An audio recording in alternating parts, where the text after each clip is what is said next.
evening, children. Raise your hands, brothers of the spin, pulling for S-rank, let confession begin. From Ellen's frost to Nichols' flame, we praise each banner, we chant each name. Oh, what was divine, grant us thy gaze, smite the pity with Good evening to all the children under the sun.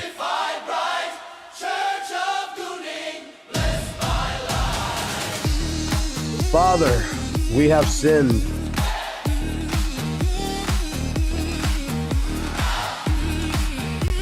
Remember, if you're doing too hard, this is the time and the place to go ahead and confess.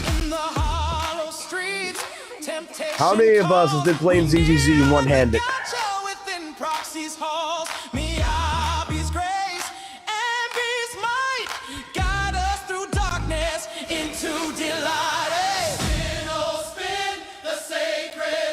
Can I get a hallelujah in the chat? Let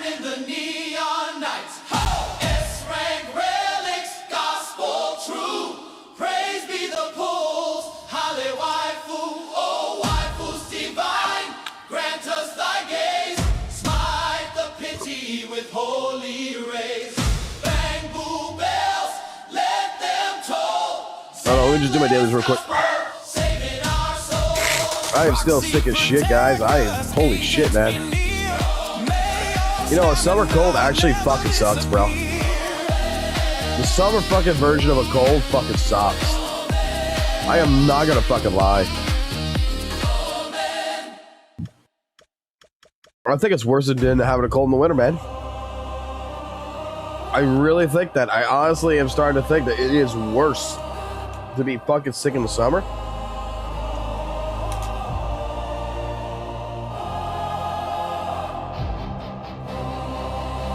Than during the winter. Let Daddy blow his load real quick.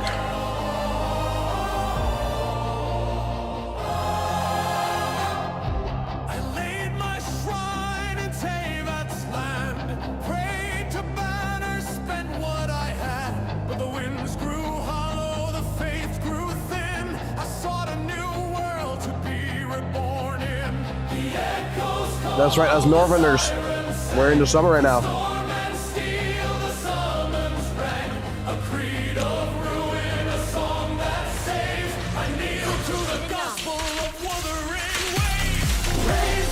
So, before we get into the actual fucking the actual shit that we want to get into today, let's check out the Night Abyss DNA. Who's been looking at it? Who looked at the gotcha game? That's not a gotcha game.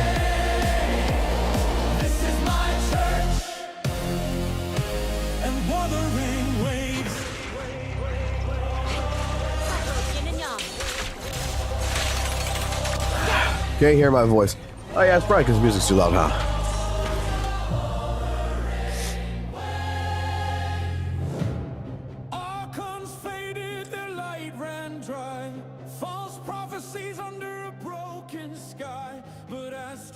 Should be able to hear me about right here. Like, I should be loud enough now.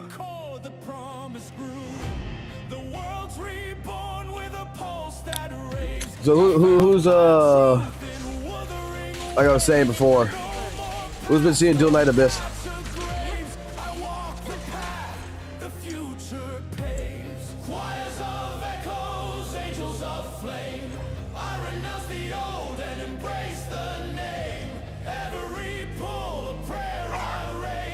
The gotcha game that's not a gotcha game.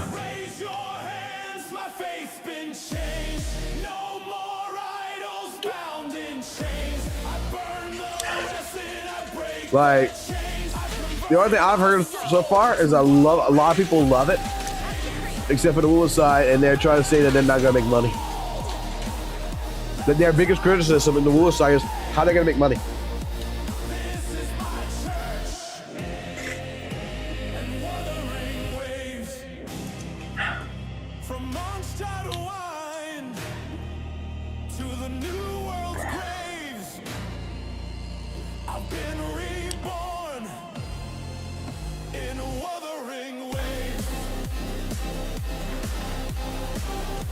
No, I ain't the Crashout we're gonna be looking at.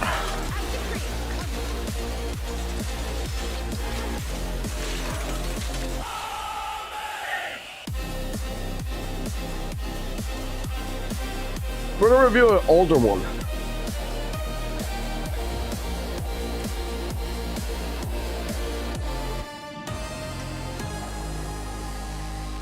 Oh damn! A Shadow Harmony set with crit damage and crit rate. I don't know. I think that one might be good to save.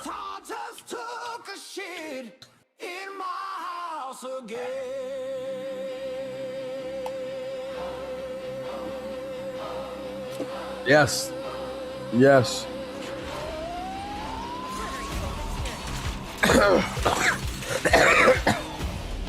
I'm doing that, plus I'm trying to eat and not be sick at the same time.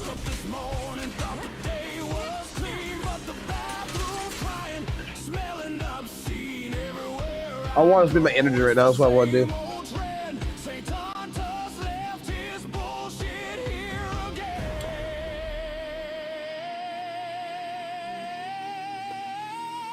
Yeah. Yeah.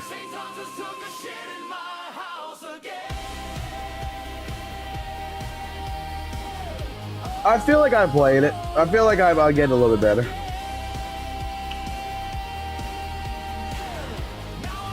I just don't like having the summer cold, man. The summer cold really just fucks with you.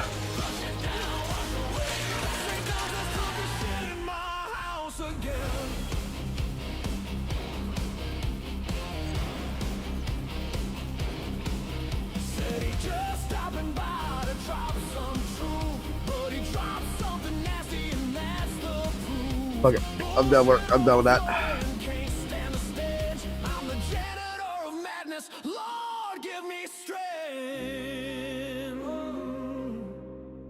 You say it's opinions, but I see the mess.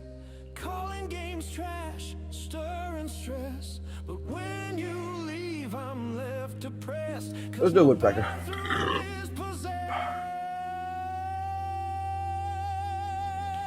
Saintontas took a shit in my house again.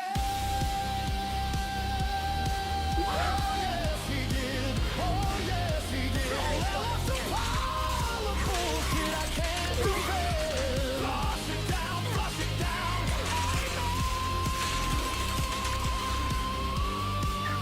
You know something they could do right here? Give me a sweet bud and just let me spend my energy. Like I don't even have to fight this shit. That'd be great.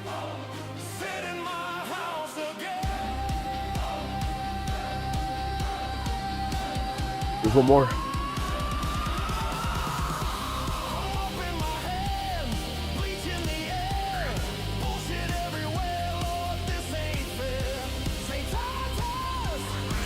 Don't worry, I got something for you guys. What if I told you, okay, that the devs of Z.Z.Z are listening right now?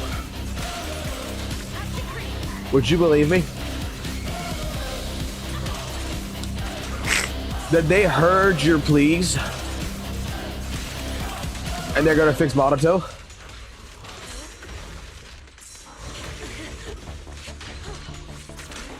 That we have insider information that currently Monato's going through a rework? Would you believe me? If I told you he's gonna be an S rank, would you believe me?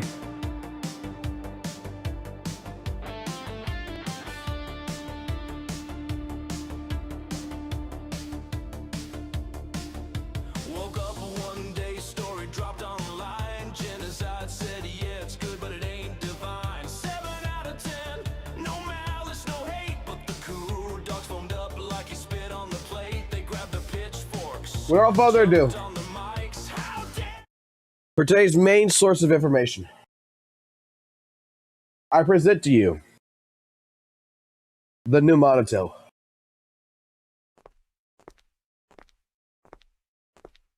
Hey devs, am I S tier enough for you now? So,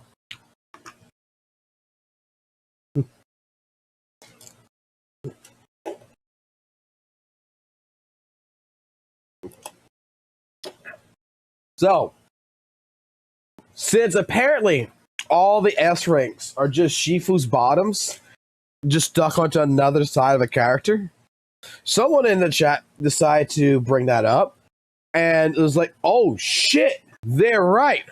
So, we decided, you know what? Shifu's ass would be better on Monato. And working with the ZZZ devs overnight, we created S rank Monato.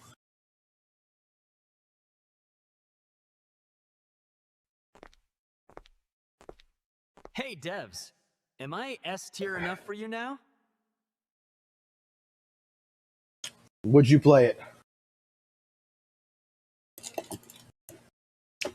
Are you ready to spend your hard-earned money?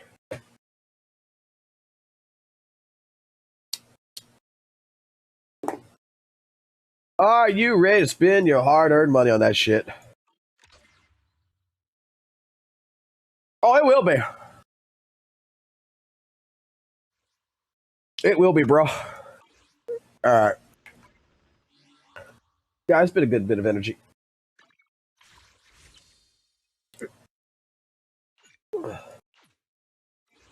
Let's play Gamble for a minute.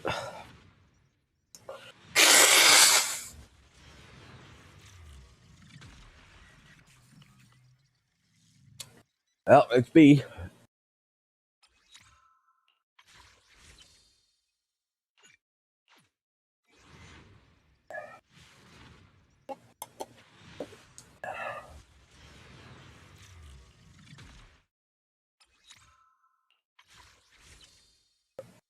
Seven days, guys. 7 days. 7 days until fucking Trigger is home.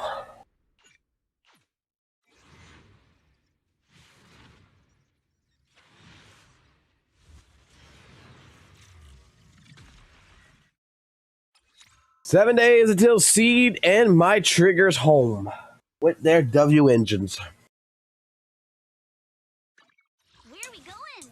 There's no class today. I've got your back. I am the Eye of Obel. Need something?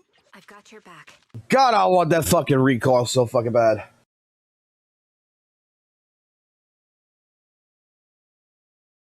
I pray to the Father, to the Son, and the Holy Spirit. Please, dear Lord, bring us our fucking love back. So, we got a couple videos we got to react to. That we're going to react to.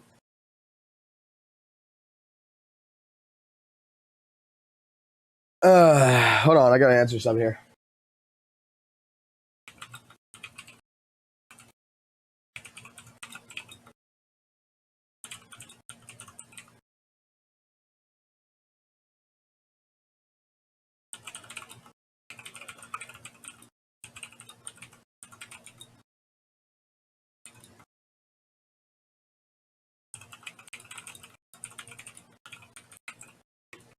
Hold on. I gotta respond to someone real quick. Hold on.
I mean, asked by another content creator, what's my goal of content? So I'm trying to explain to them what my goal of content is right now.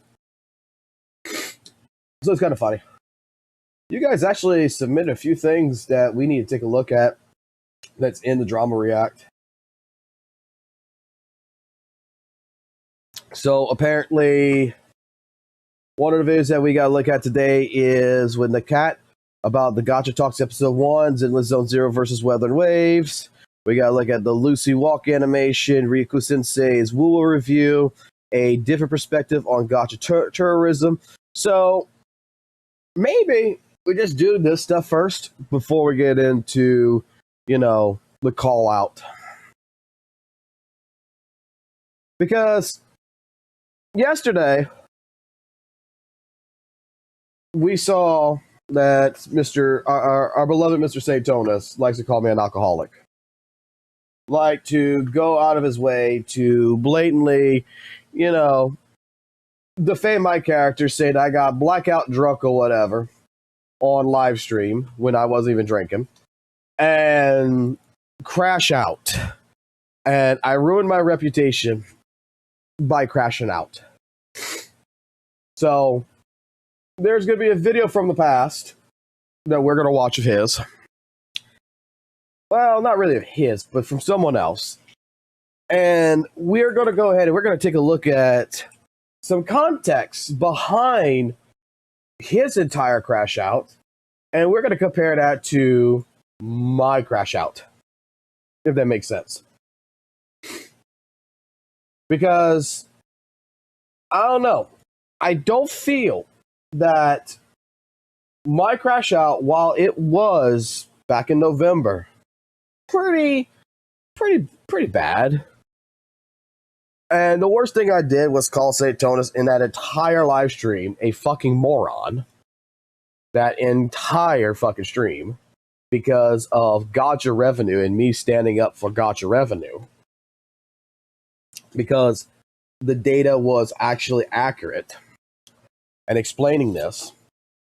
I don't think that I went out of my way to go ahead and say a couple of different things to my chat, to other CCs, and in general blow things up. So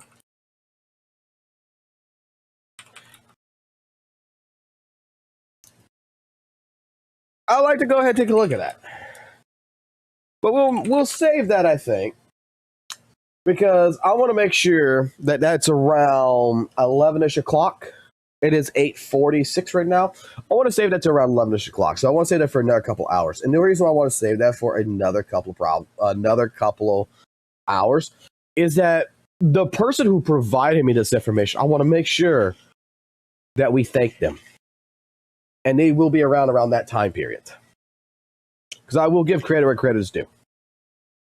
So, if you guys got 24 minutes,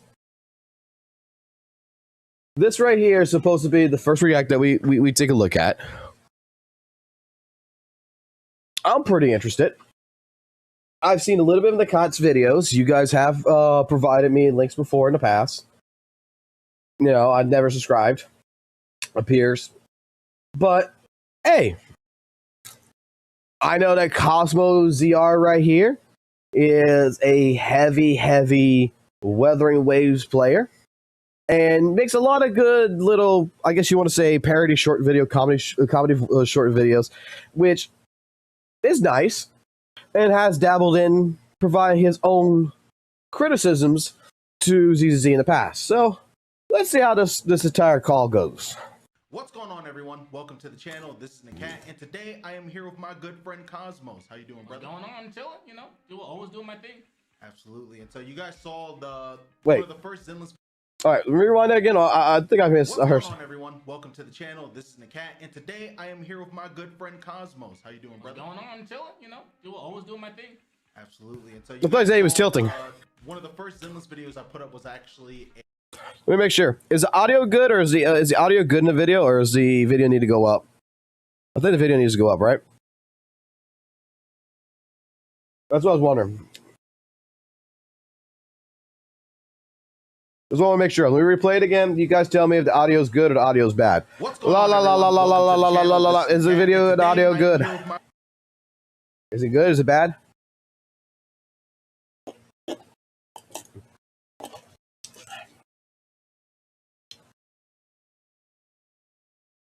The video is still kind of low.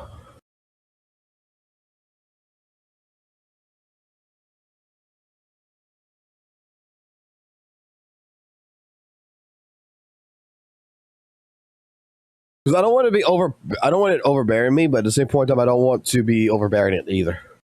My good friend 1, 2, 3, 4, 5, 6, 7, 8, 9, 10. Is the audio good now? Yes, no. What's going on, everyone? 1, 2, Welcome to 3, the 4, channel. 5, This is 6, 7, Nikat, 8, 9, and today 10. I am here with my good friend Cosmos. How you doing, brother? What's going on? I'm chilling, you know. Always doing my thing.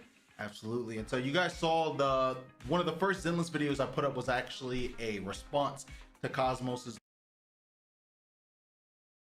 All right, we're good now? We're good. Okay. All right. Give me a second here. This long form skit. What's going on? All right. Well, they start this video right off the bat, all right?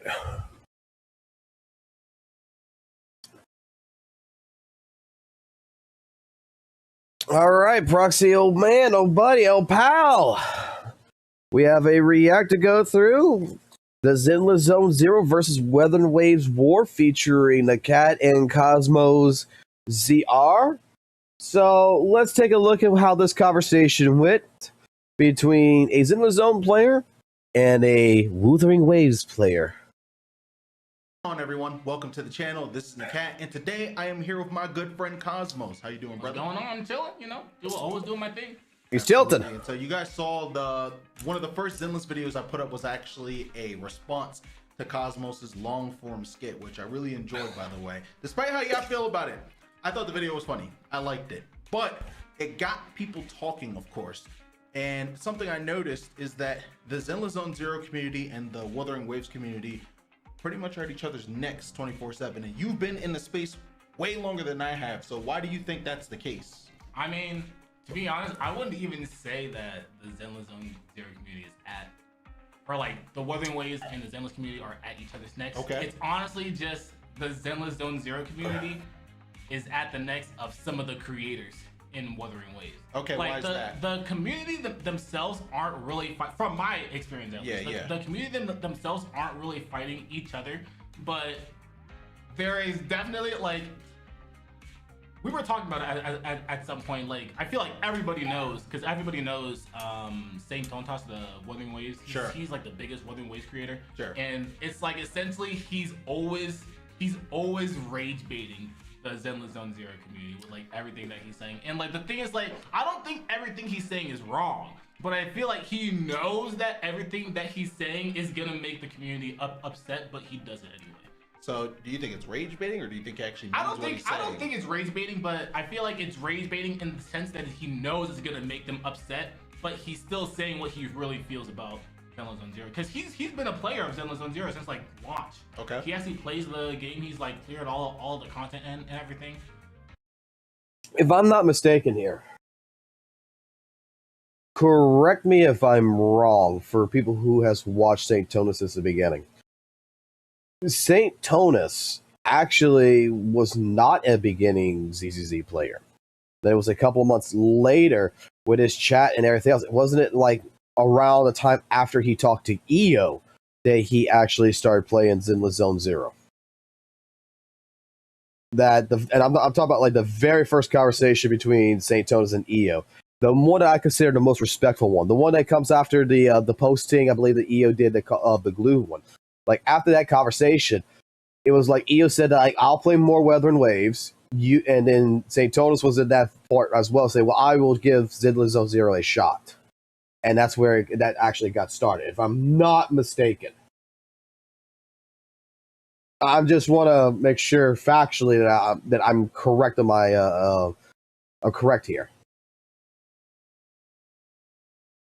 At least from my experience, like I watch this stream like every now and then. I see him hopping from Wuthering Waves to Zenless Zone Zero whenever there's a new patch and he tries to clear the content, and he usually does. Yeah. So he does play the game, but he just doesn't like the game as much. So whenever he says anything about the game, first of all, the Zenless Zone Zero community doesn't like anything he says about the game. Whether it's good or bad, they just don't like anything that he says. They might just not like him. Yeah, they just don't like him. You know period. what? I can't actually even say like, oh yeah, well you guys shouldn't feel that way. Obviously, if someone is shitting on something you love constantly, right? It's going to at some point get aggravating. Like even me, right? In my video, I was like, honestly, we should put most of our attention to propping up the game and making people understand why we love it instead of giving attention, not even to just him. I don't really care about that guy.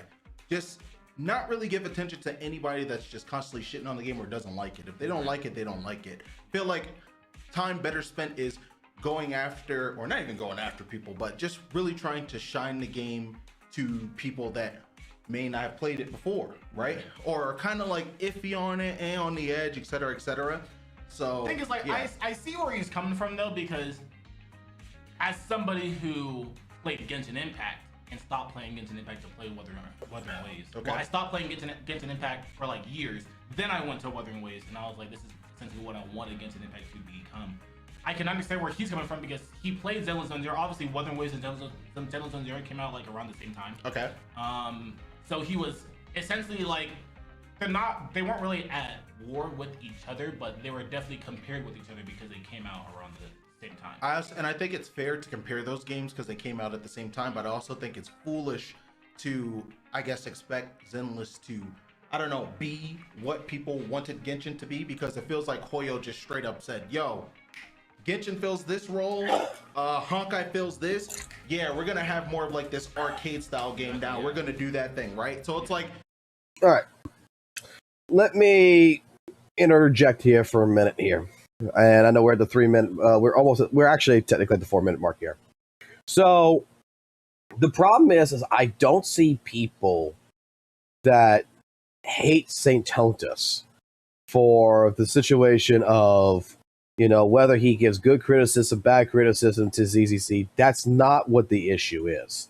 Okay. I've seen many different content creators in the space of Zenless Zone Zero that has given their fair share of glazing as well as their fair share of criticisms. And I've seen a community that, regardless of anything, you know, they will take the point of these content creators and even Saintontas in the beginning and say, yeah, that seems, yeah, I feel the same way, or I don't feel the same way, right?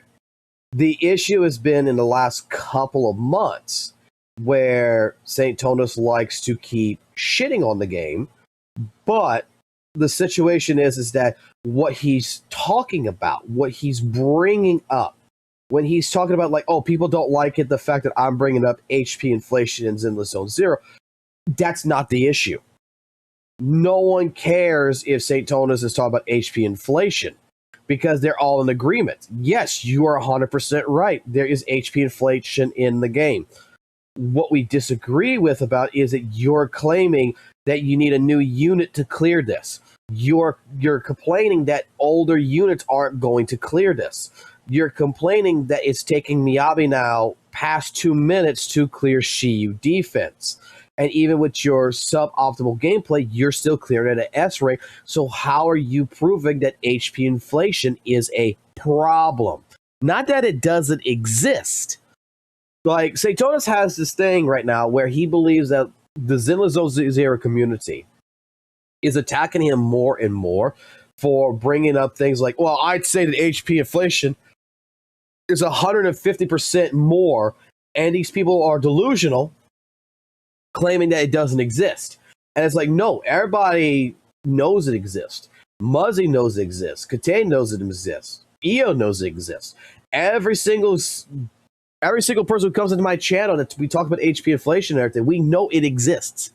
But the thing is that what we're defending is the fact, while it exists, we're not at the levels of like Honkai Star Rail, because there is different tools and mechanics that is built into these characters' kits, that's built into the mechanics of these different types of game modes and stuff like this, that combats the HP inflation to make it to where, you know what, HP inflation is no longer really a problem, as long as, you know, quote unquote, you read how it plays. That is where I think that the majority of people are getting upset with Saintontas is, and another reason why he's leaving, he's pretty much looking at dropping the space as well, is more the fact that there is factual information. There is content creators that can go ahead and take what he says, present a different argument to the exact argument that he's talking about, and say, well, you're saying that this is a problem. Miasma shield mechanic, for example, this is a problem. And I got A rank agents, right? I got A rank agents with BW engines that's clear Shiyu defense with suboptimal gameplay, and they're still pulling into it with under 5 minutes. Like, this is new information that you're not presenting to your audience, and this is what upsets the community. Not the other. It's not the other way around where, oh, just because he's talking about it, he's rage baiting. No, because, like, I'll say it like this. 1 second. Excuse me. I'll say it like this. When it comes down to, like, you know, Saintontas' take about 2.0 story being mid, I think he's right. I think Saintontas is correct. I think 2.0 story, if you play through it, no offense here, but I think that the beginning of, you know, ZZZ 2.0 for a good chunk of it is a snooze fest. But the ending sets up for episode 2 for 2.1, and 2.1 sets up really well for 2.2. It's slow phasing. It's a different type of story. It's not like Weather and Waves. It's not like in every single patch in WUWA, there's something that we got to fix right now. It's not always dramatic. That's my take on that so far. Sure, you could. I think at the end of the day, right? It's like with platform fighters. If you make a platform fighter, it's getting compared to Smash no matter what. Exactly, yeah. And because Genshin was that first game during COVID. Yeah, exactly. Even then, right? And so since Genshin pretty much propelled the genre forward, I think anything that comes out will just get compared to Genshin, even if it's not trying to be a Genshin. Yeah, and like, that's how I feel about Zenless. It's not trying to be a Genshin. Yeah, and I literally made a video about that. It's like, no matter what, any game that comes out, which is okay, any game that comes out is always going to be called a Genshin clone in the beginning. Yes. Because if it's an anime game, an anime-styled game, especially if it's open world, but even if it's not open world, it'll get compared. It'll be called a Genshin, like the next Genshin killer, even though it's like, nothing's going to kill this. Sounds just like Smash. But like, pretty much what I was getting into was, I understand where he's coming from, because since they came out around the same time, from the perspective of him and me too, as somebody who, I didn't play Zenless Zone Zero as much as he did. I still played the game, and I watch a lot of content, so I watch a lot of people play. I was about to say, how far you got? I haven't gotten that far at all. But to me, like, I experience playing games through watching people play. So I watch a lot. I watch a lot of content. And I'll put, I got to interject here. 2 points I got to talk about here. First point, Genshin Impact. Okay, I think many of us have played Genshin Impact, have tried Genshin Impact, and some of us love Genshin Impact. Some of us, like myself, don't like Genshin Impact. I tried Genshin Impact, you know, back in the day in 2020. And I remember talking to Valk, who was trying to get me into it, who's trying to tell me, give it a fair shake, you know, give it a fair shot. I remember talking to him and telling him, dude, why the hell am I playing this? I got Breath of the Wild on my Switch. This is why I make the joke all the time.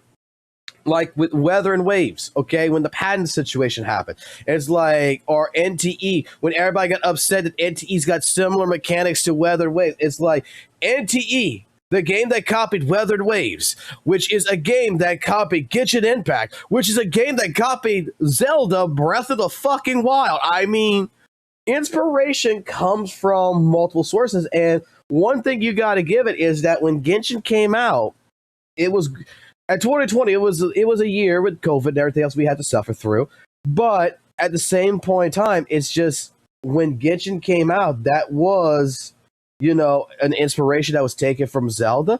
And pretty much, if you did not have a Nintendo Switch and you wanted to play the newest Legend of Zelda, Genshin Impact was a good bootleg to go play, and you pretty much knew that you were playing pretty much Legend of Zelda. That's how I felt about it.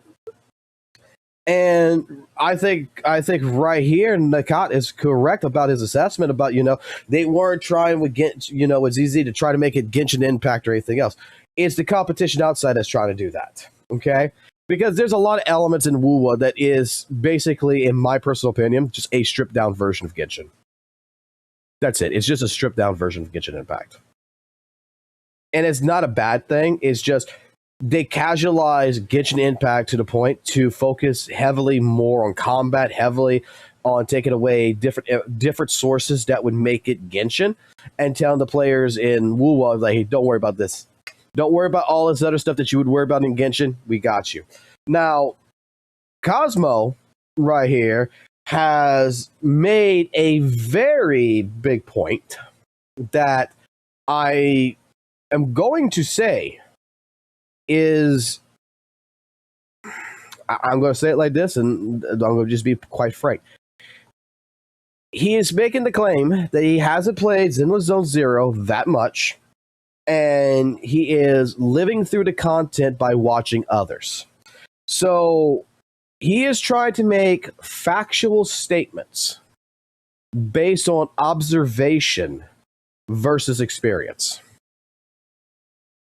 With a couple of takes that he has made with Zenless Zone Zero, now it comes into perspective that, from his own wording, he lives through the player. I'm not sure how I could take that now. How I could take someone's opinion 100%. You know what I'm getting at? Like, if you're going to tell me, hey, look, I watched a review on this movie, but I didn't actually go to the movies to watch this movie, and yeah, this movie is bad, then I'm just going to be honest. That to me is, why am I getting your opinion then?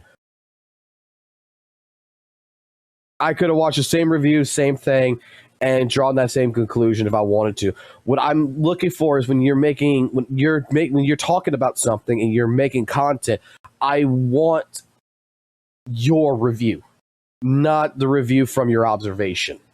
I want your actual, criticisms. I'm not sure if I worded that correctly, but that's how I kind of feel. A lot of different people play the game. And I honestly haven't even played Wuthering Waves that much. Like, Hack, the person that I do sketch with, Wait. And now he hasn't even played Wuthering Waves that much either? Okay. literally started. I was like, why are you telling me that? I was like, hold up, man. Obviously, I know, but it's like, the people might not know. Like, I told him to start playing the game like a few months ago, and he got ahead of me in a few months because I haven't been playing the game that much. Because typically, how I enjoy games is I play a little bit and I keep up with it through like doing some content in the game than watching other people do. He was always mashing the skip button too, right? He was. My man skipping. He stopped. He stopped. Oh, he stopped skipping? He stopped skipping. He stopped skipping the story. But yeah, he literally made a video about himself, and that made me mad. But oh shit. Yeah, I experienced so what I'm trying to say is that I experienced through watching people play the game. So I'm very experienced in both games knowledgeably. And to know that they both came out around the same time. Sure. And from my experience and probably his experience too, Zenless Zone Zero at the start wasn't the best. Combat-wise, it was great, but obviously the scenario people didn't like the TV mode. That's the only thing that was wrong with it from my experience in the launch of the game. I was very indifferent about TV mode. I actually thought this is kind of charming, but it felt like the real meat and potatoes of Zenless was the combat. The combat, and that's what pissed me off. Addictive. Because that's what they advertised. I swear they didn't even advertise the TV system that much. They advertised. See, a thought just came in my head, right? So, Cosmo, there for a little bit still, was talking about, how he lives the game through others. So, like his friend and everything, right? They play in this. Let me ask you a question. Let me ask a question, and let me put this in perspective. Like I was saying before about observation versus experience. If you take a look at someone, I think his name is Yoji, if I'm not mistaken, who does the Mono Ice team with Miyabi, with Lycon, and Sakaku. If you actually take a look at that, from an observational point of view, okay, and you're a new player, put yourselves in the aspect of being a new player. This is the first time you're seeing the Mono Ice team. You think it's pretty cool, but you're not going to understand how hard that entire structure of combat in order to pull off those stuns and extend the stun meter is, right? Would that not be a factual statement? Because looking at something and then doing something is two different things. To some people, by watching it, they're going to think like, oh man, that looks pretty damn easy. I could do that. And then when they go experience it, it's not as easy as they think. I've actually, back in the FGC, back in Guilty Gear XR Rev 2, with, playing different things, I've had many people come in and be like, oh man, this looks easy as hell.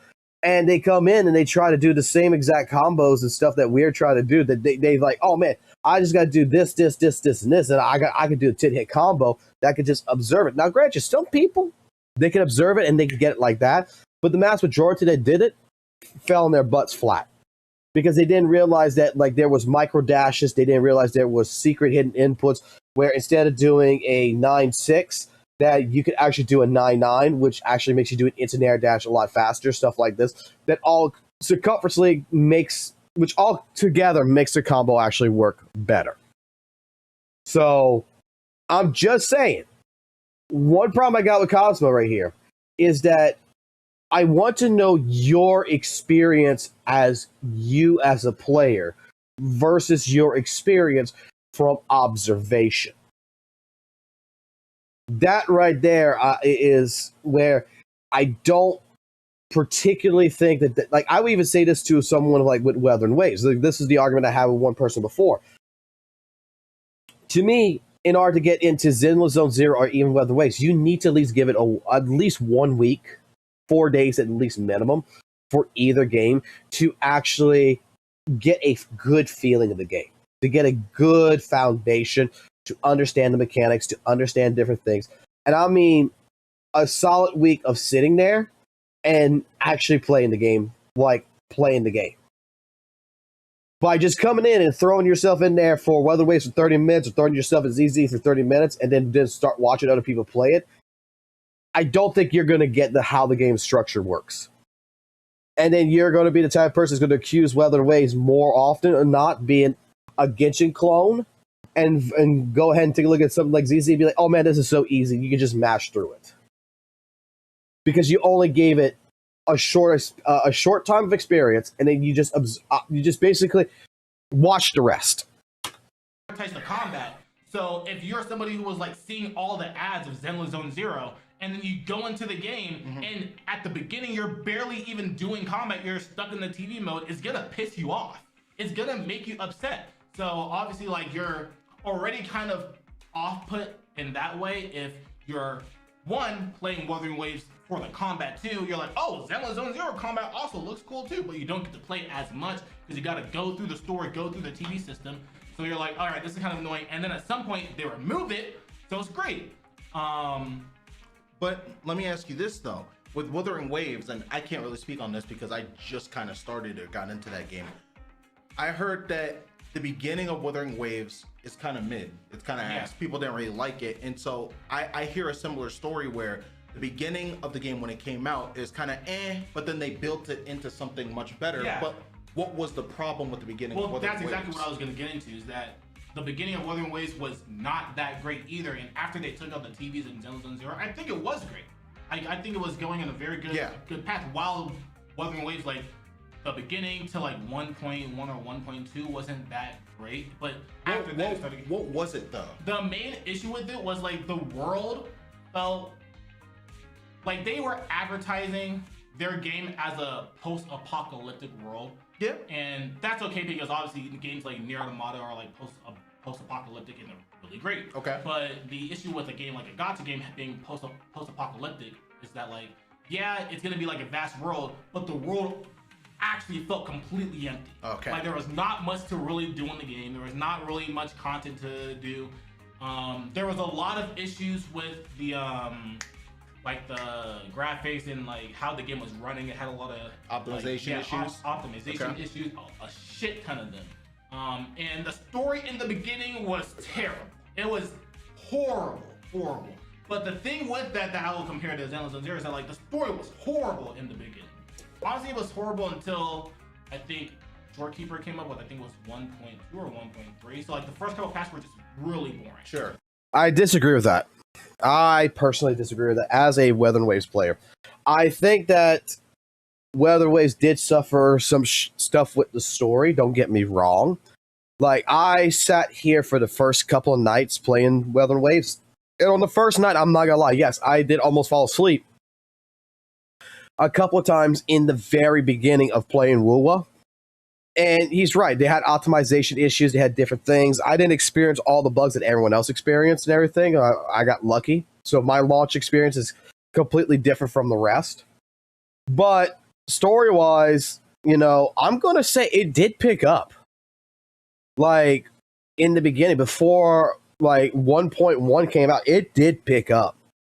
And it was mostly that part when we got to the GN phase, to where we told GN's story in the main story that it legitimately picked up, and the story was actually good at that point until the end where you fight where you finish chapter 1.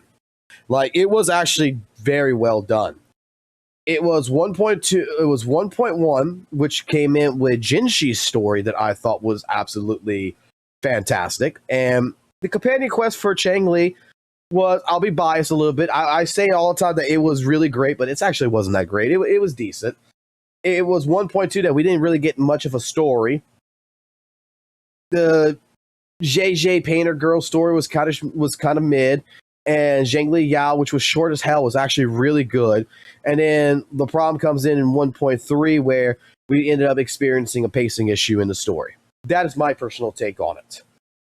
1.3 is where they did like an entire fucking lore dump, and it's like, yo, this should have been spread out like across like 2 patches, in my personal opinion. The same problem like I had with Furlova. But that's my take on the story of WUWA. But you could skip the story. You didn't have to play the story. And even if you didn't skip the story, a lot of the story was just you watching and then still experiencing the combat, which is like what the game was advertising about. Okay. More in-depth combat and like a better exploration experience from Genshin Impact. That's like why most people played the game in the beginning of the game, or why most people who at least played Genshin played Wuthering Waves. Got it. For Zenless Zone Zero, I feel like outside of the TV modes, I think the beginning was great. I think it was like a good experience. Like the combat was great. It was the music is phenomenal, obviously. That was a huge issue with Wuthering Waves 2. The music sucked. It was horrible. Yeah, so like as I said in my video, like the thing that really reeled me into Zenless was, I was indifferent about TV mode, right? But I am happy with the direction that the game ultimately went in with, you know, how you progress through the story and stuff. Cool. But art, story, animations, even like the comic panel cutscenes and stuff like that, right? Because you know, typically in gacha games, when you get to certain parts of I guess the story or anything, they'll have like transitions that are just black and text. Yes, exactly. The classic. That's Honkai Star Rail, fucking classic. I'm good on that. The classic. The classic. But with Zenless, you know, we have that still, but at least like with the comic panels, it just gave something different. The art is just fucking fantastic, right? So it really felt like I was playing like a full packaged out of box game. But the only thing that, you know, you could be really pissed off about maybe is like, oh yeah, TV mode, I don't really like it, right? But I think first impressions are everything, right? Like everything. So if your game isn't like nailing it right off the bat, it's pretty difficult to try to get back some of those people who leave, because some people just don't give second chances. But the thing is that I'm happy that Zenless was able to pretty much build itself with each patch over and over and over into a better game. Because see, the thing is, right, and with this update that just happened and some of the other stuff that we're seeing right now? Yeah, the update that's coming, like we had our special program. It was cool. I liked it. I'm not gonna say I'm about to like jump out of a tree and like, you know, dance and shit, but it was good enough, right? Yes. Like, what would you rate out of 10? If I rate it out of 10, I'll probably give it like a 7 out of 10. 7 out of 10. 7 out of 10. Yeah, 7 out of 10, baby. Oh, I'm being honest. Like, there are some patches, and I feel like that kind of depends on who you are and what you want from a patch, right? For me, and I don't want to jump from this topic too hard, but wait, but before you go on, I just want to know that 7 out of 10 is a meme in the community. You probably don't. Wait, really? Yeah, there is this one creator, so they all know about it. There was this one creator who was playing Wuthering Waves. Yeah. Who was playing like the last story patch that was apparently like the best story patch, but he wasn't paying attention. So he gave it a 7 out of 10. And he gave it a 7 out of 10. And people were like saying they're being very disrespectful. So everyone now says that everything is a 7 out of 10. Oh shit! There will 100% people be in this video because it's probably gonna be a longer video. Yeah. Being like, Yeah, see, genocide situation where, again, people observe one side of a video and didn't bother go actually watch the live stream to go ahead and get full context on. And from what you just said, Dryax, you know, you saw this video, Cosmo says he watches so much ZZ videos and basically knows ZZ, but in the videos he seems to be not knowing anything at all. Well, again, I'm going to say it like this. That is the same, like, this is where I've had this argument with some people before, is whether it's Weather Waves, ZZZ, doesn't matter. But if you're going to go ahead and try to be that person who is going to say that I am an expert by being an observer, right? I know so much by observing the situation. That's like watching a pro player go ahead and play a game, whether it be like Guilty Gear, it'll be like different things out there. Like in the case of ZZZ, you're watching, like, I think his name is like Yoji doing the Mono Ice team, like I stated before, and being like, oh wow, so you could do this, oh man, it looks so easy, and then you go attempt to do it and you realize it's actually not as easy as what it seems like.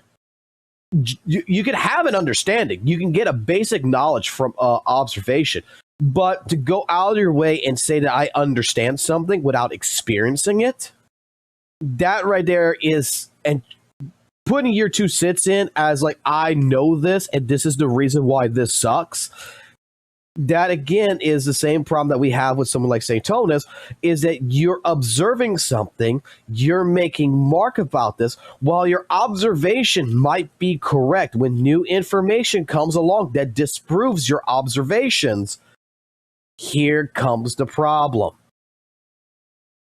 The problem is that you did not experience it, you did not fully go through it, and your take is not 100% genuine. So sometimes you got to take it back and say, hey, that was an L take, you know, because I don't play ZZZ that much, so I did not understand this. Look, I'm a person who played ZZZ in the beginning, and I was very biased to Weather and Waves. You know, I was very biased to it. I did not give a crap about ZZZ when I first came out. I gave it a shot. I turned off of it, and my biggest complaint was I found it was too easy to play. And then I gave it another shot now 4 months ago, because everybody's telling me that the game mechanics had changed and everything else, and then with all the talks that was happening about HP inflation and everything, I said, okay, instead of me just observing this and saying that, wow, this still looks like the same game that I played back, you know, 8 months ago, let me go ahead, give it another shot, and let me see fully if I'm right or wrong about this. And quite pleasantly, my experience from last year, my experience from this year is 2 different experiences. And Z.Z.Z has basically done a lot that has made it, you know, has pulled me in. And, I mean, it's pulled me in so much that right now I'm waiting on the next banner so that way I get myself a fucking trigger, man.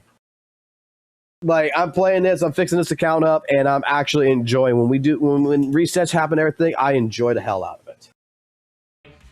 I didn't watch the video. 7 out of 10. That's fine. That's okay. So I just want y'all to know he actually said 7 out of 10, like, unironically. He's not saying it as a meme. Yeah, but 7 out of 10 to me is good. Like, that's not bad to me.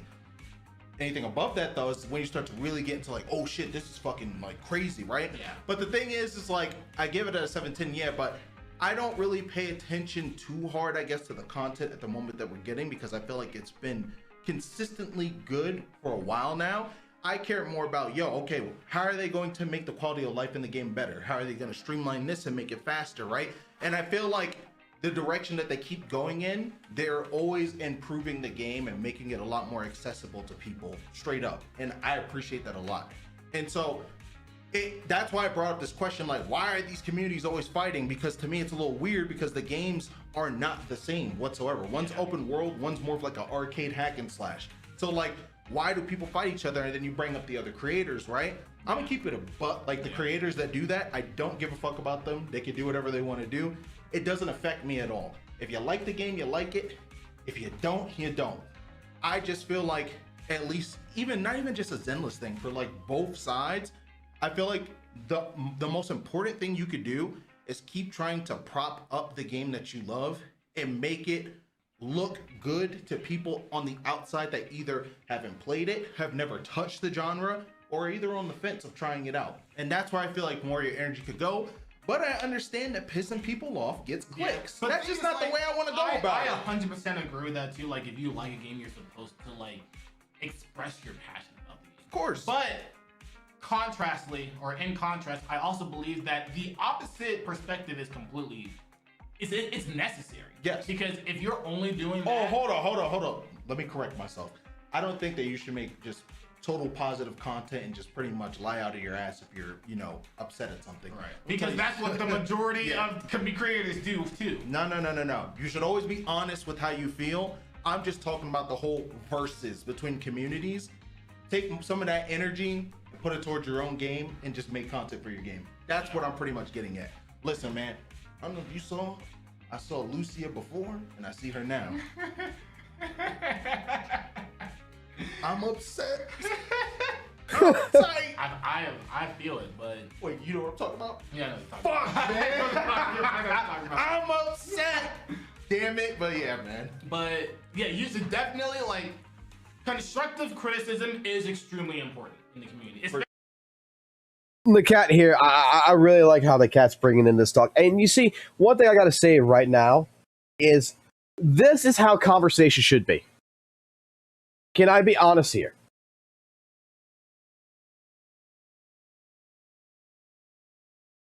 Let me be completely honest. This right here is how conversation should be.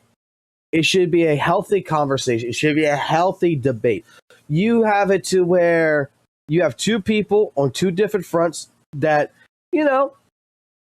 coming together, they're putting out their experiences, they're putting out their opinions, and whether you agree or whether you disagree, at the end of the day, this is how conversation should be. Actually, like, that's one thing why I feel like Wuthering Waves is a perfect example of constructive criticism is extremely important. Yeah. Because the whole meme of Wuthering Waves having devs that listen is extremely true. Because anything that the community talks about, they eventually get what they truly want in the game within reason. Yeah. Like you're not gonna get everything for free. Yeah, I agree with that. Like they're not just gonna give all this stuff for free. Mm-hmm. But outside of that, like for a while, the biggest thing that just happened recently was in 2.0 they introduced the flight mechanic. Okay. You can start flying, mm-hmm. And the biggest ask that people were having was you can only fly in the 2.0 regions. So they want to be able to fly in the 1.0 regions. This was someone in my chat was telling me this exactly. when I was streaming the game. Yeah. In this patch, the live stream, they just finally announced that they're going to expand the flight mechanic to the 1.0 regions. Okay. Essentially. And it's like a major example of like, if you ask for something within reason, they will try to give you what you need and what you deserve. Because and remember, if I'm not mistaken, was it not explained in that live stream with WUWA? Yes, we're going to be adding flying into the old region of 1.0, but future content, there will be no more flying. That there will be other means for different transportation across the land. So 3.0 and beyond, I'm guessing you'll say maybe they'll add like mounts, maybe they'll add like cars or something else. But the flying mechanic is going to be relatively only for areas now for 2.0 and 1.0. Actually listening to their community. That's like the biggest issue. Yeah. With not even Zenless Zone Zero. I think the devs actually do listen to the Zenless Zone Zero community, which is odd because it's Hoyoverse. And Hoyoverse is notorious in Genshin Impact and Honkai Star Rail for not listening to the community and doing what. Okay, This right here is another argument that a lot of people make. That Cosmo's going to be that Cosmo's touching on right now. Like, it's strange that the ZZ devs are listening because, you know, Hoyo, Genshin, Honkai Star Rail, they don't listen. Well, what my argument has always been in this regards is very simple. Let's just take a company like Capcom, okay? A lot of people like Capcom products. They like Monster Hunter. They like Resident Evil. They like Devil May Cry. 3 main series. Mega Man, okay? So, let's just say like this. Do you think the Devil May Cry team also works in building Resident Evil? Do you think the Resident Evil, the Devil May Cry team also works building, you know, Monster Hunter and Mega Man and all these other series they do? No. Each development team is their own team. They develop that game. So each one has a different perspective of how they work. All Capcom is the funding. They're the publisher. What I look at with Hoyoverse is that these are all games that's published by Hoyoverse, but they're, again, just like Capcom, they have a Devil May Cry team that's basically, or in this case, a ZZZ team, an HSR team, and they got a Genshin team. Just because you might be with Capcom, I don't like how they're handling Resident Evil, the new Resident Evil. I don't like it. I don't like how they're handling Devil May Cry, but I like Monster Hunter. Is not a telling factor that, oh, Capcom is the most evil corporation there is known to man. They don't listen to nobody or anything. It's the development teams that's under them. All basically Hoyo is just a company that spends money on paying employees to build shit. It's a business. I love it when people keep attacking Hoyoverse and treating it like it's the worst company known to fucking man, that they don't listen or whatever, where it's like the developers are completely separate from the company. The company might be as evil as you want it to be. Like, look, they're predatorial as hell. They want this shit in the games. Capcom's predatorial as hell. They got they got microtransaction in most of their games nowadays. Okay? Hoyo and Capcom, Konami, you name me a big gaming company, pretty sure they're predatorial because they want to make fucking money. They want to make money. But the development team that is under it could be a hell of a lot different scope than what the company is. Like, I'm just saying, it's not as black and white as what people think it is. Whatever the fuck they want. And from my perspective, I think, I have no idea, I might just be speaking out my ass. Sure. Like, you can fact check me in the comments or not, but I feel like there's probably like subsidiaries of the company where there's like a team that works on Genshin Impact, a team that works on Honkai Star Rail, and a team that works on Zenless Zone Zero. It's so funny that you speak about this because I can actually probably answer this for you, given my experience, obviously. Right. So what I think is, and obviously I never worked for Hoyo, so I couldn't tell you exactly, but from my professional experience, certain games, they have different teams that oversee those games, right? And depending on just like how much the higher ups, I guess, are involved with said title, sometimes there is a potential chance that there are Genshin devs that are working on the game that they want to do certain things, right? But it pretty much doesn't work out, right? There might be a higher up telling them, nah, you can't do this for XYZ reason, even if it makes sense or doesn't. That might be how it goes, right? And so, you know, that actually brings up a good point. That actually brings up a very valid point. And I'm going to talk about this with Devil May Cry, the newest, not the newest one, not Devil May Cry 6, but the remake, DMC Devil May Cry reboot. Okay? A lot of us, if you've played that game, a lot of us, if you're a DMC fan, you're going to say it with me, that game was poopy. That game was absolutely not a Devil May Cry game. If they would have slapped any other title on that game and released it, that game would have been perfect, right? But because it was based on the Devil May Cry world and the changes that was made in that game, it was kind of, you know, it hit hard, and a lot of fans were very well disappointed with the game. Okay? That it was not the Devil May Cry that we grew up with, and we were upset at Ninja Theory for so long over that game. It wasn't until a couple of years later that Ninja Theory came out and said, you do realize that we wanted Dante to have white hair. We wanted Dante to be the story to be closer to the original. Now, I'm not sure how true this is, but I remember an interview with the devs when they were talking to IGN over this, that they kept going to Capcom executives with their pitch and saying, here's what we're going to do for Dante. Here's what we're going to do for Devil May Cry. And the executives kept telling them, no, we want something different. We don't want Devil May Cry. We want something more for this new generation. We want something that represents this culture faction. And that is the situation of where, you know, devs wanted to produce one thing, but the... Are we back? Are we back?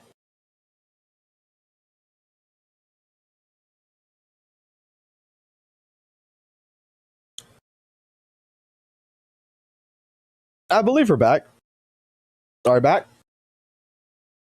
Okay. Okay, so my computer didn't actually crash. My computer did a Windows 11 update.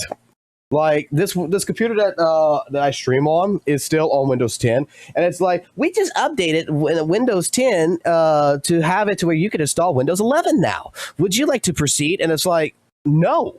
I have declined you several damn times. I do not want Windows 11 on this computer system. Like, how many times do I have to hit the decline button to let you know I do not want Windows fucking 11? You see, it's trying to do it right now again. You're eligible for a Windows 11 upgrade. I don't want Windows 11. If I wanted Windows 11, I would install Windows 11. The computer I got right here has Windows 11, and it's perfectly fine. This one right here is built, the motherboard is on purpose built for Windows 10. I put Windows 11 before on this motherboard. It's shit. It doesn't work. The capture card, everything fucks up. I don't want Windows 11 on it. I left it at Windows 10 for a reason, Microsoft. God damn. Stop trying to force something down my throat that I don't want. God damn, Microsoft. I love you as a company. I love Bill Gates, but holy moly, haka tatoli.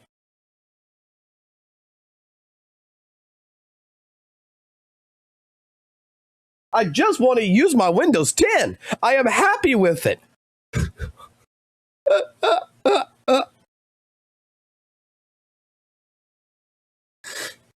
I am so sorry.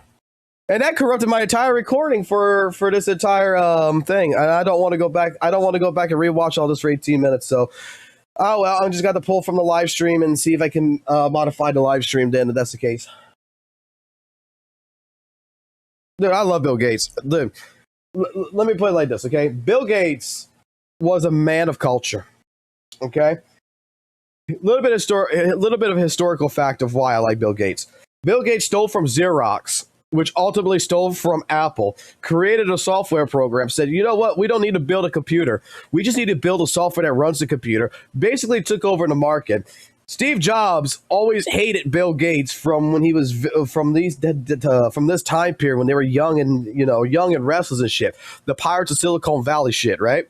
And then years later, Apple basically is about to go bankrupt. And what does Bill Gates do? Buys 10% of Apple and says, hey, Steve, I like our rivalry, you know? I like competition. I want to make sure that you and I are always best friends. Pissing Steve Jobs off, but he had to take the 10% in order to keep Apple afloat because they were about to go bankrupt. Saves the company. And then years down the road, Steve Jobs dies of cancer. And then finally, Bill Gates goes ahead and puts money into the Cancer Foundation. After Steve Jobs died. That man's evil. That man evil. But that man won in the end.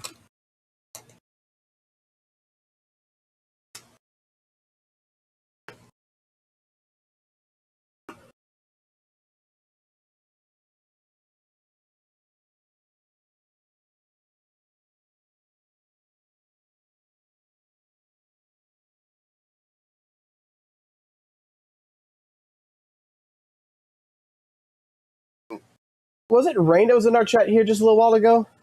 Because when my computer entirely crashed and everything? I'm not sure if I'm pronouncing it right. I'm not sure if I'm pronouncing his name right. If it's Rain or Rain. Easy Fox, you need a BLT. Like, okay, he was. Okay. Computer crashed. I'm so sorry. My computer crashed. My fault. I'm just reading our DM right now really quickly. Not gonna lie. Let's see.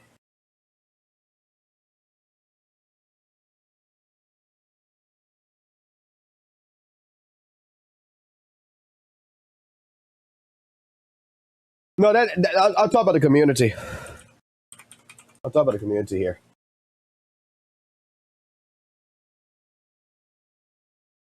Oh, he was here and you think he left? Damn. No, sir. I'm going to put it like this to you. From a conversation that we're having on the DMs right now, and I think that maybe you understand this, is what I'm going to get at is when people talk about Weather and Waves, or when people talk about ZZZ, when people talk about these games, there is much more information that is there that a lot of people like to avoid. And I'm going to be honest, this is why I respect you 100%, because you're not like, people are going to say, you know, in a sense, like you're challenged to a lot of the Weather and Wave CCs back then for the $500. Let's start an account from scratch. First one to complete Tower Adversity wins is an actual good mentality. It's an actual good challenge. Because legitimately, I know you know what you're talking about. I've said, you can ask the chat, I've said this multiple times about you. If I want to know anything about Weather and Waves that I am questioning, if I am questioning something about a new character, if I am questioning something about GN, for example, or I'm questioning about something about my Chang Li in the build or whatever, I go to you. Because you are a person that is much more knowledgeable in multiple aspects, not just the glazing or the gooning side. You are a person who can critically accept, that can critically give information, right? So that's why I like right now, like this gotcha talk that we're watching right now, Cosmo has brought in here multiple times. Right, chat, that he has observed people play in ZZZ. While he has played ZZZ, he has not played it a whole hell of a lot, and he's also self-reported saying he has not even played Weather and Waves a whole hell of a lot. That he primarily watches someone else play it, and that's how he's got his knowledge about these games. Which, don't get me wrong, from observation, you can get a basic knowledge. But from experience versus, you know, watching, that is two different points of context of understanding something.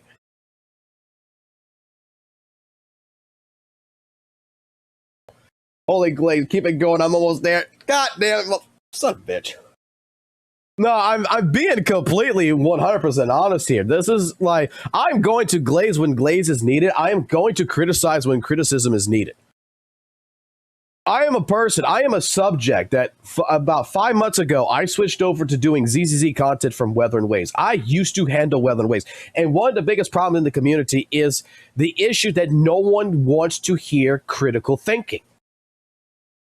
I am a person that when I played Weather and Waves and I got challenged to do, you know, summon 0 R1 weapons and 4-star weapons and stuff like this. Vezinator can go ahead and straight up in my chat testify to this, that I used to do this.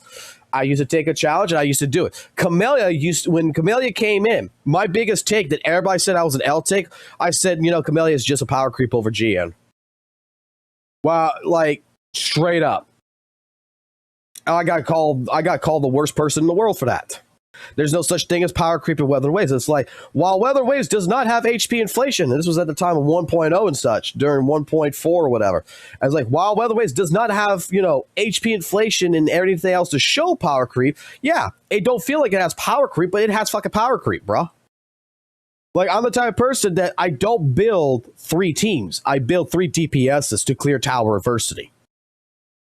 The team members, to me, the strongest point is their outro and intro skill, not what echo set they're running. It's the flat number buffing that they're going to give to my DPS that ultimately my DPS is going to clear this. Like, I'm not worried about building teams. I'm worried about building 3 DPSs to clear out, tower versity and such. That's an L take. That's a complete L take. But yet, that's how I cleared Weather and Waves. Across all the accounts, that's how I cleared it. It's not hard.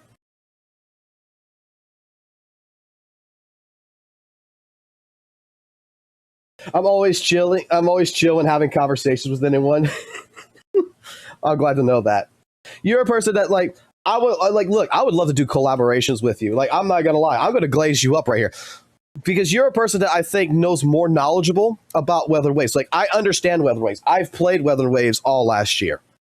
And you and I, from what a lot of my community has stated, is we got into ZZZ basically for, I think, 2 different reasons. But we both got into it around the same time, and we have 2 different experiences, I think, with ZZZ. I see it more like the EO side of things with fighting game mechanics and stuff like this. And I do think that there is more of a structure when it comes to its combat system over Weather and Waves. I'm not saying that Weather and Waves combat system is bad, but I'm going to tell you that I do believe that Weather and Waves is a glorified, stripped down version of Genshin Impact. It's not bad. It's just that they're focusing more attention on bursting and rotations, whereas in ZZZ, it's more about the information of a battle versus the observation of a battle. Like, I'm not sure. Like, no one ever wants to have this conversation in WUWA. No one ever wanted to have this conversation. And I've offered this conversation to many people before. If we want to talk about WUWA, let's talk about WUWA. And my entire problem with WUWA has always been that I do think it's, not exactly a hard game. Okay. I think that what a lot of people misrepresent in it is that Weather and Waves, it's more about the dance of the fight, the observation of the fight, where I got to be watching out more. I got to be doing my dodge counters. I got to be watching out to do my counter attacks, But ultimately, it's an observation of the fight and making sure that I am dodging while attacking and just keeping my character alive on the field. Whereas I'm waiting for Conchero meter, I'm waiting for Forte meter, I'm waiting for all my cooldowns to come back up, and I'm doing a rotation burst. I'm going from basically Shorekeeper, Phoebe, to Zanny, pop Zanny. And if I got to, I'd do it again. It's the dance to fight. The reward factor in Weather and Waves is trying to kill the boss that you're facing, whether it's a tactical hologram, whether it's the standard boss, whether it's Tower Versity, Whimpering Waste, doesn't matter. It's kill the enemy that's in front of you as fast as possible. Weather and Waves really wants to push mechanically onto a player that here's the easy route. Just press buttons and blow your load. Blow everything. Like, I'll tell you, in my personal experience, this is how rotation works. I throw Shorekeeper in first. I build up her alt meter. I keep her on the field. I build up her alt meter. And then when her alt meter is about ready to kick in, boom, I pop Echo Skill. Boom, I pop the heal to go ahead and such. This all brings up the Conchero meter and the ultimate meter. Boom, I pop her alt, hit the domain. Done. Swap over to Phoebe. Phoebe, pop out her alt. Pop out her skills. Pop out her skill first. Freeze the enemy. Go boom, boom, boom with her basic attack. Hit it, hold the button down, do the thing to her confession state. Boom, boom, boom, hit it, do the confession state, hit her alt, hit her echo scale, get the 15% bonus with the spectral fragile bonus, everything like that. Pop my Zenny in. Immediately as my Zenny comes in, I'm going to hold down her heavy scale to do her parry. If the enemy is about ready to hit me, to go ahead and basically freeze that enemy for a second to do massive damage, pop the echo scale, pop her alt right there. I should have a full bar of spectral meter on her Forte right there, ready to go. And then I just go to town. I hammer the son of a bitch down until it's dead. And then typically right before I hit alt, I will swap over to Shorekeeper to do her entire nuke, then switch back to Zanny and do her alt. And by that time, they're dead. I just fuck around like that. It's muscle memory. It's just do the rotation and you're fine. In ZZZ, I've had it to where bosses in here, okay, there's mechanics around the bosses and I got to play around the mechanics. Miasma Shield is legitimately one of the most fun things I love in ZZZ. A lot of people hate it. I love it. because I think it extends the fight and I'm actually engaged in the fight. I'm actually having to play this boss against what it's provide me. The challenge is the boss. I could probably do enough damage to kill it before to my asthma shield and everything else, but because it's got its own mechanics, I'm not just allowed to burst it and kill it in 14 seconds. I have to play its game. And this is like one of the biggest problems I've had about Weather and Waves is, and a lot of people say, well, the problem is that you overlevel your characters. You got them level 90. That's your fault. If you want a challenge, you should have left your characters at level 50 or something. And it's like, why is it up to me to provide a challenge for me? It should be the devs' fault. It should be up to the devs to provide a challenge to me. Why am I creating a challenge? Why am I forced to have to play fucking, Danjin? Why am I forced to play one fucking character, one character in tactical hologram in order to make it challenging?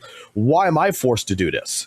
Why can't the devs give me something that's actually a challenge? Why can't they make it to where, the monkey boss in WUWA, it has a mechanic. It jumps onto a pillar. It does all this stuff. Tip has got the teleportation. Why since 2.0, the only boss that I know that still has mechanics is, what is it? It's Forlova's boss, the Heka, whatever. Hecte or whatever it's called. Like, that's got boss mechanics. You have to play into it. You got to play into it. That's one of the greatest fights. Dirge, what is the boss mechanic? Oh, as soon as you start the fight, it's going to burn your ass to the ground. And then it's going to do a little bit of teleportation, but you have the chance of the break to kill it before that even reaches that phase. Oh, you have Fallacy of the Fall. As long as you kill it beforehand, it's like Bringer. As long as you go ahead and you knock it down before it does all this stuff, it won't fly in the air. You can kill it before it can fly in the air. Yeah, those aren't mechanics. That is just telling you as a player, kill it as fast as possible. That's been my argument in WUWA.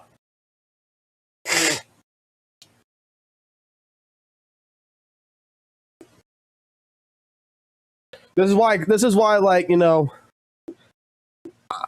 calling this out right now with a lot of, like, with Weather and Waves and with Z.Z.Z. It's because there is more information. There is more factual information that's out there.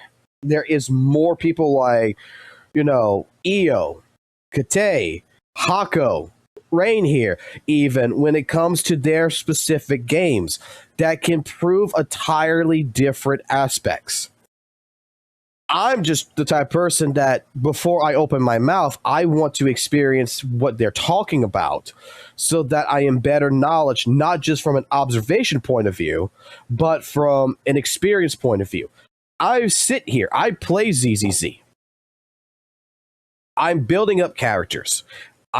Some characters got sequences, some characters don't. It's just what it is. It is what it is. I'm not gonna lie. I'm not the type of person that's just gonna stop at a summon zero, be like, okay, I'm gonna leave it there. I'm gonna be doing it for this patch because I'm not getting unless it gives me two particular ones, like it gives me 2 summons. I'm not putting 2 Mindscapes on Seed. I'm not putting 2 Mindscapes on Trigger. They're each gonna be summoned. They're each gonna be Mindscape 0 R1 characters. That's what they're going to be because I'm not spending that damn much money. But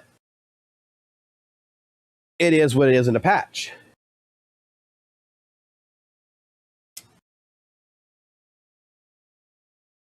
WUWA is harder than people think it is to play optimally, but the community is more casual. Yes. 100%, I agree with that.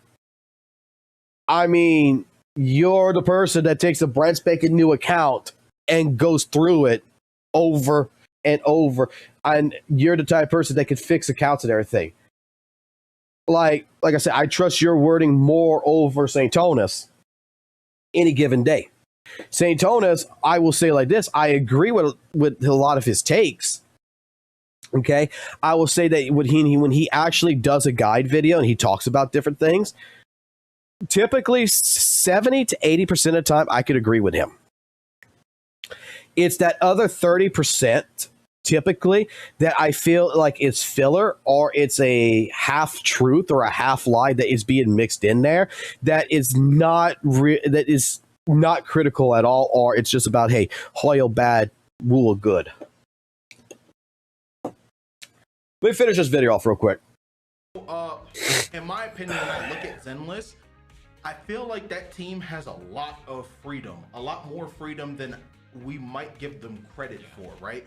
And so that's why I kind of feel like, and I mean, even when I look at Zenless as a game, Let me blow my nose real quick too. If you told me, hey man, Zenless is coming out, but you didn't tell me who made it, I would have never guessed Hoyo made that game. It doesn't look, visually doesn't look like a Hoyo game. It doesn't look like something they would try to do. And so, yeah, it is very odd. Because like Honkai and Genshin kind of look alike, in my opinion. Yeah. Just one's an RPG, one's open world, right? But again, it just boils down to just how much freedom each team has and why they might have that freedom in the answer. You know what, Feed Figure, you're 100% right.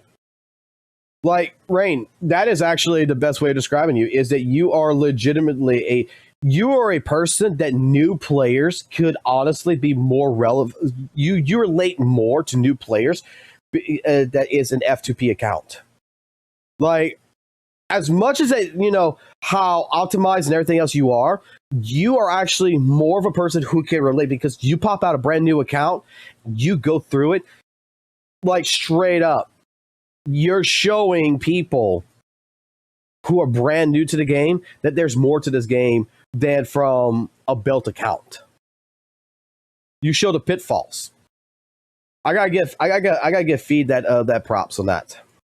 Could be so well, yeah, but that's the thing, is that like at the end of the day, like the majority of the decisions from company always boil down to money.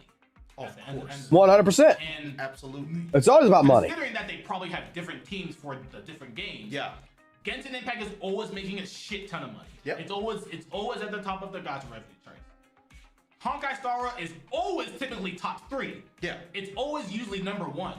It's making the most money usually. Like the last month, it made the most money. It made like $90 million in one month. Yep. Zenless Zone Zero from the Hoyo games, I can even lump it in with Wuthering Waves, but like Zenless Zone Zero and Wuthering Waves typically are on the lower end. In that sense, obviously they're still making a shit ton of money. Like they're still making over 10 million, like between 10 to 40 million. But yeah, 10 mil, such small amount of money, man. You know that's crazy, right? Not that much you can do with that, right? But, no. What I'm saying is crazy. Yeah, like that's a little bit of money. But it's just on the lower end on the scale of what their other games make. So their perspective is like, something needs to change. We need to fix something in order to make our money in this game be similar to the amount of revenue that we're making in Genshin Impact and Honkai Star. So then my question is, how long did it take Honkai to be successful? How long since that game came out did it take to actually, you know, mold into its own thing and make profit and make a lot of money? I'm honestly not entirely sure. I feel like off rip it did. Okay. Obviously right now I'm speaking on my ass because I got into the community like about a year ago. I think the game's been out for about 2 years. Comment section might be able to help us out with this. Yeah. I guess my point with that though, what I'm trying to say is like, Genshin, it's the game, right? Yeah. It's like the game that cemented this kind of like format. So I'm not surprised that, especially with how long it's been, it's super successful. Not to mention, right, if you started with Genshin, you already invested so much time and money into it. That's probably a big deterrent of you like leaving at all, right? Yeah. Even if another game comes out where I feel like Wuthering Waves and Zenless are much better games, people play Genshin since the end of time, but right? That's pretty much. Yeah. So they want to stick with it. Yeah, that's also like the reason why I feel like the developers aren't willing to change the game either, because the people are spending so much money and they're not willing. They're like, okay, we have people spending 100% accurate. Right there. That right there is what I'm going to say is the biggest problem when it comes down to games like Genshin or Honkai Star Rail. Okay. And when people say devs don't listen when it comes to Hoyoverse, is that I've stated this before. When people were doing the boycott and everything on Genshin, you know, because they wanted more cultures in the game, you know, they didn't just want the white characters. They wanted more, you know, appreciation to other cultures. And they had that entire boycott. I think, yeah, you know, I would like to see other types of characters, not just, you know, the typical, you know, white protagonists. I would like to see tan characters. I would like to see black characters. I would like to see other cultures be represented properly in the game, 100%, okay? And when they did the boycott, I'm not going to say that the boycott, the way they did it, was bad, but the issue was that when people were like tossing out, hey, boycott the game, show Hoyoverse that we are the fans and such, You know how many people I know of that followed that's followed that trend? Like, yeah, boycott Hoyoverse, boycott. But the problem is that I caught them on Twitch live streaming Genshin Impact right after. They tweeted that, and they're spending money, and they're building those accounts up, and they're there with like 50 people watching them, and they're just like, I'm looking at them, they're talking about the boycott, but these are people who's advertising the game, who's spending money in the game, and is live streaming the game while trying to promote a boycott. It don't fucking work that way. Because when you're going to have a company that you are upset with their game, Devil May Cry, you do realize the reason why Ninja Theory doesn't do another Devil May Cry game for Capcom, right? Because it sold less than Devil May Cry 4. It sold less copies. So Capcom's not hiring that company again to make a Devil May Cry game because money dictates. So if Genshin, if tomorrow they release another Archon, right? They release another Mavica, and it makes $100 million. And then the intern runs into DeWay's office and says, oh no, the fans are not happy. They want it to be more like Weathered Waves. You know what DeWay's doing over there? He's like, oh shit, they're upset. Let me check something. He goes to his computer. He looks at it. He's like, oh, I still made $100 million last month. Oh, we're on track right now to make $100 million this month. Yeah, I don't see a problem. Tell the Genshin team to keep doing what they're doing. Money dictates. So if you're not happy, don't spend money. Don't play it. Try something else.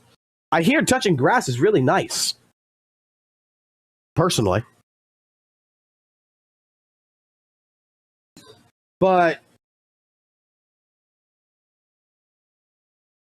it's what it is. Like, that is one factor. Like, I even said it like this as another factor too, like when it came down to a lot of people in the Genshin community that apparently hated Weathered Waves community, is the fact that you do realize that some people in Genshin, they don't have to worry. Okay, they really don't have to worry. And I think that this last year proved it. But in the beginning, there was some people in the Genshin community that was worried about Weathered Waves being a competition that would actually hurt Genshin. And it's not because it would hurt their favorite game. It would hurt their account is what they felt. It would devalue what their account was about. Because when you're a person who from the year 2020 has spent so long playing a game, right?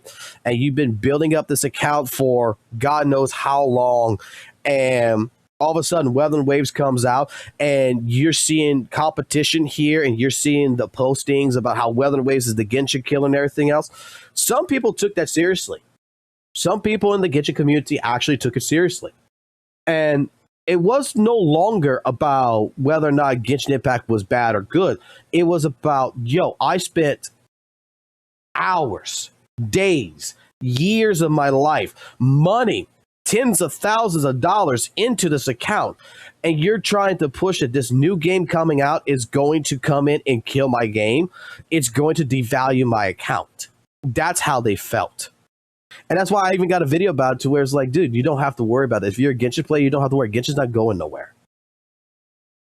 But I understand your feelings. I understand that aspect. There's multiple reasons around that. Money now, here. We gonna save this one. Because I want to talk about that. I actually don't think that the Weathered Waves and the Zenless Zone Zero community are actually at each other's throats.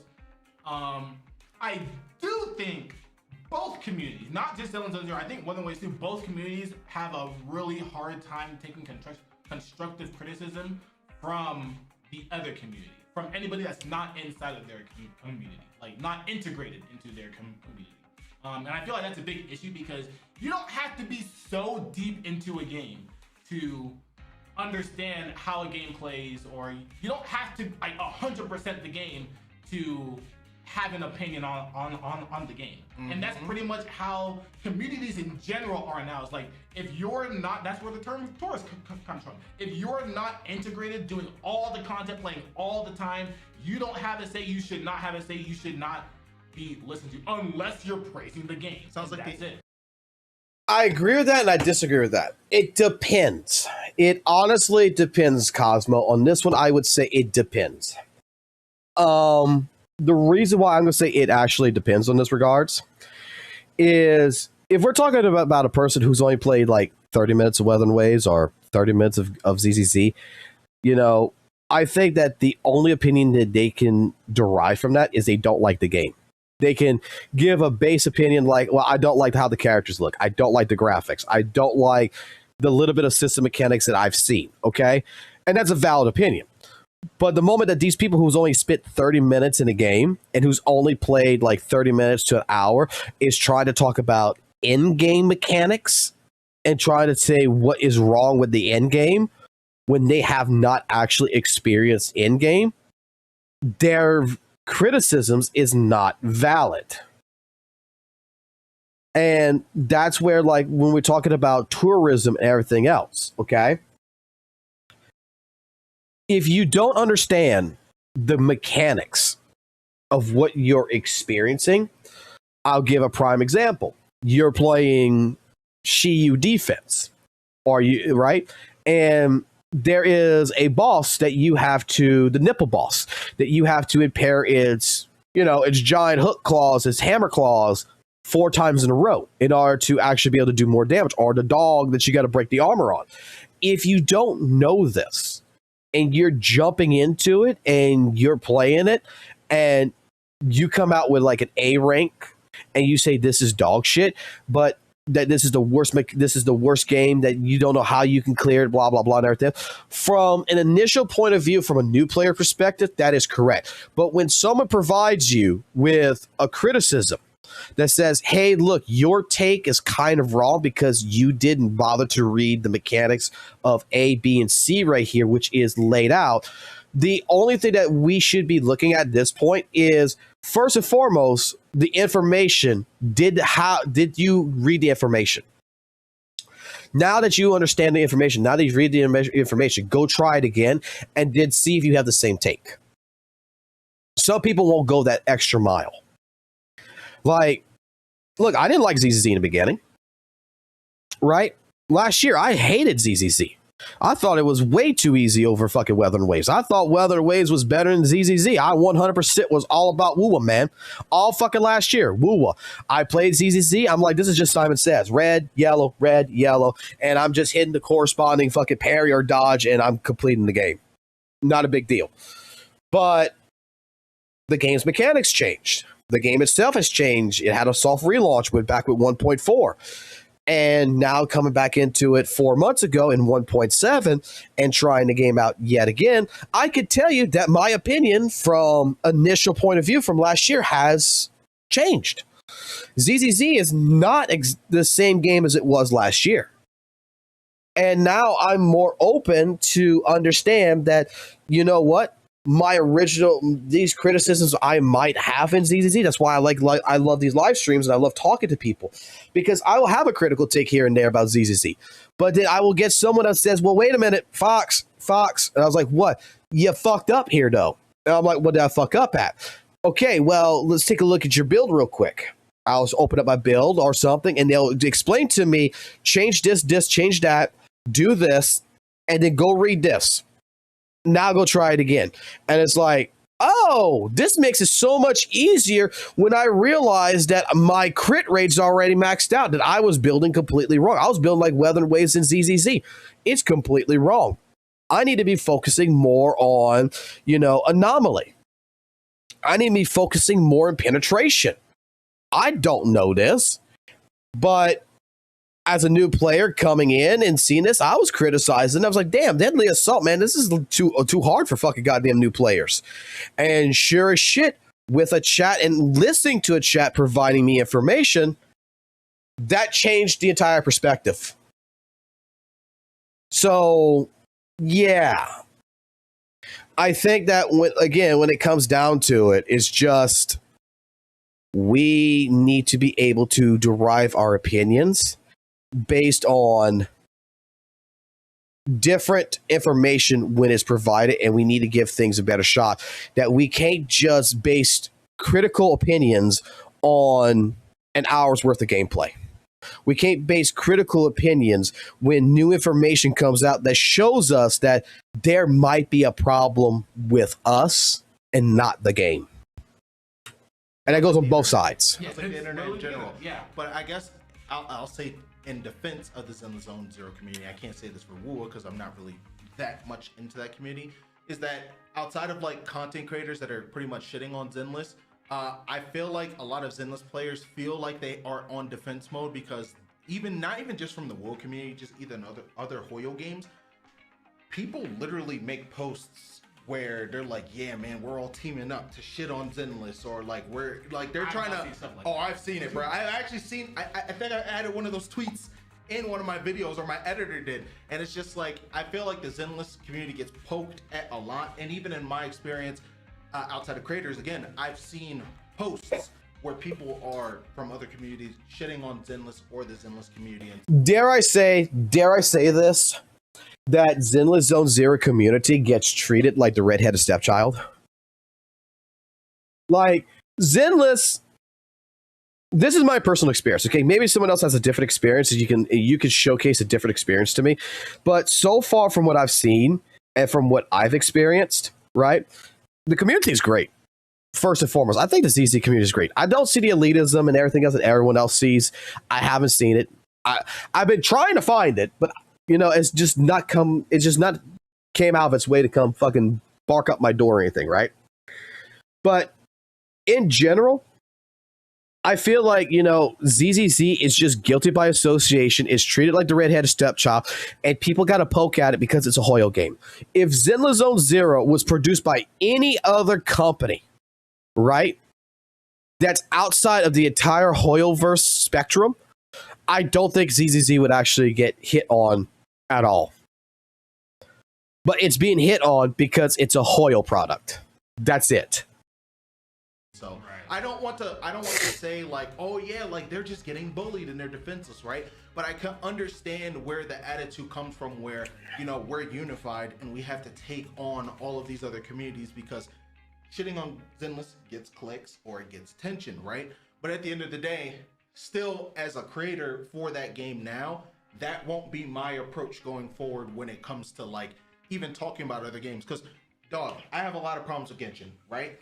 And people will hear that one sentence and be like, fuck this guy. Yep. But to me, it's just like, I'm gonna still talk about what I want to talk about, and I'm not gonna come at Genshin's neck like as a hater. I'm just gonna come at it as someone you're giving constructive criticism. You're saying what you feel about the game. To a degree. I think some constructive criticism is exactly that, and others are rage baiting. Mask it, and they're rage baiting, or they're just actually being toxic pieces of shit. Yeah. And for people like that, like I see those channels, and I don't even get mad. I just think they're miserable. So I don't watch or even care to interact with or listen to what they're saying. Yeah. But if someone like especially someone that wants to like the game, let's say makes a video about Zenless Zone Zero, and they're bringing up not only fair points, but you can tell when someone's being really genuine about someone and not actually trying to piss you off but have a conversation, I'm way more willing to hear someone out like that, and whether I disagree with them or agree with them. Because I feel like listening to people you disagree with is just as important as listening to people you agree with. But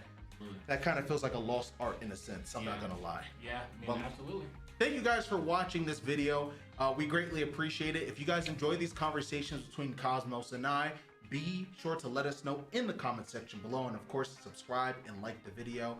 And yeah, I mean, make sure you subscribe to him too. Yep. Show support to Cosmos as well, because I got my own channel. Yeah, if these do well, we'll do more of them. So thank you guys again. I think it's a good video.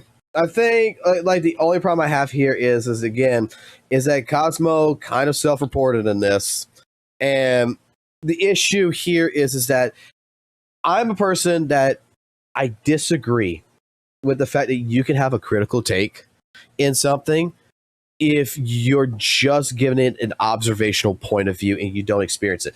It's like, again, the best way I could describe it and how I felt what Cosmo was saying is that I would go watch the IGN review, and the IGN review said that Zenless Zone Zero was bad. So, you know what? Oh, so at that point in time, you know, it's got to be bad. And this is my critical points from the few hours of gameplay that I've given it. I don't think that's fair. Again, that's like listen to your friends say, hey, this movie sucks, but they never went to the fucking movies actually, and they just watched someone else review the movie and say that the movie's bad. You know how many times I've seen people say like there's certain B horror cult films that are fucking horrible, and like legitimately down it to like a dare I say a 3 out of 10 or something, and I go watch it. I'm like, damn, this is actually not a 3 out of 10. This is actually a 7 out of 10. For example, one movie a friend of mine told me that he fucking said was shit. He said it was absolute dog shit. He watched a review on it, which was Tucker and Dale versus Evil or some shit. And about like two hillbillies in the woods and everything, and they making it to like a comedy horror. He said, dude, I watched a review and it was so bad and everything. I actually watched the movie with my son, and dude, we busted out laughing, and it was like one of the greatest films we watched.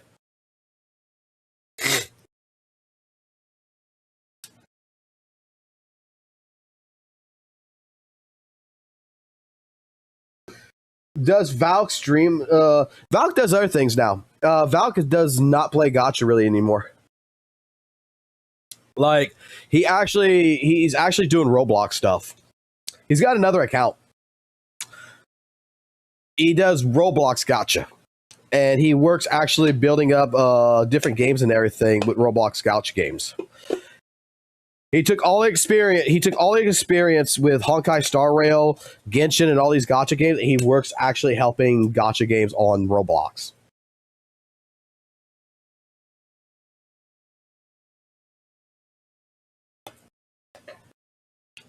I mean, he doesn't play Genshin Impact. He actually, you want to know what's funny? That account I know was stacked. Okay, I know his Genshin Impact account was stacked. You know what happened? He let Genshin delete it. He never verified the account.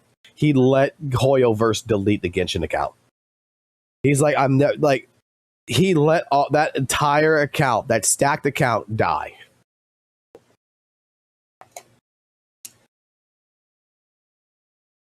I was telling him, dude, like, give it to me. Give me the account, man. At least give me the account. Let it survive. He said, no, it's got to burn. It's got to die. And I could just see it. Like, the way I pictured it is that he's right there watching Genshin in a fire burn. He's like, this, and he's put it like this because the Genshin community is no longer like this. He even will admit this, I believe, that it's no longer like this. But a lot of his past frustrations and everything, and I've seen it, was fighting a Genshin community because he would have critical thought patterns about different things, and he would get told that it's an L tick, he was wrong, and everything else. And it wasn't until years later when people started commenting on those older videos of his that says, you know what, you're right about this. Yeah, because he was an old roommate of mine. Known him since 2012, actually. Basically a brother. But no, I think with this video in particular, like legitimately, this is how conversation should be. Whether I disagree with Cosmo majority in this, with his takes about criticisms and everything else, with the takes of Z.Z.Z and WUWA, this right here, this type of conversation is what should always happen. Two people on two opposite sides of the spectrum should be more than willing to sit down together and talk. Not attack each other, not go ahead and blatantly try to rage bait the other. Talk. This is what I like.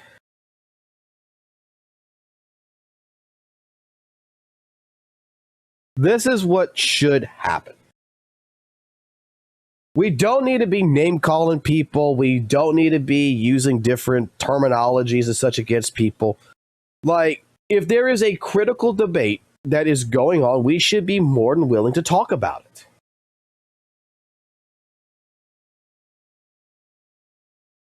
Civil conversation is what matters. Like when Drax was all about, how the miasma shield is a bad thing.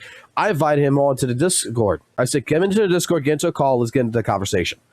We sat here for a good hour and a half talking about the shield, and I explained to him my points of views. He explained to me his point of views, and of course, his point of views were parroting more like with Saintontas, like is it to go to the HSR levels with different things, and he was bringing up like PGR and stuff like this, problems like this.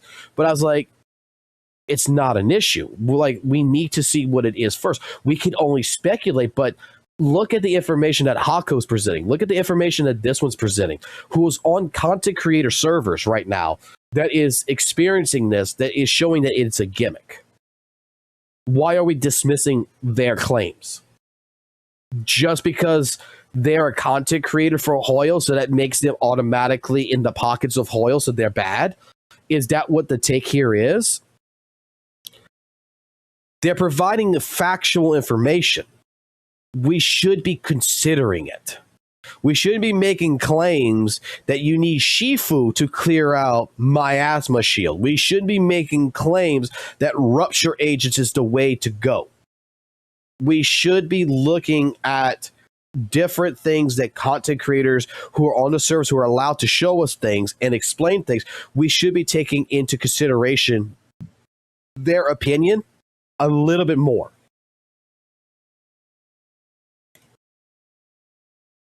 But I think y'all guys came here for the different show, right?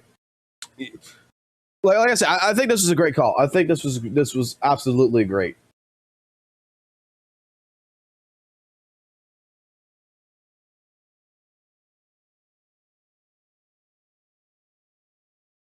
All right, let's see.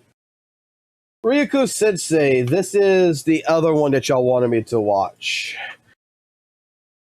A 15-minute review on Weathering Waves, the good and the bad. Do y'all guys really want to watch this, or do y'all want me to go into Saint stuff? Which one y'all want? Do you want to watch one more? Because this is the other one that y'all posted up. Do y'all want to go through the Weathering Waves review update and see what Ryuko Sensei says from a person that I think is absolutely non-biased, that he will actually give a good critical take?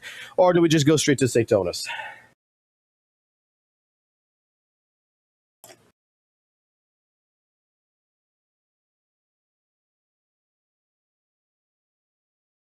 Let's give Ryuko at least a good. I think we owe him that respect. I think we should give Ryuko Sensei the respect of what his opinions is with Weathering Waves, because, like, look, I still think Weathering Waves is a good game, man. As much as I'm playing ZZZ and I haven't really touched WUWA, and I'm not gonna be touching WUWA because as much as I want to play Augusta, I want Evelyn, baby. I want Trigger, baby. So money's going to ZZZ. It's not going into WUWA. I'm sorry. I'll just wait for a rerun on Augusta. But I still think WUWA was a good game. So, after watching the recent Wuthering Waves 2.6 livestream, I can safely say that I am very happy and excited for the future of Wuthering Waves. But, before we move on to 2.6, I wanted to take a step back and talk about the recent 2.5 patch and... My wife's here for real quick. Just give me 1 second.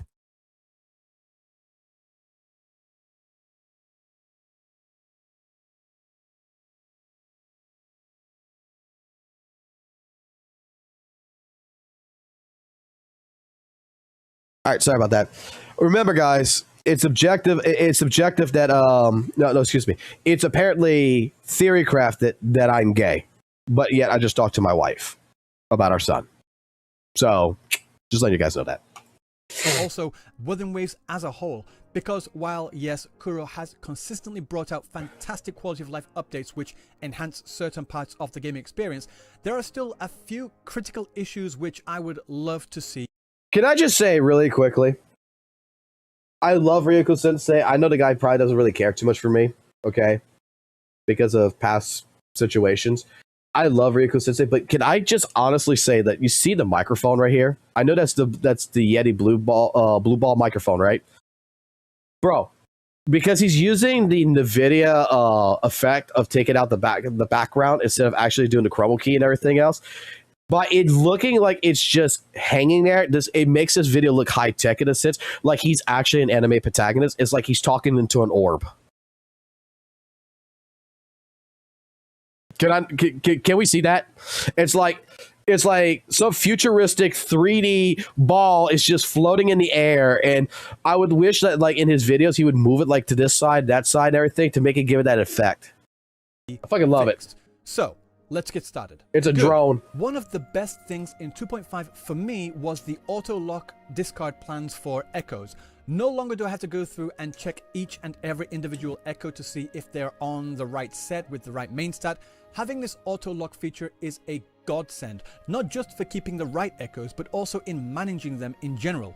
Because before the update, my inventory would slowly fill up with a bunch of echoes that I haven't batch merged because I just couldn't be bothered to go through the chore of checking all of them and locking the ones that I want. Now that they are auto-locked, I don't have to worry when I go to batch merge them all, so I can do this over and over and over again until I have no more trash echoes, all in just a matter of minutes. Though in saying that, it's really annoying that it kicks me out of the batch merge menu each time that I do it. Yes, a it growing is. concern I have though is that with the pool of different Saintontas sets continuing to grow and expand with each patch, it makes the chances of getting an echo on a set that you actually want incredibly more difficult. They should allow us to select which sets are randomly generated, much like they do with the echo boxes we get from the 1,000 gateways. Oh, I agree with that 100%. For me, it was the Phantasma Dreamland. This little minigame was interesting at first. It had cute visuals and the game concept itself was intuitive, but it got repetitive and boring quite quickly. Overall, it just felt like a clicking simulator. Choose the echo on the right set, run it, wait, and repeat. I mean, if you enjoyed it, I am really happy for you. I'm glad you enjoyed it, but for me, it just wasn't all that fun. And this trend of repetitive and boring casual minigames isn't the first. The Wuthering Waves devs seem to struggle with the more casual mini-events like this, but the more hardcore ones, for lack of a better term, like Battle Simulation, Banners Never Fall, and Virtual Crisis have been really fun. The 100 HP debuff in the Elusive Realm was incredibly fun to play. On that point, bring back the Elusive Realm, please. But in saying all that, even though I have problems with the more casual I agree with that. In Wuthering Waves, I'm glad that they're trying new and different things each time. Just nothing so far has stood out for me as being particularly enjoyable, except maybe the Peaks of Prestige card game, when it wasn't bugging every time I tried to run the fallacy deck, that is. I can't see my cards! It's glitched. There's no cards. There's nothing. There's nothing. I'm looking forward to trying out the new Tidal Defense Simulator in 2.6. Wow, Wuthering Waves is such a perfect game that it even bugged out the card game? I didn't realize it actually bugged out the card game. That looks promising. Good. On top of the automated echo locking feature, the sync tuning feature also really helped. Now that you don't have to keep going back and forth between menus, it streamlines the echo leveling process. It's not a massive change, and I don't really have all that much to say on this, but that doesn't diminish how welcome this particular change has been. Bad. The Rust, Sword, and the Sun Overture Quest. Now, this is something which I was really looking forward to. Instead of having the character backgrounds hidden in menus, I was looking forward to having a more visual experience to learn more about Augusta.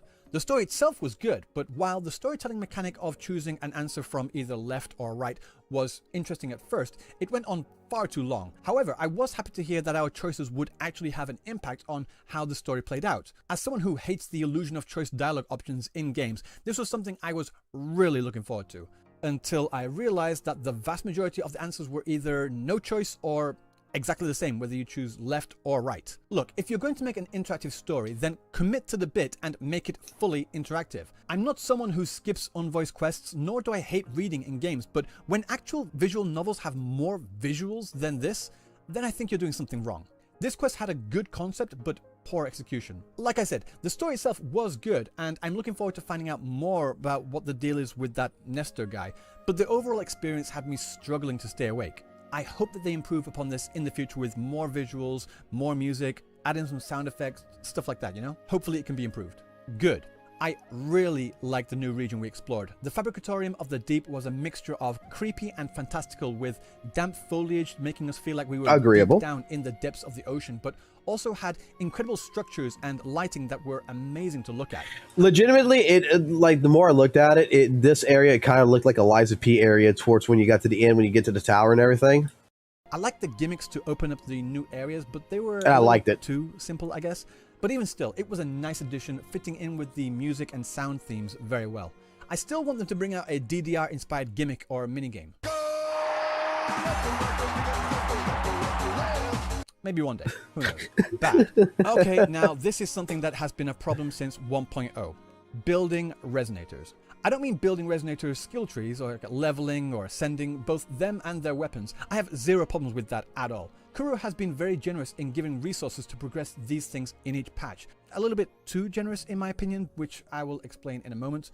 The biggest problem with building resonators is, and always has been, the ecosystem. People still go on about the method. Well, actually, if you just level up and tune once, then blah, blah, blah, blah, blah, blah, blah. Yes, you are right. That definitely is the way to get the most out of your Echo Experience tubes. And they even made it a lot easier with the auto-tuning feature they introduced, as I mentioned earlier. Love it. Fantastic. But at the end of the day, it is still a method that involves a lot of granular control over everything just to squeeze out enough Echo Experience. Whenever I hear people talk about the method, it's always like hearing people say, you know, the human body only really needs about 2 hours of sleep a day. Have you heard about the Damaxian or Uberman sleep patterns? That's how you maximize your time to get the most out of the day. If you need more sleep, then it's a sleep management issue. And yeah, to some degree, that's true, but just because it's true doesn't mean you're right. Most people just aren't going to do that, nor should they have to. I think that if players are willing to be that focused and that disciplined when it comes to leveling echoes, they should be rewarded for that. If you put that much effort into squeezing the most experience, you should reap the benefits of getting more bang for your buck, as it were. But it shouldn't be a requirement to do that just to have enough. Because at the end of the day, these gacha games are designed to be casual games enjoyed by a majority casual audience. And that's assuming I have an echo I want to attempt to build in the first place. As it currently stands in the game, the quickest way to get echoes is from tacit fields or by opening boxes from the 1,000 gateways. But both of these methods are limited by wave plates, the limited stamina currency in the game. But even when doing these tacit fields, it's not uncommon to get just 1 or 2 or maybe even no usable echoes at all because of the astronomical amount of RNG built into the system. RNG to get the right set, RNG to get the right cost, and then if you already have an echo that you want to equip, there's another level of RNG to get a different echo of the same cost on the same set with the right main stat. And then you go through the RNG of getting the right substats. I'm not even talking about 5 out of 5 highlighted substats either. Do you know what the odds are of getting double crit of any degree on an echo? Okay, so there are a total of 13 possible substats. So that's an N of 13, and you want to get 2 specific substats, crit rate and crit damage. So that means the M is the 2. And if you fully max an echo to unlock 5 substats, that's an object picked of N5. And the chance of you getting those 2 out of those 5 is this K2. What's that as a percentage? 12.82%. Okay, so maybe you're not doing that. Maybe you're doing the method and you want to get any 4 decent substats in the first 2. What would that work out to be?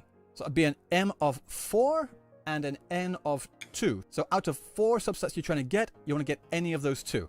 What would that be? 7.692%. Damn. Nice. And like I said, that's for any percent of the stat. Not even trying to get high rolls for these substats, which would only make these percentages even more infinitely worse. So to clarify, after you've gone through the RNG of getting an echo on the right set with the right cost and the right main stat, then and only then do you have a 1 in 8 chance of getting crit rate and crit damage if you fully max an echo, or a 1 in 13 chance of getting any 2 highlighted substats if you're doing that method. To be fair, the main stat modifier helps a little in this whole process, but it's essentially putting a band-aid on an open wound. The main stat modifier is a good start, but I think there really should be a substat modifier too. I think players should be able to use tuners to do this for a significant cost where you can choose the substat but not the substat amount. I mean, I can agree with that. But I'll be honest with you, I'm the type of person that after losing my mind for 2 to 3 weeks of building my Shangli echoes to the best of the best back last year, I got to the point where I just don't care about substats no more, man. If it comes, it comes. If it doesn't, it doesn't. That's why I got to, everybody was so surprised when my Zanny got God rolls. And I was just like, I don't care. I was like, but he's got God rolls. I was like, I don't care about substats no more. I care about main stats. I don't care about substats because the RNG is so fucking out there. I just automatically go straight 25, 25, 25. And I say, okay, I'm good with these echoes. And I move on. And then later on, I rebuild them. I mean, I would love if the RNG would be a little bit better. But I think he's got good points here. I really do think so. I've gone over what I think would be a good system in a past video, so feel free to check that out if you want to know more. The point being is that if a game that relies on you constantly pulling for new characters has an RNG based equipment system, then they need to have mitigating systems in place in case players just get really damn unlucky. I have spent hundreds, possibly even thousands of hours grinding in games to build characters in both MMOs and gacha games. And I don't mind that at all, as long as I know that if I put this certain amount of time and effort in, I am definitely going to get the result I am looking for eventually. I still firmly believe that RNG-based equipment systems in games like this are a bad idea that promotes player burnout. RNG on substats works for games like MMOs because you're building just one single character, but in gacha, where the whole point and business model is for the company to sell you 2 characters every 6 weeks or so, why would I pull for another new character when I'm still trying to build the last one? Sure, I could, but then I would also have a growing backlog of characters I need to build, and that doesn't feel good at all. But then there'll be people who say this: if players could build characters so quickly, then they wouldn't bother logging in every day. I disagree. The reason why people log in each day isn't the echo grind. Yes, that might be what many players do after they log in, but the incentive to log in daily is the daily login. The daily login bonus is there to keep players coming back each day to clear the missions and to get the meager amount of premium currency. Daily logins shouldn't take longer than 5 or 10 minutes, and I'm glad that they don't in Wuthering Waves. The point is that the main reason for most players to log in each day is to get those astrites. Using wave plates on weekly bosses, domains, and tacit fields is just the extra thing you do along the way. And on top of all of this, let's say you go through all of this grind, all of this RNG, and you finally get a full set of echoes. Congratulations. But that set of echoes is practically useless to put on the new characters, because if you want to get the most out of that new character, you need to pull for the new echo set that they just released too. So then you have to go through all of that RNG all over again. There's also the issue with the lack of character variety in the game too. I'm not going to say much about it in this video. I have a video in the works that I've been meaning to put out for ages now. I've just been waiting for a time that I can post it and not have people accuse me of jumping on some kind of hate bandwagon or something. But all I'll say for now is that I think Kuro should start making more male characters than they currently are, because this is ridiculous, even by gacha standards. And to clarify, I don't mean that I think they should make more male characters than female. That's not what I'm saying. I'm just saying more often than they currently are. That's all I'm saying. At the same time, we also need more 4-star characters too. Just throwing that out there. And I'm sure I'll have some people in the comments that will say, well, these problems aren't just in Wuthering Waves. You could say the same about other games too. In fact, it's even worse in those other games. And to that I say, so what? I don't care. So what if other games have those problems? That doesn't take away from the fact that these are problems and they are in Wuthering Waves. So I'd like to see Kuro address them. And so what if this or... Who cares if Game A has the same issue as Wuthering Waves? We're not talking about Game A. We're talking about Wuthering Waves. I get what Ryoku Sensei is saying right here, 110%. Ryoku Sensei is like straight up is like, I don't care about that game. I don't play that game. All I'm saying is that I would like to see, you know, maybe a better average of male to female ratio in Wuthering Waves, because male characters could be just as cool as female characters. And at the same point in time, I want more 4-star characters. It makes perfect logical sense. Like, why are we making an excuse, right? That, well, oh, this game does it worse than Wuthering Waves or whatever. We want Wuthering Waves to be at the best standing there is. It's the same thing like Z.Z.Z. We want Z.Z.Z. to be the best standing as it possibly could be. Your particular game that you like, whether it's Genshin, whether it's Honkai Star Rail, whether it's Wuthering Waves, whatever, you want your game to be as good as this. You don't want to keep making excuses. I get what he's saying. That is worse in another game. Just because one is worse doesn't mean this is good. They're both bad. And on top of that, there are some out there defending these problems in Wuthering Waves just because there are worse problems in other games, which is crazy to me. Okay, so now with my usual echo rant out of the way, back to the good. Weird segue, but one of the best things I thought about the 2.5 update was the story. The story in Wuthering Waves has been getting better and better with each patch. On top of the great voice acting from everyone involved, the music has been fantastic and the visuals have been incredible, not just limited to the environment that I mentioned earlier. When it comes to Rover, I'm someone who generally hates the OP amnesiac self-insert protagonist trope. For me, it's just lazy storytelling. How were they able to do that? I don't know, they were always able to. They just forgot and they always could. Why does that person love or hate them? Something, something, something, in the past we forgot, I don't know. Yeah, I really don't like it. These types of protagonists are typically purposefully left blank with the intention that the player can imagine themselves being that character, but in doing so, it creates a massive problem. Okay, quick question.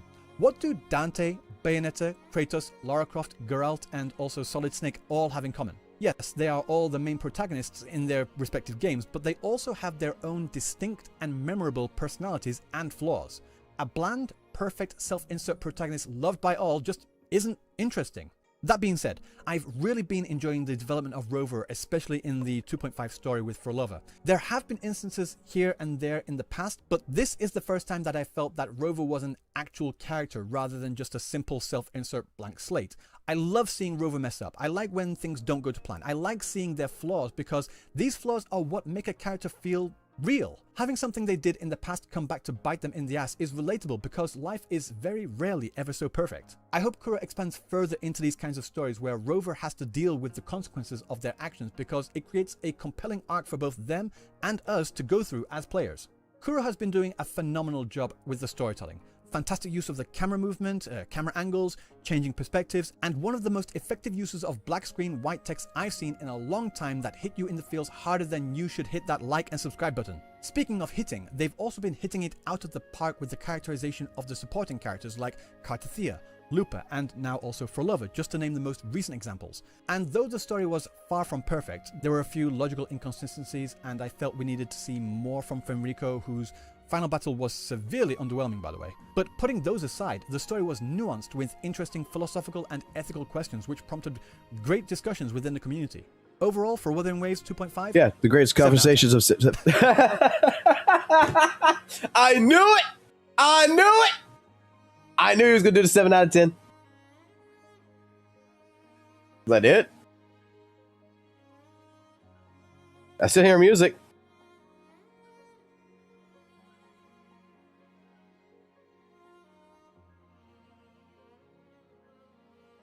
Oh, he didn't cut it out. Oh, okay, so that's an editing issue. I knew he was going to do that. I knew it. That was a perfect ending. That was a perfect ending. That's peak editing right there. He could do that with a straight face. Dude, no one can do that shit with a straight face. I don't know. I don't care who you are. You can't do that shit with a straight face. Alrighty. We need to go back now. We're going to go into... So we're going to go into our main situation here, I think. So give me a second here. I need to pull something out in particular.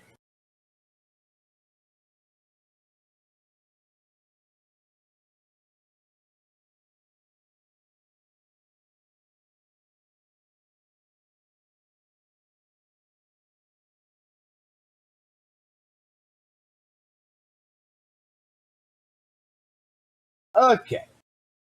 Let me go pull out what I need to pull out really quickly. And I'm going to use the restroom really quickly, if you guys don't mind. And I guess we'll get into the situation of...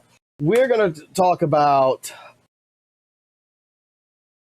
Crashout, I guess you want to say.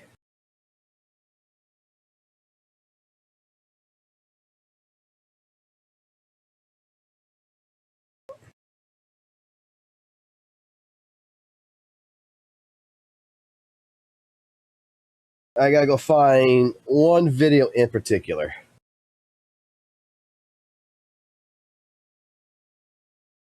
There it is.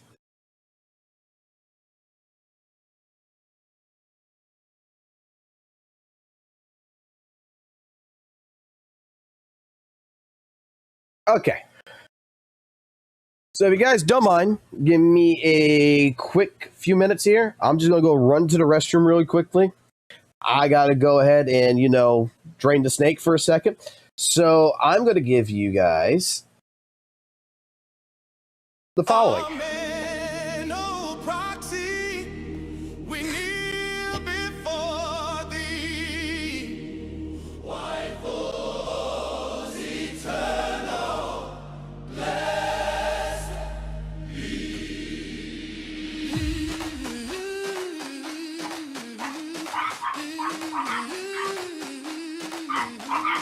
Raise your hands, brothers of the spin, pulling for his strength, let confession begin. From Ellen's frost to Nichols' flame, we praise each banner, we chant each name. Oh, white bulls divine, grant us thy gaze, smite the pity with holy rays.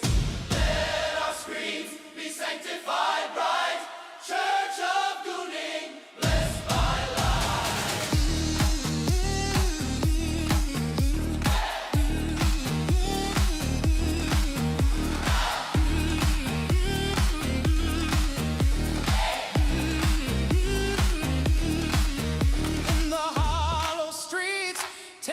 Salvation calls. We kneel at the gotcha within proxy's halls. Miyabi's grace and B's might guide us through darkness into delight. Hey. Spin, oh spin, the sacred rites. Hey. Endless goon in the neon nights. Ho. S-rank relics, gospel true. Praise be the pools, Holly waifu. Oh, waifus divine, grant us thy gaze. Smite the pity with holy rays. Bang, boo, bells, let them toll. Zenless gospel, saving our souls. Proxy protect us, agents be near. May our stamina never disappear.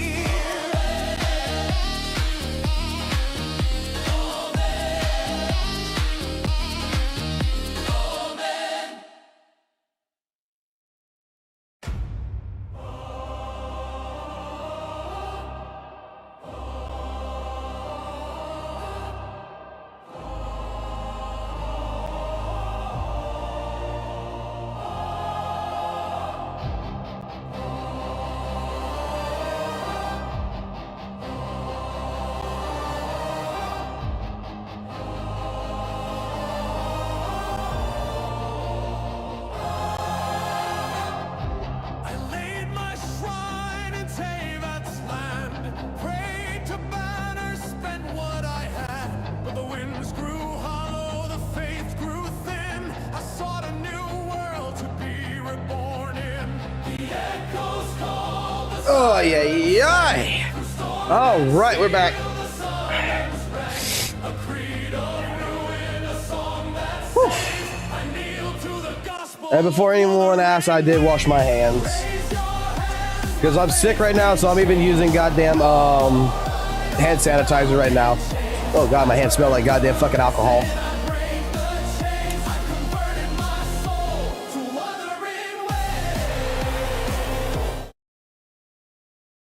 So yeah, my hands smell like alcohol right now because I would go wash my hands after using the restroom.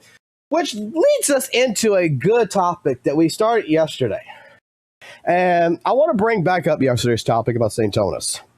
So this one right here is going to be a pretty extensive, part of the stream. Okay? Because a lot of y'all guys are going to think I am completely obsessed with Saintontas, and you know what? You're 100% fucking right. He's senpai, man. I am fucking 100% obsessed with him. But I'm going to say it like this. I'm a guy who believes pretty much that when it comes to subjective or factual speaking, if you're going to state facts, you better be able to state facts. You better be able to hold your own and not try to convert a subjective fact as a factual statement, because you will be debunked. Okay? So there's a couple different things that I want to go through. And I want to go through back with yesterday's video or live stream that Saintontas had. If you aren't getting on the Tito's, guys, right here. Fox. So yesterday, okay, let me get to the part that I need to get to here. Yesterday, we have an old viewer of mine from back in the Weather and Waves community who pretty much was a person that did not like Saintontas. They used to be in our streams. They used to be here. Used to talk massive shit about Saintontas on Discords and everything else. Used to be all over the place about Saintontas, right? That since I started playing Z.Z.Z, he's pretty much been having an issue with me playing Zenless Zone Zero.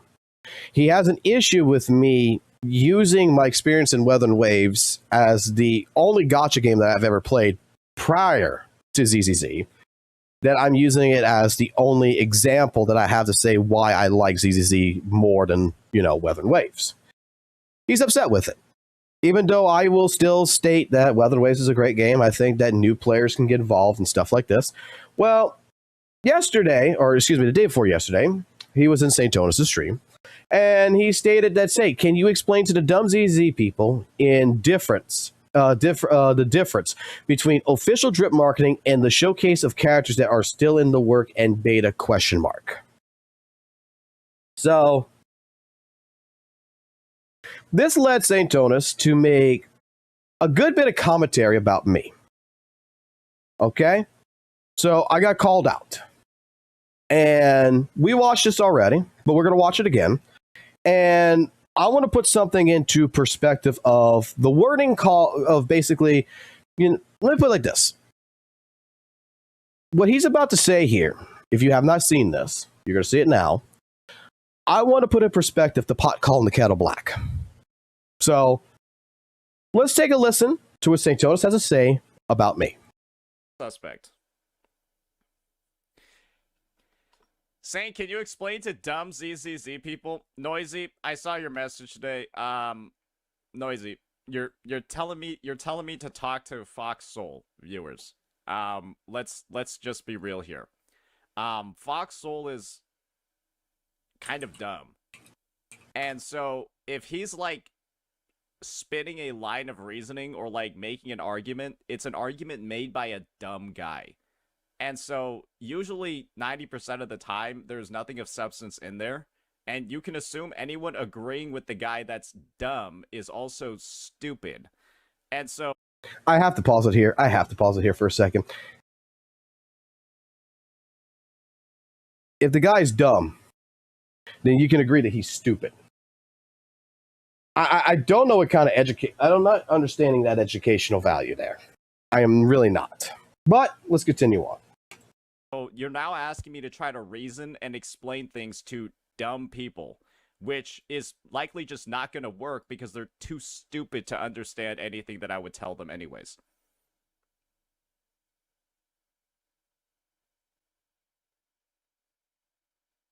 Yeah. That's basically it. Like, what do I care what an alcoholic thinks about my take? Like, an alcoholic CC that literally gets on stream, gets blackout drunk, and then starts screaming at other CCs. Okay. Like I stated this before yesterday, is the fact of, apparently I'm an alcoholic. Apparently what you just heard me opening up here, which is a Diet Coke, apparently this must be a fucking beer or something. I don't know. Well, I explained this yesterday, and I'm going to explain this again for full context, that if I drink, I'm going to die. I had a surgery back in 2019, which I just finished paying off 2 years ago, that pretty much I have a medical condition that does not allow me to drink alcohol. If I try to drink alcohol again, that it will land me in the hospital, and there's a good, I would say 80% chance that I would die. No whole bar, I would die because my body cannot tolerate it. It would kill me. Okay? So to make the defamational statement that I am an alcoholic without knowing my situation is very, very funny to me. I mean, this is still the same person that made a statement a while back that he theorized, that the community theorized that I am gay. That he has used different elementary school style insults to pass my way. That I'm gay, that I'm stupid, that I'm a dum-dum, and now we're going into the process of calling me an alcoholic. Okay. There's just, I just need to state the facts about the situation and then just move on. It's quite literally that simple. It's quite literally that simple. You don't fuck with alcoholism, you aren't getting on the Tito's, guys. I think there's a big difference. I think there's a big difference between drinking occasionally for recreation and getting blitzed out on stream on a daily basis. They find the other video here. Like, actually crash out and ruin your reputation because you're too drunk to be streaming. Like, the fact that that's even occurring, right? You're, like, people are able to tell that you're blackout drunk over a VTuber. That's kind of impressive, to be honest.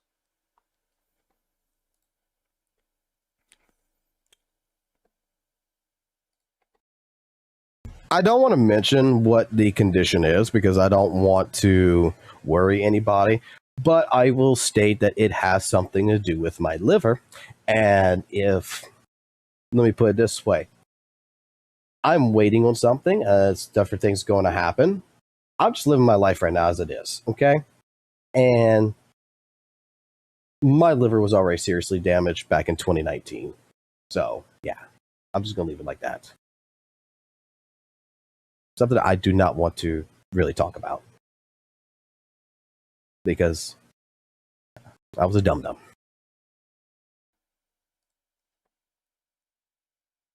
I guess this is the thing. If you're like streaming drunk while you're in the emotional frame to be incredibly upset and crash out, that's like another miss. Where like you're streaming when you know you're in a state where you're gonna be like upset. Like, then just if you're gonna get drunk and you're upset, then just don't stream. So you don't do anything stupid. There's drunk streaming and then there's blackout streaming, true. Genshin will fix anything but their game react. Alright, so that was it. That was the entire part of pretty much what happened. Now, yesterday, I showcased the stream, the Crashout. Okay? Practically what Saintontas is referring to is a stream that I did a while back, which when he asked for an apology, basically, to Lightning Nix, this was a video that I had to remove. Okay? In order to get his acceptance. So I removed it, but I still have it. Okay? And I'm going to be honest, this was not my best time period. I was emotional. And I basically called Saintontas a fucking moron throughout this entire fucking stream. This is one of those streams where the word fuck was thrown out 6,000 different fucking ways. Because context of this is that I'm talking about gacha revenue. And I am talking about a website, and I'm going to explain to you because the way I explain it in this quote-unquote drunken phase that he claims was more of a anger issue than a drunk issue, if that makes sense. I think you guys can understand that, right? But I was making the argument, not with this one. It's a Versal app. Yeah. I was making the argument that the man, while I agree with 70% of his takes, that this was one take that I fully disagreed with. I fully disagreed with his take on the gacha revenue site back in the day. Because no matter the way you look at it and everything else, this data was being sourced from a website called Sensor Tower. The information of him claiming that there was lie by omission, they're putting fake numbers, everything else. I will show you the video here in a second. I'll show you my live stream side of things, but it's all in the AFQ. You know, it tells you right here, where do you get your where do you get your data from? How is it calculated? Blah, blah, blah, blah, blah. Why is it not, why is the numbers changed? Because the first of the month is not stabilized yet, and it's stabilized by the second week. So they update the webpage 4 to 5 times a month to get the most accurate numbers possible from Sensor Tower. So the video that I in question is about his gacha revenue is a scam, which he's attacking the website for putting in a 1.75 multiplier on there. And the short version of it is he's basically calling the guy on here who's building this website is a Hoyle shield that is trying to make Weatherways look bad. And it's like, no, dude, you're wrong. Like, if you believe that, you're a fucking moron. And that's what I said. You're a fucking moron. And people, came at me on the stream and tell me I'm wrong. And I'm trying to explain to them that if this is the only data that we get is from Sensor Tower, and Sensor Tower says that Weatherways made 6 million, but we put a 1.75 multiplier on it, and it says now it made 12.5 million. Okay? You're putting a 1.75 multiplier across the board on all these games. It doesn't change the fact that Weathering Waves is going to be where it's at on the list. So, for example, ZZZ right here in China, with just the Chinese side, it says 5.5 million, right? You take the 1.75 multiplier off across all the games, guess what? It's still going to be in 10th rank. It's not going to change it to 7th rank. It's not going to change it to 5th rank. It's not going to change it any which way, shape, form. It's going to be there. It's like, again, apple and oranges. If Genshin Impact is an apple, you add it, and it's $2, and you add $1, it makes it $3. If Weather and Waves is $1, you add $1 onto it, it makes it $2. The apple is still going to be more expensive than the banana. This is what I was trying to explain. Well, in my crash out, companies. I used to fucking do website hosting and development all the fucking time. I know fucking Dreamweaver. I know Note++. I fucking built them. I crashed out. You know what everything is that you build a website so that way you organize your fucking data. It's a brochure. This is what the front page is. You have, like, for a website that you build for, like I did for the lunch basket, you build it to where you have the home page. Hey, this is your basic information. Here's the fucking website for the menu. Here's the fucking... I apologize for all the cursing. Ordering. Here's the fucking part of the website for fucking goddamn, contact us. Here's a map to our location. You organize it so that way you know what you don't have. You want everything on the fucking front page? 1, 2, go find your information.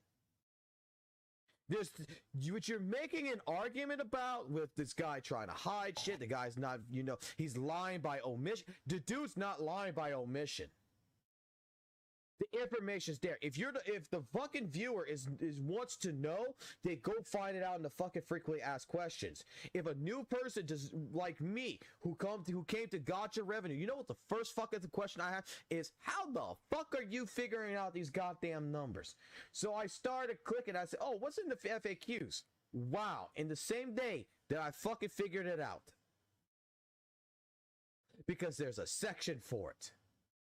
If a new user is dumb enough that just going to believe the numbers and not actually go check it out to find out where the guy's getting his data from, hey, that's on them in my personal fucking opinion. That's like a fucking Dark Souls game. Hey, you can't find a goddamn blacksmith because you didn't go down the ladder to go search for the fucking blacksmith. Well, guess what? That's on you, boo-boo. That ain't on me. I fucking would go fucking read a guide. I would go fucking find information out on where the guy gets his information. I found out where the blacksmith was. You got a problem with that kind of stuff? Here's another fucking thing, Saint. Go fucking yourself. Be a goddamn fucking gentleman for a change and come right down right here your questions. Like, come put your feedback in here.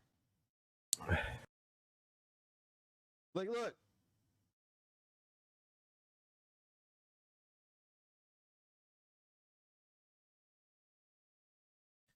Come here. Be like everybody else. Let me see your fucking name right here. Saintontas, right here. And you suggested a guy to put it on the front fucking page. Put your feedback. Put your suggestion in. Put it in here. Out a fucking website that you clearly don't know jack shit about because you're the same motherfucker that went out of your goddamn fucking way to fucking say that Hoyoverse was trying to do everything it can to stop to sabotage Weather and Waves with its fucking voice actors. And then when you got the backlash on it, you go out of your way to make another fucking video a month later and fucking say, hey, it was a theory video. Y'all guys took it too seriously. It's not my fault. Ha ha ha ha ha. Go fuck yourself. So yeah, I crashed out of Saintontas. The main reason why I crashed out, which I didn't explain in this stream because I was out of respect to the person who did this, but he's been gone off the internet for long enough, is the creator of Gotcha Revenue is named Numberlock BS. And he used to compile this data from Sensor Tower, put it on this website, and put it on Reddit. And he would put up the posting, hey, look, here's CFQ, here's how it's run. And he would post this. And now, if you know what Gotcha Revenue's sub-channel is on Reddit and everything else, those admins don't do jack shit. But the guy posts this information. He posts up where to find the information, how it's calculated, all in a post right under his initial post to be like, hey, look, these are the changes. This is how we calculate things. Click here to find out more information. And the guy who created this website was never lying. He was never lying by omission. He was a great guy to talk to. But the reason why he stopped doing the original Gotcha Revenue channel, the original Gotcha Revenue website, was just for the fact that he got doxxed. He got doxxed and he got death threats. And it's people out there that took what Saintontas said to heart that went after him.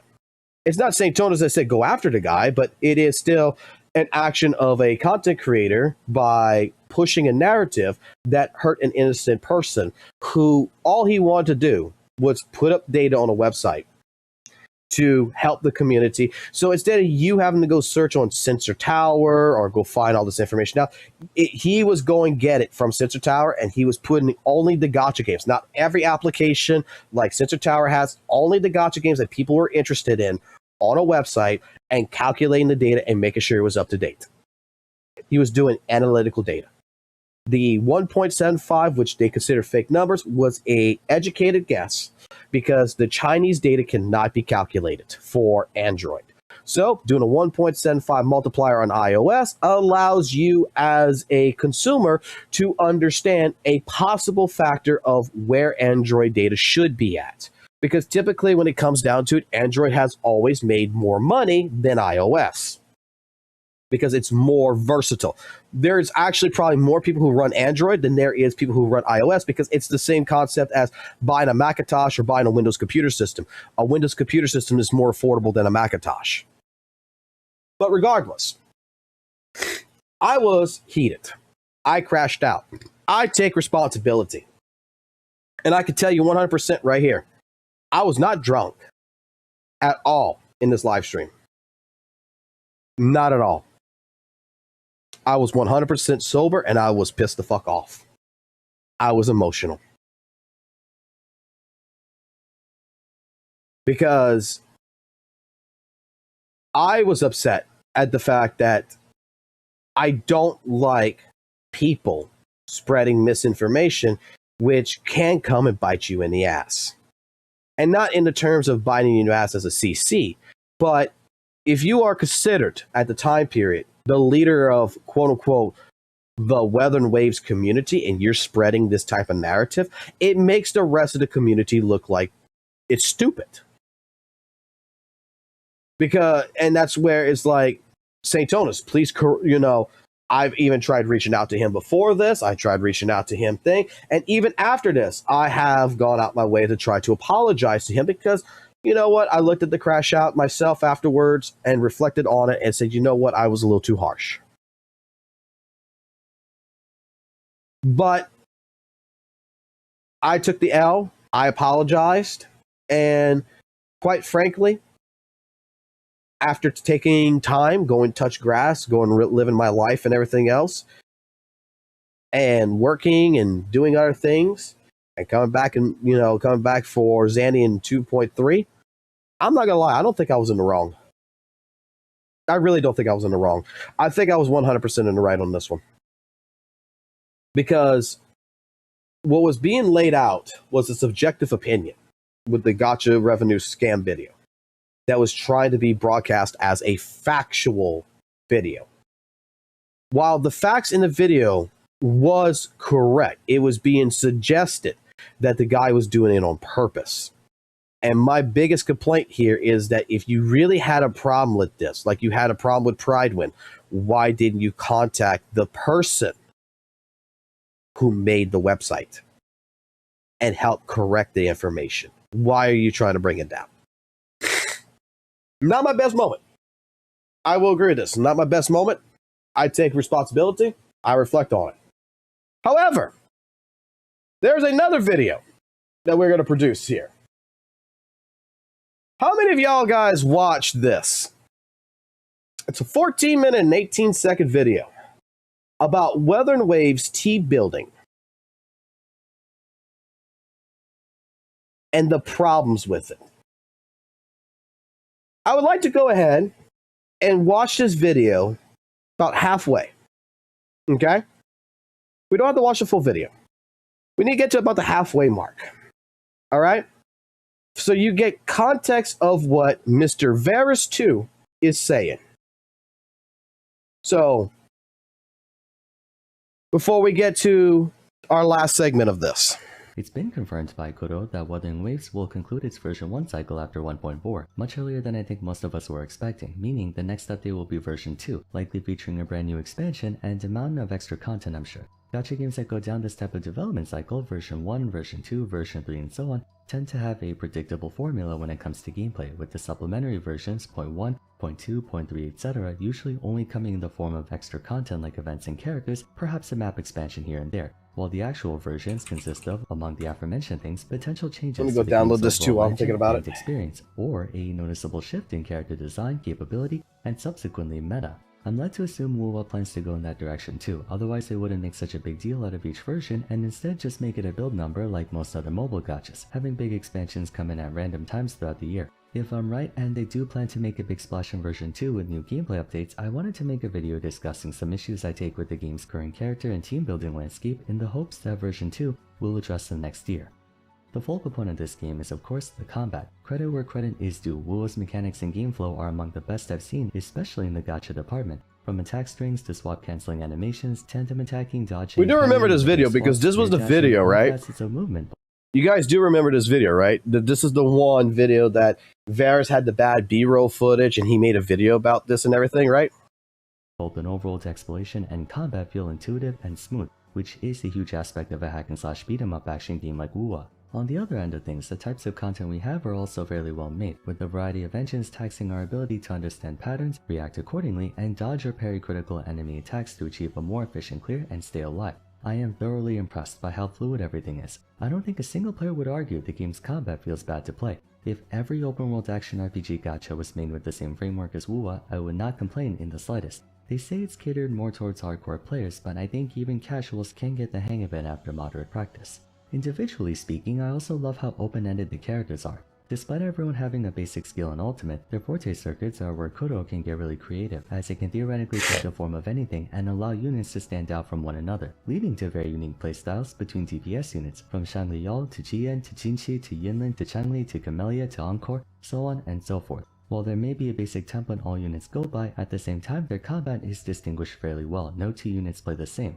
Moreover, the presence of an intro and outro skill along with animation cancels by swapping leads to a deceptively high skill ceiling, rewarding players who further delve into the various interactions between units. And additionally, when you account for universal defensive systems like parrying and dodging, it also makes it so you can technically run no party at all, choosing instead to solo bosses or tower floors with just a single unit, assuming you have the DPS to actually do so. Structurally speaking, I find Wuthering Waves' combat and character design to be considerate towards the player's own skill level and playstyle preference rather than imposing a set number of win conditions or methods of attack. But with the game having been out for half a year at this point, a few things came to my attention that, while not exactly a major problem now, could become one in the future if not addressed. The fortunate thing is that all these problems have easy solutions. In fact, they've already started working on them in this current version.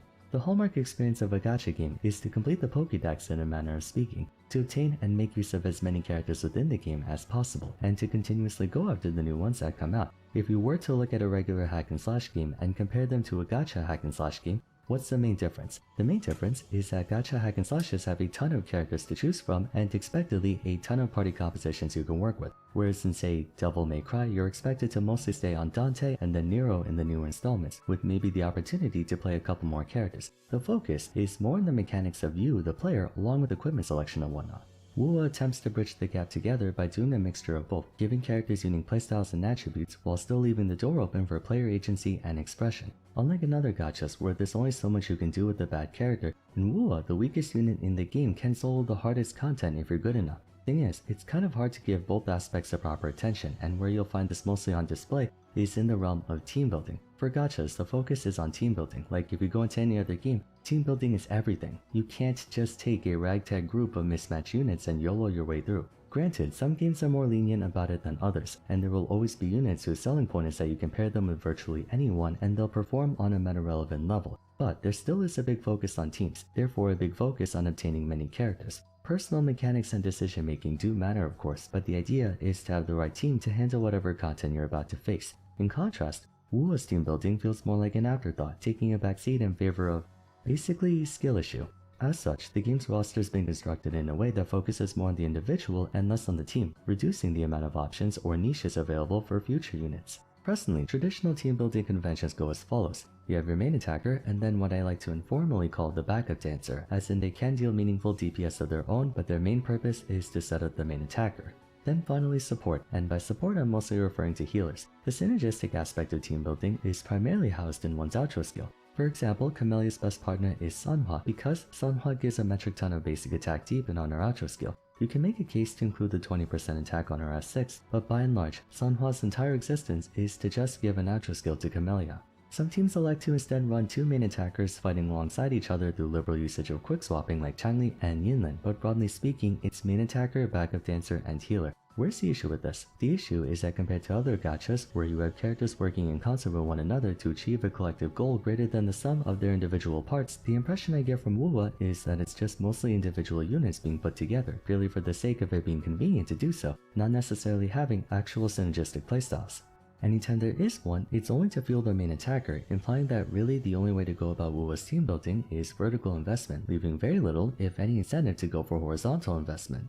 Vertical investment denotes pulling all resources and attention into one character, getting them as strong as humanly possible, and using that one character to steamroll the entire game. It's the equivalent. Alright. I think that might be good enough. Do we get the point of what Varys is basically trying to say in this video?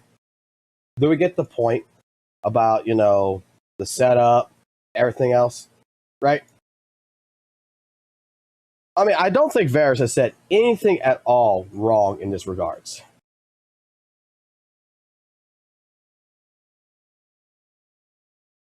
But I want to get y'all thoughts on it first, while I look up for something in particular.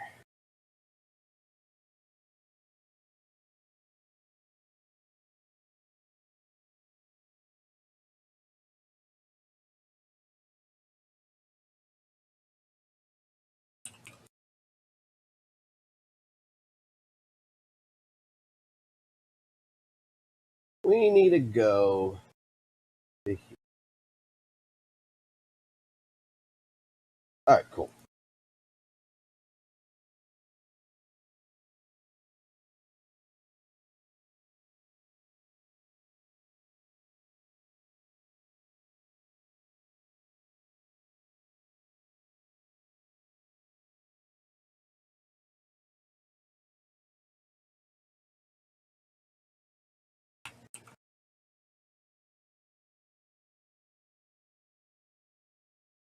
So, this was a video that absolutely pissed the shit off out of Saintontas.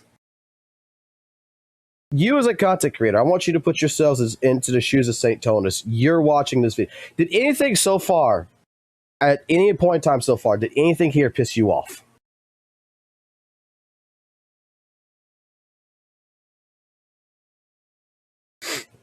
Now, I would like to go ahead and take the time privilege to thank a certain person, our buddy over here, Noisy Boy, back a long time ago, for going ahead and pulling out clips about this.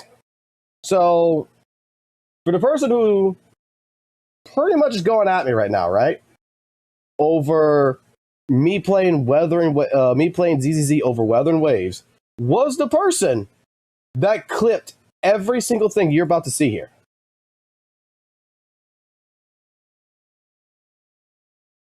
I'm extracting it. So, remember how I had my crash out, right? And I was quote unquote blackout drunk, and I was emotional and everything, and I shouldn't have streamed. And my reputation was damaged. And remember what I just said. Calling the pot the kettle black. What would you consider these following clips?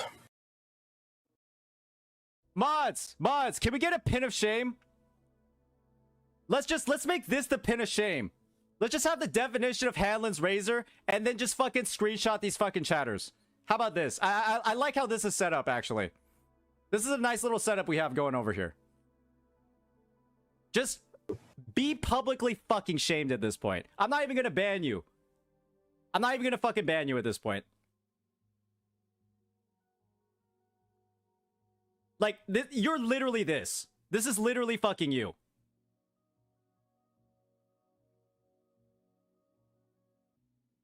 Oh my. So let's rewind here real quick. Let's read what the chatter has to say. From Ranter, yes, because my argument, even if it came from a place of misunderstanding, is correct. If the discussion goes elsewhere, I'm fine with saying that I misunderstood. Yes, I will. Being paid doesn't mean you have to say good things only. This is what I'm supporting, nothing else. That's all. That's well, but getting paid doesn't have anything to do with it. Well, that is what I understood. Lol.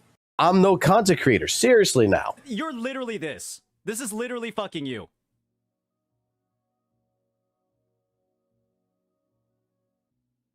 Oh my, what is? Oh my god. Why do you always, why do people like you always have to fucking say something? Why does something always need to be fucking said? Why do you always feel like you need like the last word? I need to say something. I need Guys, just watch the video. Guys, this is why I sometimes don't respond to YouTube chat. This is why I sometimes don't. His chat's telling him, hey, dude, stop. Bro pauses every 2 seconds. Too much pausing. Bro can't take any criticism towards WUWA. 100% crashing. Saint isn't wrong. He's tunnel visioning like crazy. Just don't be mean about it. Other ways to go about it. I'm going to watch the video myself. San was just an intro bot regardless of the team. It's hard to follow because you pause so often. Don't respond to YouTube chat. This whole chat is against you. Please take a step back. Are we trying to get banned here, ladies and gentlemen? Like, it is like, do you realize me not reading the YouTube chat is like me just like not banning people? Because if I took the time to read YouTube chat, I think I would ban like 10 people immediately. So why are we complaining about me not reading the YouTube chat? The context behind all this is that video that we were just watching, the problem with Weather Waves team building. Saintontas was crashing out on the video saying that it was wrong, that Varys' points were wrong, but mostly was bitching about the B-roll footage of him using an electric character against like electric enemies and such that he was completely upset about. And the chat was like, dude, just listen to what the guy has to say. Don't worry about the video. Listen to what he's got to say. And Saintontas started crashing out in his chat. We got a bunch of these. Said because, oh, fucking Christ. Oh, fucking Christ. That's what, you're bad at understanding things. This is just a self-report. You're really fucking bad at understanding. That's probably why you have 1 follower in 10 fucking years on this platform.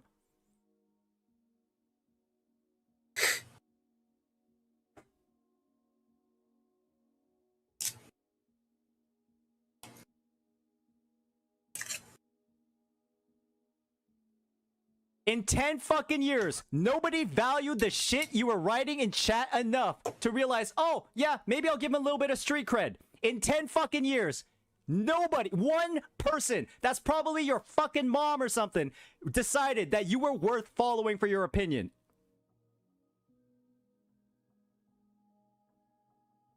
Pathetic.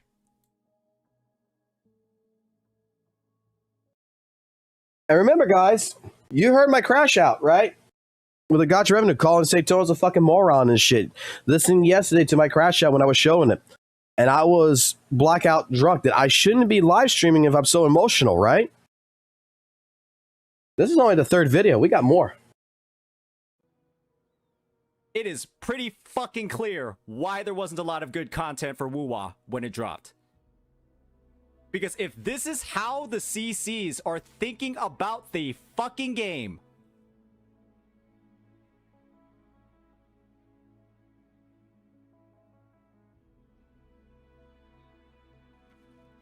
these established CCs, their reputation actually needs to be burned to the fucking ground. If this is the kind of shit that they are saying to their fucking audience. You cannot be taken seriously anymore. You don't deserve to be taken seriously anymore. I was like not in the boat of like going after individual content creators with my fucking content. But I think I will now. What is this shit? This is a person who's crashing out on Varus's video where chat is just asking him to relax and watch the video and understand the points. That a lot of people in this chat was like, hey, we want you to listen to the video and not just pause it every 2 seconds and start cursing all the time. Elements don't matter. Attack style doesn't really matter. Look, we're just holding on to our fucking intro skill with the fallacy about to go sicko mode. We're just chilling. What? Look at this fucking gameplay. Look how long his intro skill is up against the fallacy. I know it's only been 6 months, but I have a hard time finding a clear definition for character. This is why you don't know how to play the goddamn game. Look how long he's holding Elements it. don't matter. Attack He's style just attacking. It's doesn't really up. It's up. matter. It's Just use it. just can you parry and How long is attack it style up? doesn't really matter. It's just can you parry and dodge and do your rotation properly. At the end of the day, He just sits here. The point of the video wasn't for the context. And then you repeat the exact same shit you just got banned for.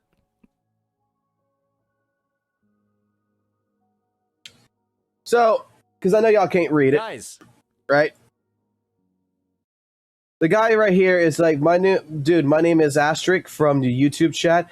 I just telling you to watch the whole video. You seem angry that I was chatting more for the sake on concern. are we this clueless on how to act in a society? Are we this clueless on how to act like a normal person? Or somebody that isn't fucking annoying? That isn't almost like universally hated? I don't usually use this site since the controls are wonky. This is not it, boys. I'll come back another day when you feel any better.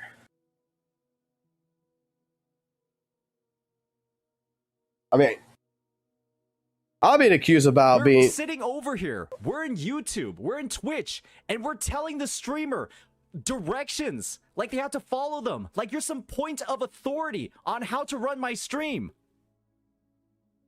You're literally backseating my... Yes, because people want you to watch the video because they want to get the context. Because when you pause it every 2 seconds, it's a problem.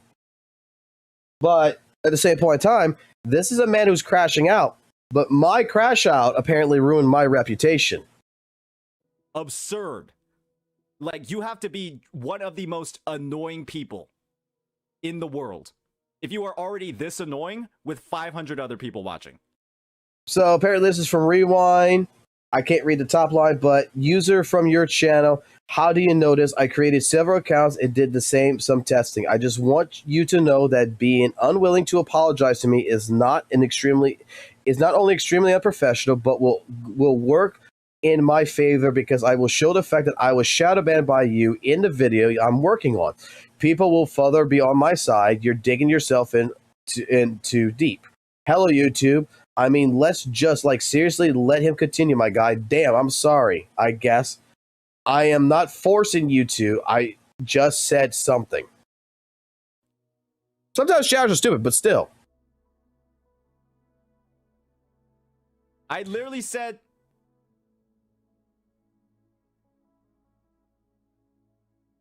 Alright, goodbye, buddy. You're gone. You're gone. You're gone. Go find somebody else to bother. You're gone. Jesus Christ.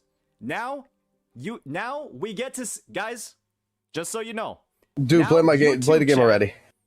YouTube chat is going to get incinerated now. Do you guys see? End corruption. Do you see what you've done? End corruption. Do you see what you have done? You have now made me become hyper vigilant over the YouTube chat. And you know what that's going to lead to? I'm going to start banning people in YouTube chat. All right, mods, you're slacking. Mods, you're slacking. Watch the whole thing. You're too egoist to watch the whole... Mods, you're slacking. Mods, you're slacking. Watch the whole... Okay, it's already gone. It's already gone.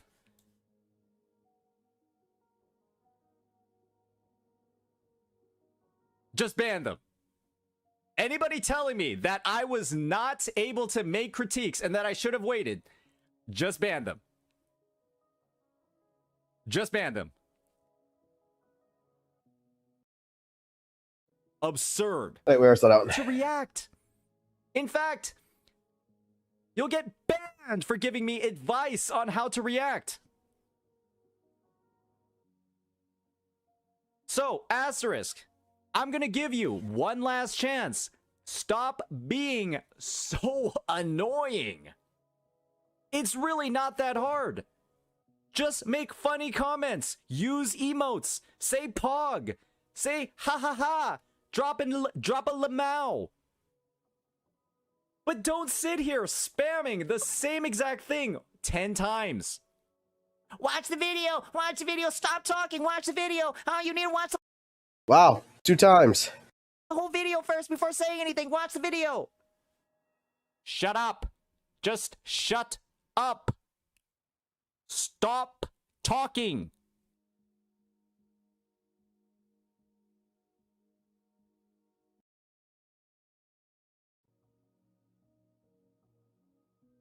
Ayatori Cutie with the amazing comment. A streamer I never watch again. Holy shit. Well, I'll make sure you keep that promise, buddy.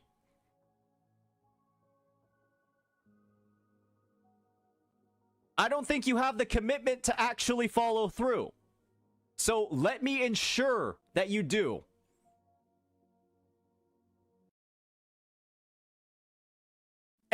Mods, review the chat. Every single person on both chats that said to watch the entire fucking video. You need to watch the whole thing and listen to all his points before we ban them. Ban all of them. Just ban them all. Because if you were if you watch this video and then you were saying that these are like valid points, you are too stupid to be in my chat. Just ban them. You are actually too stupid to be in my chat. If you saw these points and you're like, oh wow, you know, that makes a lot of sense. Yeah, I believe everything you're saying. You have a thought process that's not akin to like normal people. You like hear something, you just fixate on it, and you don't like you don't go to the next level with the thinking. You're genuinely too dumb to participate in chat. You're actually too stupid. Mods, just find every... I like one thing I gotta find right here. It was in here. Ban him, daddy. Where was it? Right here from Shaw SH. Mods ban his family too.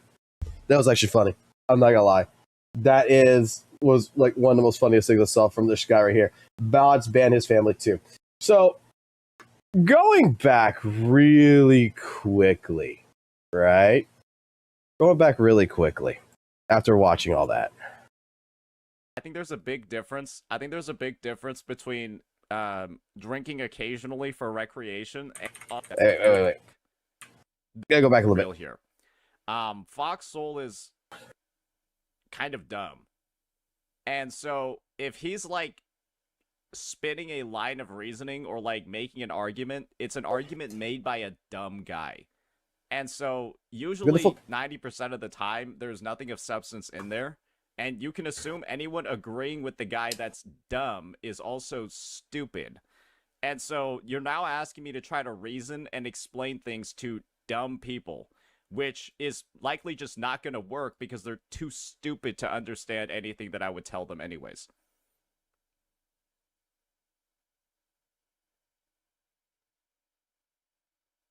Yeah. That's basically it. Like, what do I care what an alcoholic thinks about my take? Like, an alcoholic CC that literally gets on stream, gets blackout drunk, and then starts screaming at other CCs. Like, there's just, I just need to state the facts about the situation and then just move on. It's quite literally that simple. It's quite literally that simple. You don't fuck with alcoholism, you aren't getting on the Tito's, guys. So, hold on, let me finish. I think there's a big difference. I think there's a big difference between drinking occasionally for recreation and getting blitzed out on stream on a daily basis. And then proceeding to, like, actually crash out and ruin your reputation because you're too drunk to be streaming. So, I ruined my reputation for one crash out. That, again, like I told you guys, liver issues, and I can't drink. That I'm not, because I can't be an alcoholic since 2019. But one crash out that I had on him, but yet we have seen clips here, which is 1, 2, 3, 4, 5, 6, 7, 8, 9, 10, 11, 12 clips of Saintontas crashing out on his entire chat, banning people that say, hey, dude, chill, man. Can you watch the video before giving criticism? Hey, I'm having trouble following the video. Some people that just, trying to reason with him, he is banning them. He is screaming at them. Is he not screaming at these people? Like, hey, mods, review the chat. Every single person on both chats that said to watch the entire fucking video. You need to watch the whole thing and listen to all his points before we ban them. Ban all of them. Just ban them all. Because if Ayatori Cutie with the amazing comment, a streamer I never watch again. Holy shit. Well, I'll make sure you keep that promise, buddy.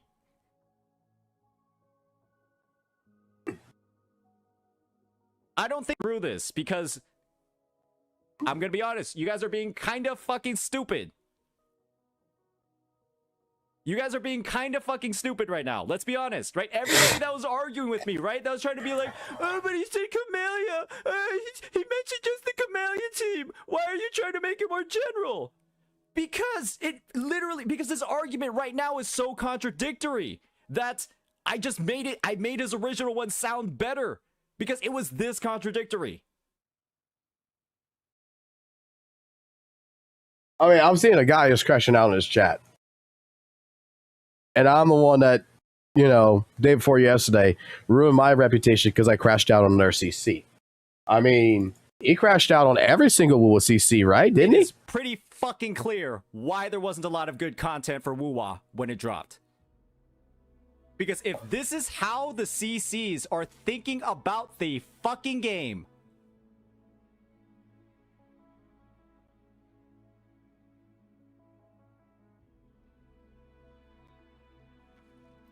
these established CCs, their reputation actually needs to be burned to the fucking ground.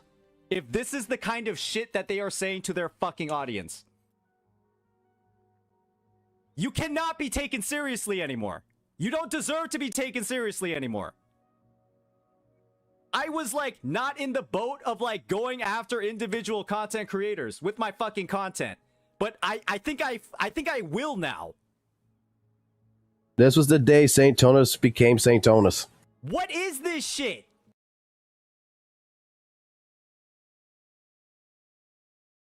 I crashed out. I ruined my reputation.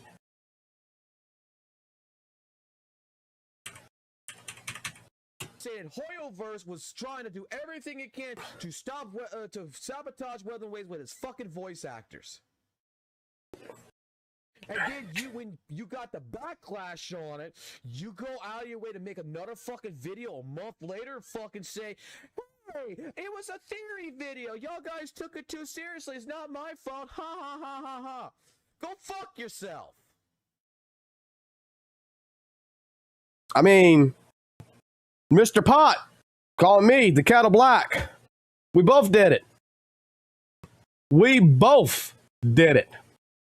You crashed out in your chat. You started banning people, asking you to watch the entire video, to please hold your criticisms until you got every single point. You crashed out on them for saying, you know, just trying to reason with you. You crashed out on B-roll footage when a lot of people already was trying to explain to you, and even later on, Tectone explained to you, no one cares about the B-roll footage. They care about the commentary. And you're making assumptions that I was an alcoholic on my fucking crash out. I don't know, chat. I don't know. I think pretty much that when it comes down to it, it comes down to my little crash outs, that I give everybody a chance to speak. I give everybody a chance to go ahead and state their opinion. I don't ban nobody unless otherwise it is a pretty bad situation. Or I'm really, really fed up. Because I'll say it like this. Only person recently I have banned out of my chat was Noisy Boy. The same person who provided all these clips, by the way. And the only reason why he is right now sending Saintontas, you know, hey, I want you to tell ZZZ players they're dumb, is because he's upset at the fact that I'm playing ZZZ and not Weathering Waves. That's it. He's upset. Where all these clips come from Noisy Boy. Every single one of them comes from Noisy Boy. Noisy Boy clipped everything. All these. He found these clips. He clipped them himself. He put it all together and gave me this list. Back last year. So, because he thought Saintontas was also out of his fucking mind too back then, by the way. This is what the WUWA community, this is what we see. This is where I was talking about last year about toxic positivity.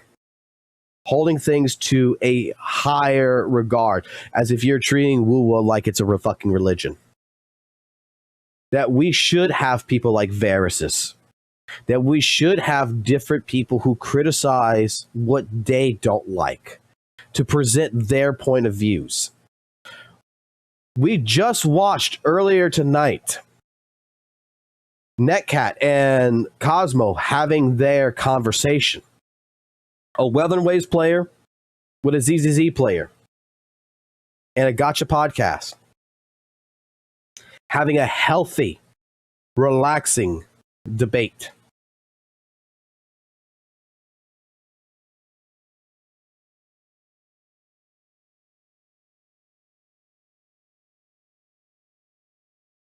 You can say what you want.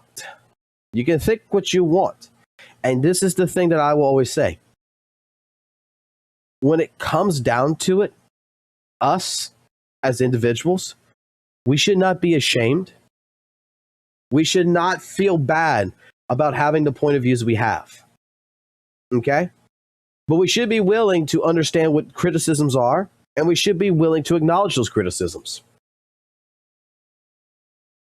Not in a hostile format, but in a format that we actually sit there and we listen. We need to learn that we can agree to disagree. I just find it's funny. Because when I found out all this, I said, you know what? I got to do a part 2 to this. Because someone out there is accusing me of being an alcoholic. Someone out there is accusing me of being gay. Someone out there is accusing me that I am a stupid dum-dum.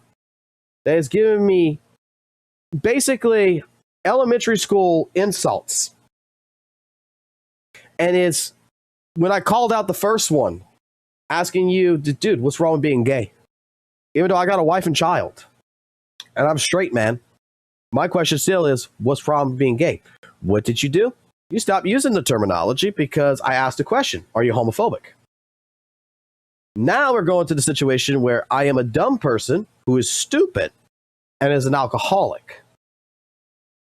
Okay. Well, you're assuming and you're trying to spread what you think is quote unquote a factual statement when it says 2019 with my liver disease, I cannot drink, otherwise I will be dead. So go ahead and blatantly think that if you want. But then to go ahead and say that, like, oh, well, you know, he yelled at CCs, he did this, he crashed out on me, and it ruined his reputation. Bro, your reputation back a month later after that crash out, you crashed out in your entire chat. That was asking you to be a little bit more considerate, to follow the video a little bit better, and to listen. You crashed out. And this is the result. You're calling the pot over here black. Well, Mr. Kettle, how you doing?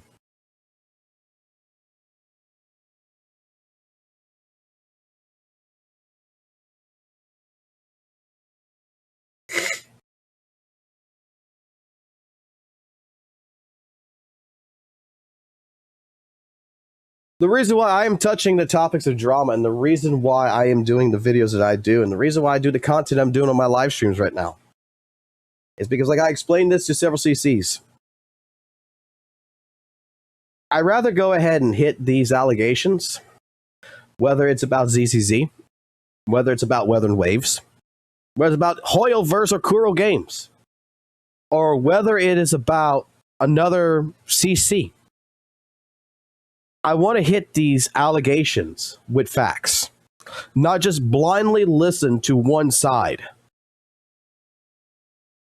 My content is drama focused in a sense, but the drama focus that I'm looking at is I want to respectfully look at both sides of the argument. Saintontas, we got his side. We always get his side. He makes it clear as day, right?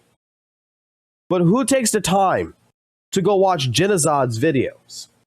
Go watch his live stream and his actual take away from a 15-minute video. Why can't we just go watch the 5-hour live stream and come up with a conclusion from watching his live stream? I did that. You know what pretty much everyone else did?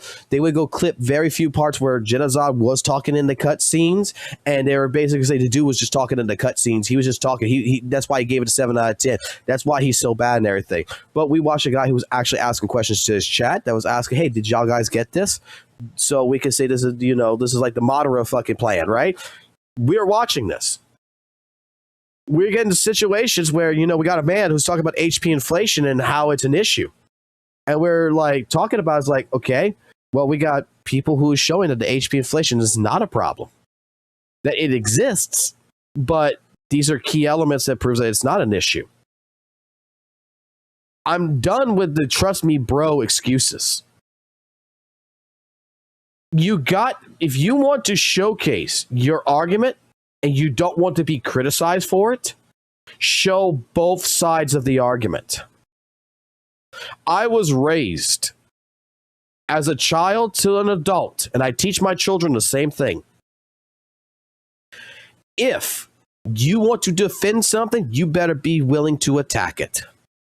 You better be willing to put the shoes on the other foot and take a look at it from another person's point of view. And that's what I think is missing. So the drama focus on this channel is the drama focusing that we are going to take a look at the information from all angles. You provide me an argument. You provide me with your concept of what you think is wrong. I'm going to go take a look at the other side.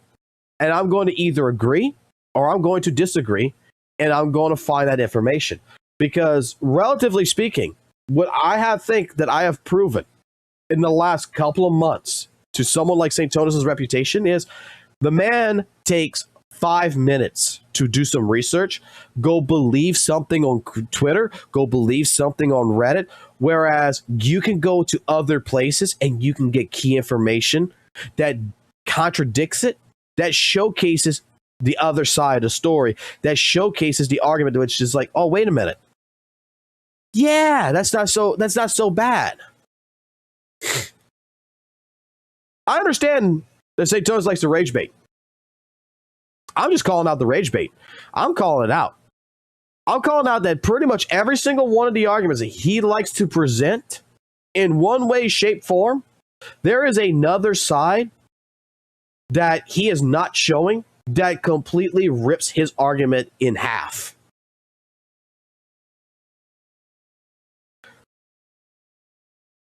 We have seen this with miasma shield. We have seen this with HP inflation. We have seen this when it comes to different arguments that he's presented. And we have seen pretty much why the WUWA community is such an echo chamber. Should we go back through the clips again?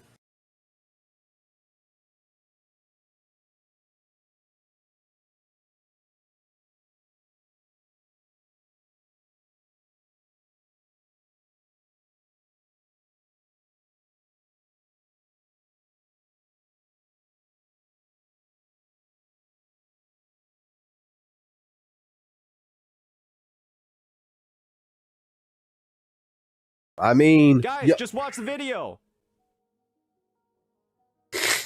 Guys, this is why I sometimes look at the chat.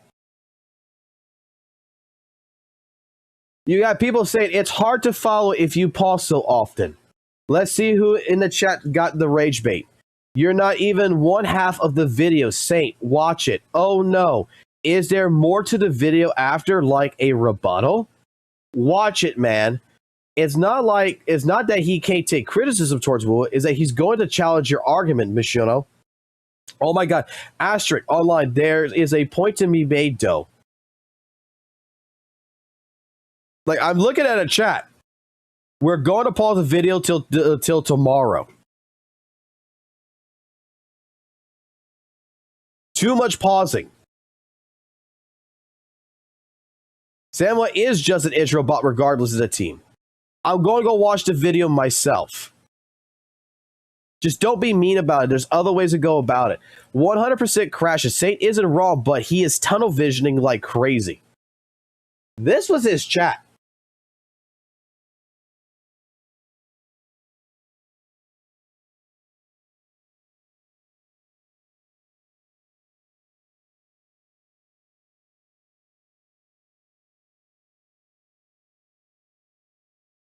Basic attack amplified, right?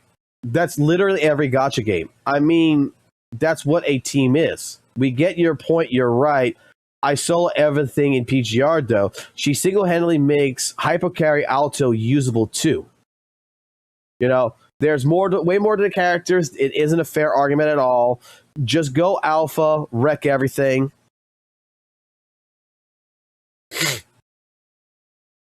Watch the whole video. You're crashing out. Good lord, I hope your editor trims the hell out of this repetition.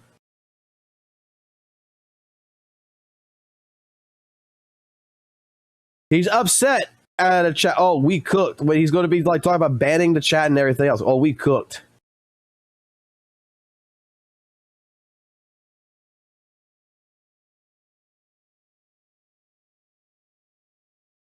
All your chat was basically saying, man,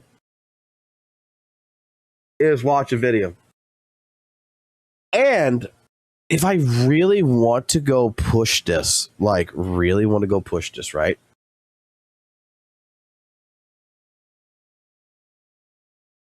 I don't know which one it is.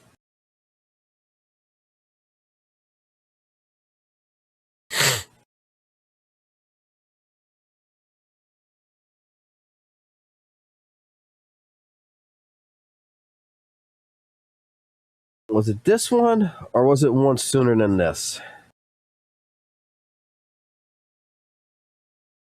For the WUWA 2.5 patch that you have for other games that you play. Like, these aren't people that decided to just climb onto your channel and then just shit on you exclusively for this. This is the one time it's happened to such a high degree. None of the comments on here, right, are like these crazy listen to this.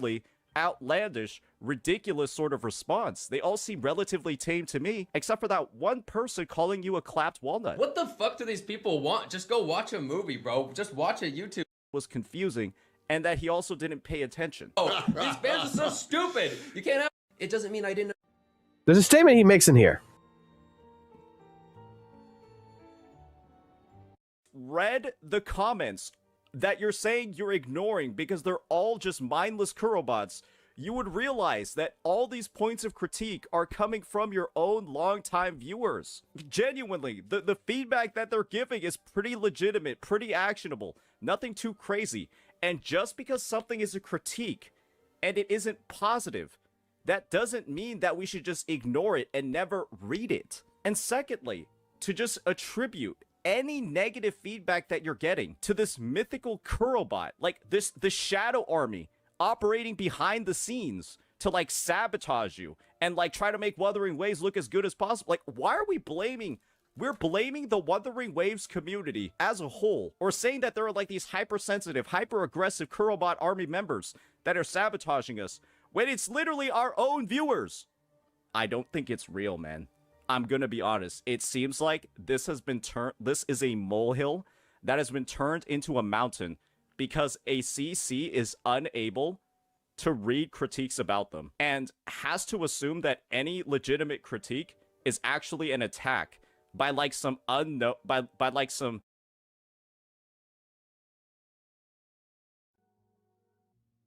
All right, mods, you're slacking. Mods, you're slacking. Watch the whole thing. You're too egoist to watch the whole... Mods, you're slacking. Mods, you're slacking.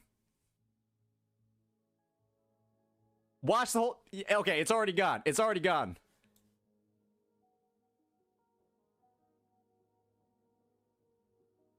Just ban them.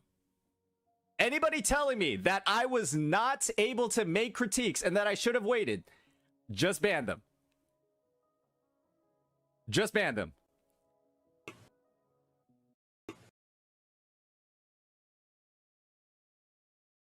That any legitimate critique is actually an attack by like some unknown, by like some malicious force. And here we go. We got people saying this now. We got people saying stuff like, that's facts about Kurobots, just like in HSR or Genshin. And that's the angle that people are gonna go for now, right? Oh, Jenna's just getting attacked by Kurobots. They're just as bad as Genshin and HSR, when we've literally investigated the comment section that is causing all of these issues. And there are literally Limbus Company players talking about this. What do you mean? It's the Wuthering Waves. These are literal. So, I take it that he's trying to tell Z.Z.Z in this video, right, that it's your people that's criticizing you. It's not an attack, and that you should be listening to the criticisms. Why is the double standard so high to where... back from even December of last year till today, if someone criticizes Saint, it's met the same way. It's met in as a way that he's being attacked.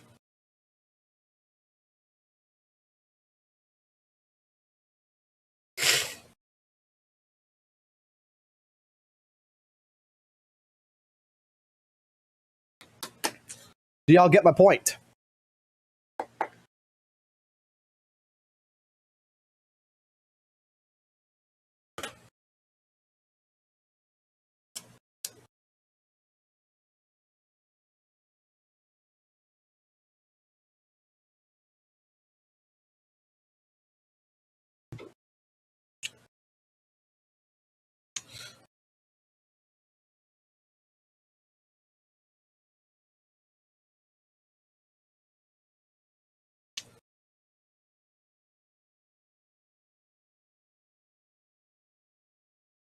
My issue with Saintontas has never been the fact that, because look, I'm going to tell you right now, I've seen Saintontas criticize Wuthering Waves. The issue that I have seen is that Saintontas doesn't like anyone else criticizing it. It's like only he's allowed to criticize it because he needs to justify the criticism. Where that's the idea about content creation. That's the idea about an open platform like YouTube. We need to be allowed and allow others to criticize things the way they see it. All I see is that from watching Varus's video, for the degree that we watched it, going through his crash out, and him making statements that, you know, I'm a drunk person on my stream. Making the statements that he made towards me. If you aren't getting on the Tito's, guys, CC that literally gets on stream, gets blackout drunk, and then starts screaming at other CCs. I mean, did we not watch a man scream out on his entire chat? Start banning people that was criticizing him for not watching the entire video? Because that stream was like, what, a 5-hour stream of him criticizing Varus's video? And I'm gonna, by the way, I'm gonna be putting all this on the Discord too, guys. So if y'all want to get these clips or everything, you can get them.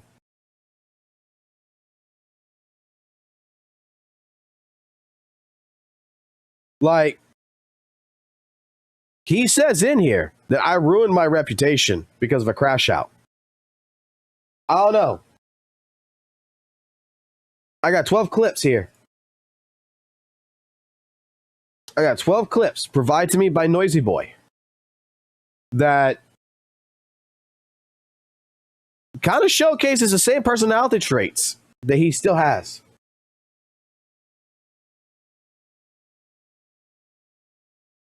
Curl doesn't pay him.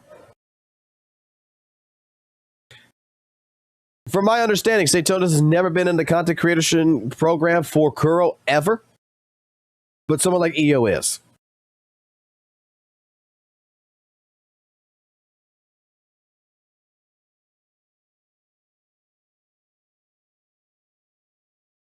I wish I would have clipped that one he had the meltdown on me for laughing at him. Hey.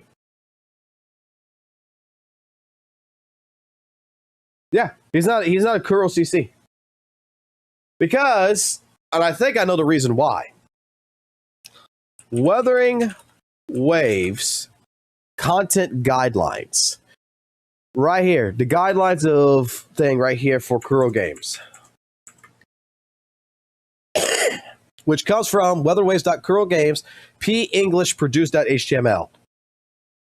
So, like, I couldn't be part of the content creator program for Curl either.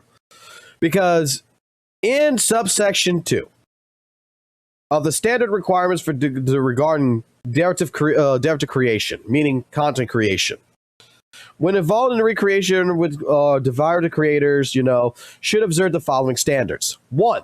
Content created in this way should not breach any national laws, regulations, principles, or policies. I think that's self-explanatory. But it's the second part that I think is very interesting. The second and third part. Content created in this way should not constitute any damage to the brand images or interests of Kuro Games and Weathered Waves. Meaning, don't damage the brand of Weathered Waves or Kuro, okay? Don't go say Kuro's a piece of shit. Otherwise, you know what? You're not subjected into making content for Kuro Games, right? But it's the third rule that I think really applies to Saintontas. And one of the reasons why he's not in Kuro CC program. The contents created in this way should not constitute infringements of any third-party rights. Specifically, damage should not be done to the reputation rights and image rights of any third parties, and content in which any third parties have intellectual property rights should not be used. This one line right here should not be done to the reputation rights and image rights of any third parties.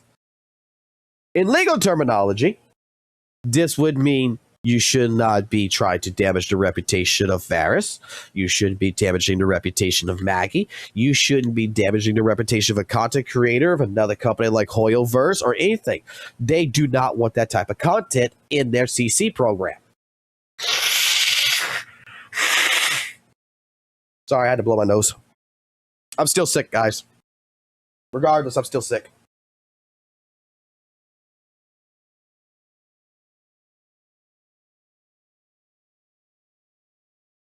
Like, I don't think that, you know, criticisms is a problem. But blatantly trying to damage someone's reputation trying to damage someone's image is an issue.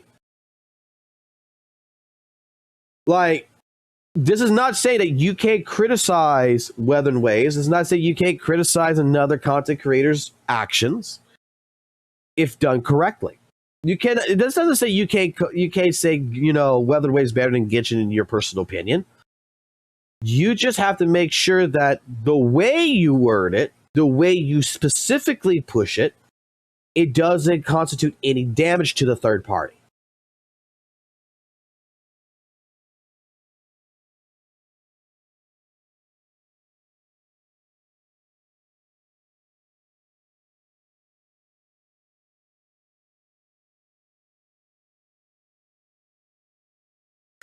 You know, Shita, we actually thought about that for a long fucking time period, that it was the fact that Saintontas was, you know, 100% a fucking Hoyo bot that actually was there to make Weather and Waves community look bad.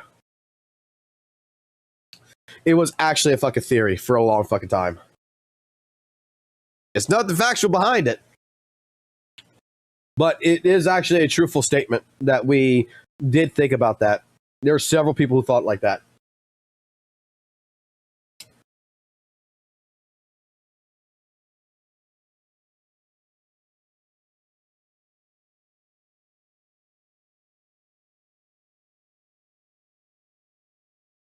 Who knows? Maybe he uses it. I don't know. But I just want to make it understood. Okay? After this little bit of a call out to me of the pot calling the kettle black over here. Okay. Let's pull up my history. Let's pull up your history. Let's talk about it. Fact to fact. Would you consider what I did wrong?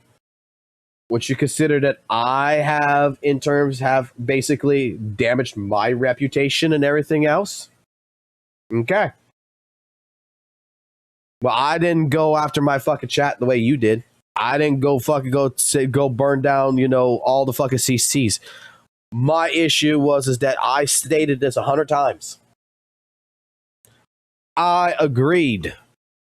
When I looked at Saintontas' videos, I'll go back to this. I'll explain something. This is like all of his old videos, right? Let's go to his oldest videos. When Saintontas was making videos like underrated support, don't brick your account, Silver's best daily farm, all this stuff, you know, amazing F2P ops, I always agreed. Like, you want to know what's funny? Make WUWA better. What's good in Zenless Zone Zero? Zenless Zone Zero versus Weather and Waves. Which was better? He actually glaces Z.Z.Z in these videos to a certain point. Wow, he wasn't biased. He legitimately wasn't biased. Scale issues, I agreed with all of these videos, practically between 70 to 90% of the time. I agreed to these. I just never agreed to the gotcha revenue one.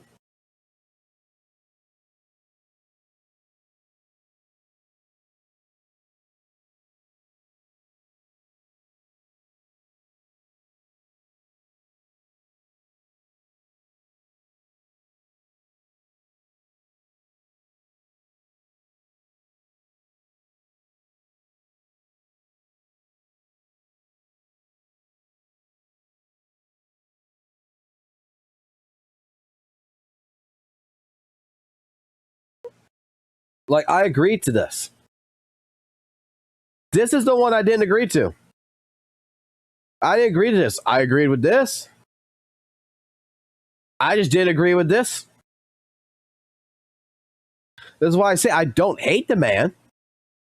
The only issues I had with a majority of these videos it was typically, you know,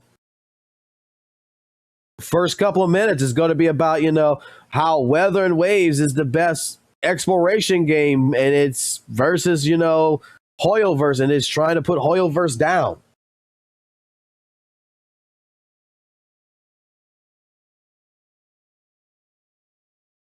I used to skip those parts. I used to say, man, stop sucking the wet farts out of Kuro's ass over here and just get to the point already. I agree. Maybe my takes on Saintontas, the statements that I made was a little bit, out of the way. Maybe it was a little bit too harsh. He couldn't take what I was saying. I was joking. But I did always say that, you know what? Hey, I agree. GN's weapon is a must pull for GN. Yeah. I agree. The best dupes. Yeah, I agree. Free-to-play player is Doom. I didn't agree with that. But it was a rage bait joke video. I agree. Kuro keeps listening. There were several videos that I agreed with in the day. And that content, has grown to be something that I disagree majority of the time with now.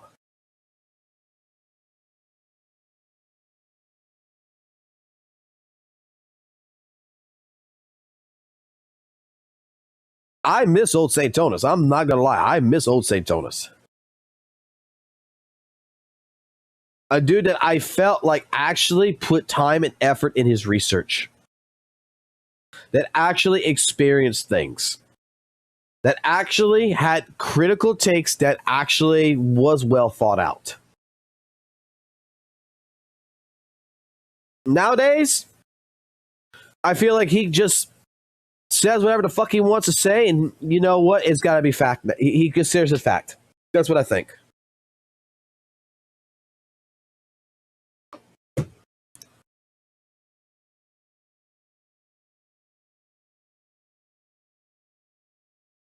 Because the very first video I was ever introduced to with Saintontas, and I'm going to go watch it. The very first video that I was introduced to. I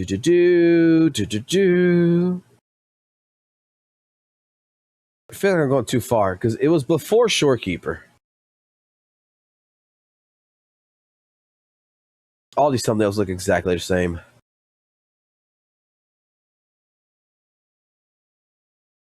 Boom, boom, boom. The best daily farmed. It's not these. It's not these. It's not these. It's not these. It's balancing. Where is his balance video? The one that I was introduced to.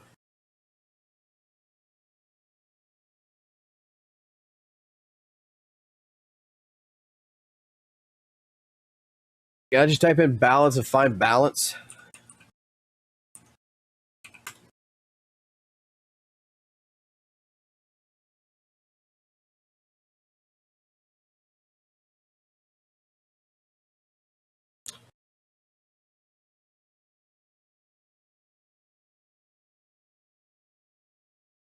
Where is it? Where the fuck is it?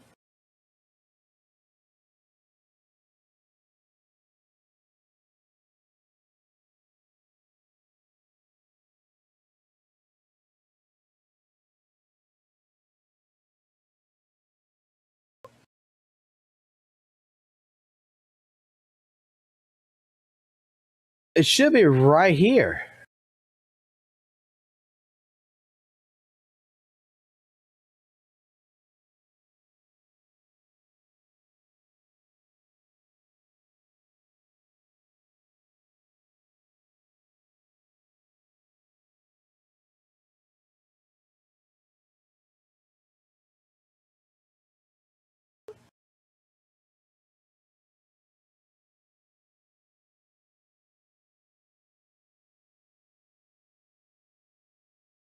Because I swear it was a fucking...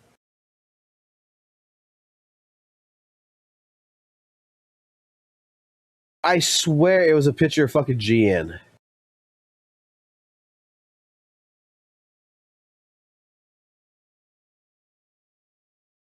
Is it this? If there was only one word you could choose to describe the combat in Wuthering Waves, I'd choose the word satisfying. In an action RPG game, combat is the foundation that the game is built on. You can't progress through the story or upgrade your characters Yeah, this is it. without engaging Okay, so with the combat. I had the wrong video Every thought single process. action that a player takes, be it grinding echoes or farming ascension materials, works towards improving a player's Like, listen to ability this, listen fight to this. enemies. It's where you spend a majority of your time across your playthroughs, and Kuro hit it out of the park with this one. It is, without a doubt, one of the most engaging combat systems we've seen across the past few years, with a huge emphasis placed on timing-based mechanics like dodges and parries, alongside nuanced mechanics spread across individual kits that makes every single character feel incredibly unique. Combine these features together with the varied and complex movesets of enemies, you have a recipe for a fantastic experience that blends game knowledge, technical skill, and actual risk together into one amazing package. There's a reason why many believe Wuthering Waves has the best combat system in gacha gaming. Today we'll be discussing why this is the case, breaking down what makes combat so appealing in Wuthering Waves, why it's so fantastic compared to its peers, and the nuances across the game's team building that give it a lot more depth than you might think. As always, if you're enjoying this content, please make sure to hit that like and subscribe button. Wuthering Waves is a game where you can field up to 3 characters at once. And wow, do they take advantage of the party system. The game heavily emphasizes swapping to and from every member of your team to get the best possible performance out of your composition. The beauty of this system comes from Wuthering Waves' implementation of a unique resource called Concerto Energy. This energy is what drives effective and meaningful. This is what I watched. This is one of the very first videos I've ever watched of Saintontas that he goes through this. And I say, dude, I actually agree with everything that's pretty much said in here. I make a comment. Echo skills and advanced mechanics like swap canceling as well, there's even more room to progress your personal mastery of specific teams. Coming from games where the maximum skill expression you can have on certain characters is pressing 2 buttons and swapping off, this is an absolute breath of fresh air. However, we've only just scratched. I started noticing that a lot of these videos, right, when people would submit it, it's like, this is like the 3rd time it was mentioned, and then we hear like this. I believe it's right here. There's a fair amount of depth across its team building. At a baseline, the elemental system of Genshin Impact requires you to field 2 specific characters at once to use an elemental reaction in the first place, while Wuthering Waves instead focuses on pairing characters that synergize with each other through their outro skills or kit interactions. All I said when I start watching videos and I kept seeing the Genshin Impact fucking comparison all the fucking time. Every time someone would link me a fucking Saintontas video and I would look at the Genshin Impact, I just made the one statement like, dude, can we just get off the fucking goddamn fucking train of fucking Genshin? I don't play Genshin. I have no fucking idea what the fuck you're talking about. Can we just talk about WUWA? Because it ramped up. It got worse. I don't remember which fucking video it is, but it's like fucking 2 minutes long about pretty much how Wuthering Waves was better and Genshin was shit.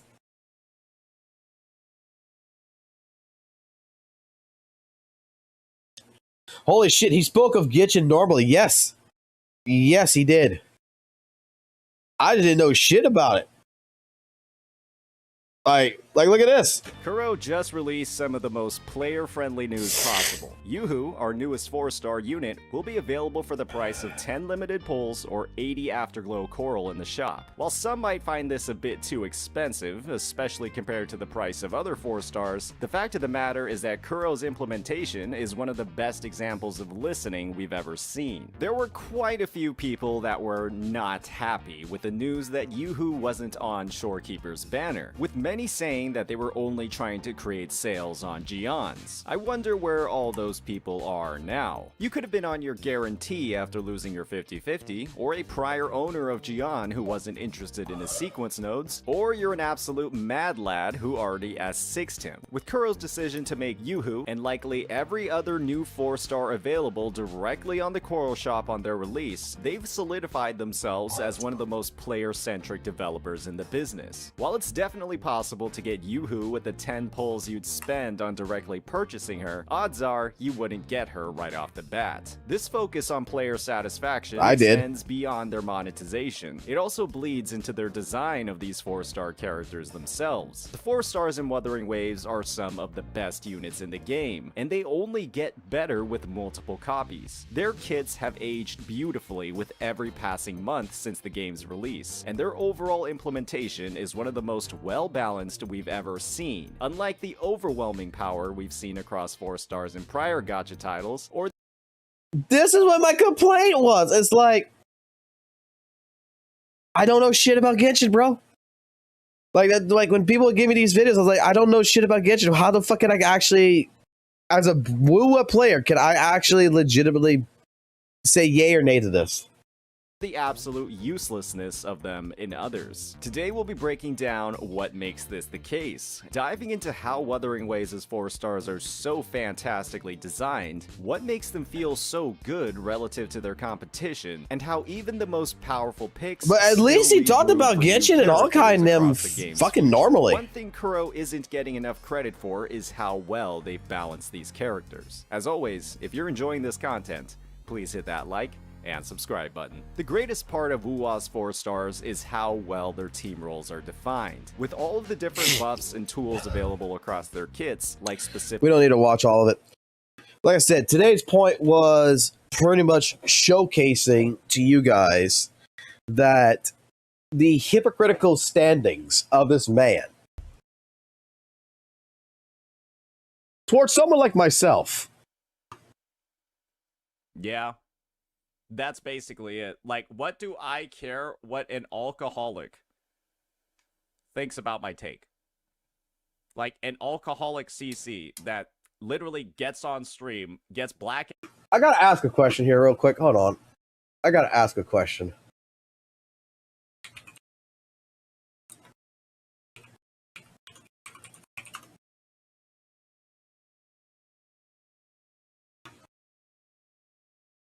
Alcoholic. Alcoholic. Alcoholic.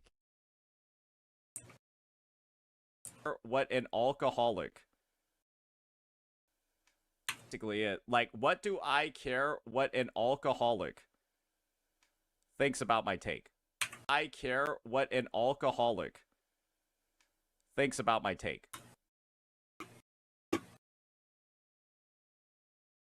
Alcoholic. Alcoholic.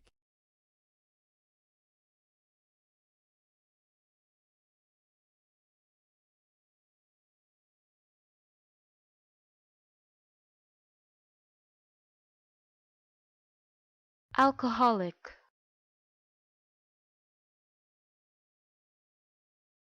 Alcoholic. What an alcoholic thinks about my take. Like, an alcoholic CC that literally gets on stream, gets blackout drunk, and then starts screaming at other CCs. Like, there's just— I just need to state the facts about the situation and then just move on. It's quite literally that simple. All right, say the facts. It's quite literally that simple. You don't fuck with alcoholism, you aren't getting on the Tito's, guys. I think there's a big difference. I think there's a big difference between drinking occasionally for recreation and getting blitzed out on stream on a daily basis. And then proceeding to, like, actually crash out and ruin your reputation because you're too drunk to be streaming.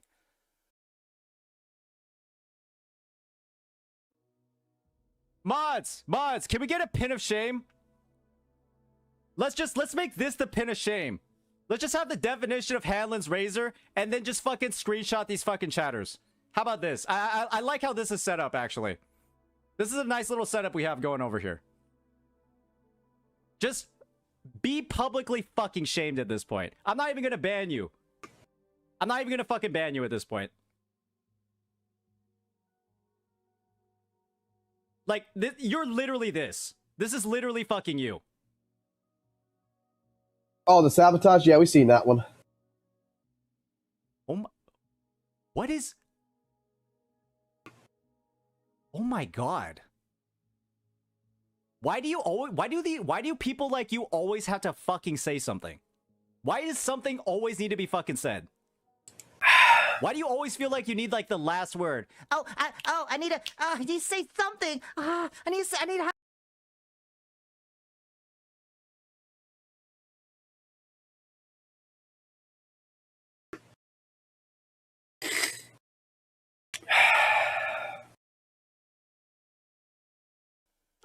that like the fact that that's even occurring, right? You're like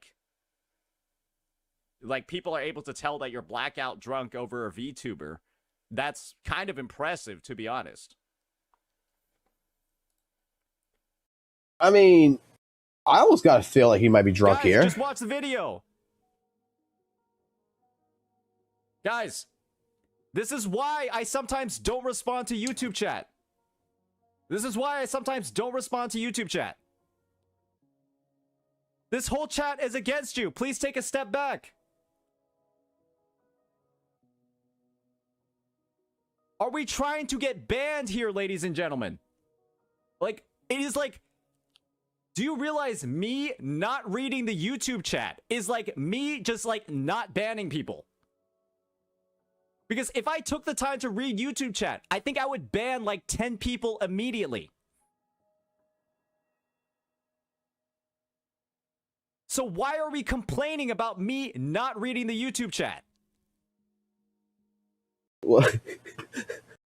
What was this one? Because, oh fucking Christ. Oh fucking Christ. That's what, you're bad at understanding things. This is just a self-report. You're really fucking bad at understanding. That's probably why you have 1 follower in 10 fucking years on this platform.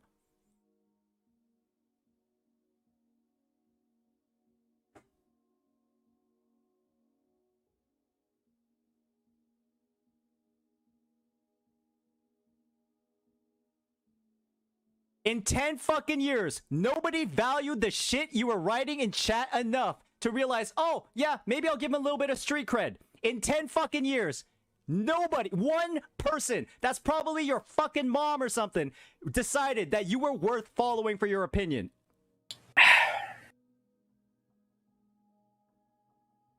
Pathetic.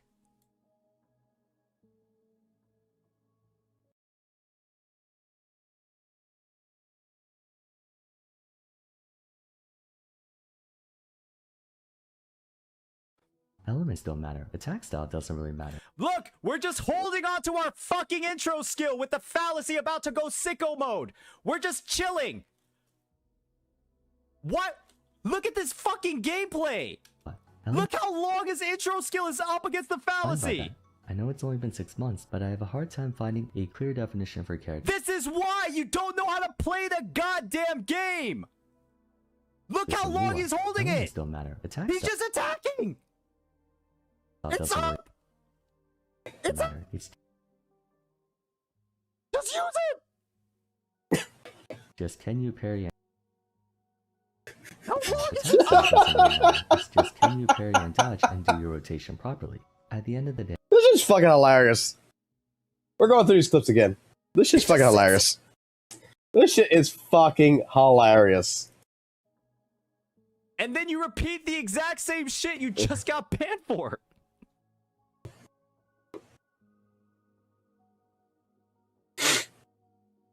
Guys, are we this clueless on how to act in a society? Are we this clueless on how to act like a normal person? Or somebody that isn't fucking annoying? That isn't almost like universally hated?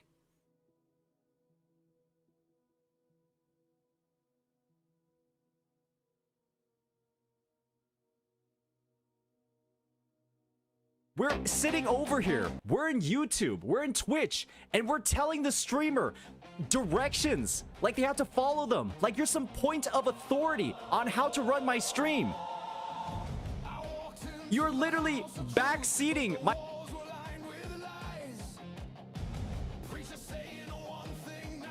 Do I have carnival music? Wait a second. Wait a second. Wait a second. Do I have carnival music? Wait a second. Hey, Google. Change the input to HDMI 3. Give me a second. I got a smart TV for a reason. I was gonna originally play this song in the background. Give me a second. We'll use this for right now until I get this other track I want.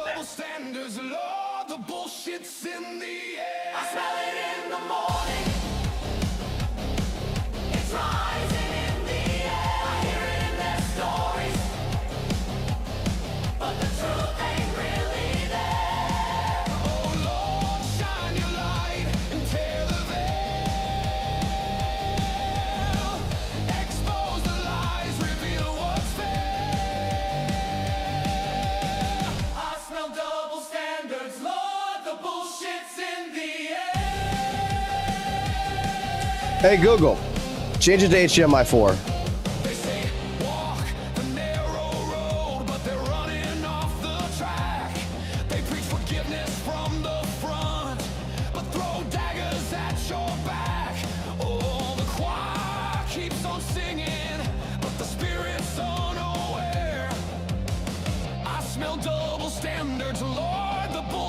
In the air.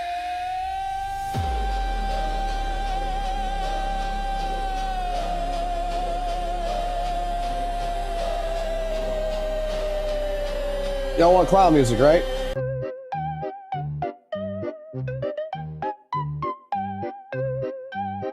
And then you repeat the exact same shit you just got banned for.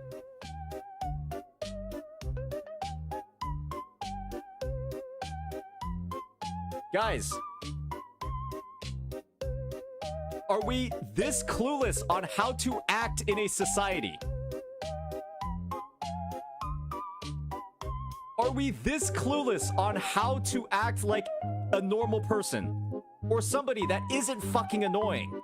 That isn't almost like universally hated?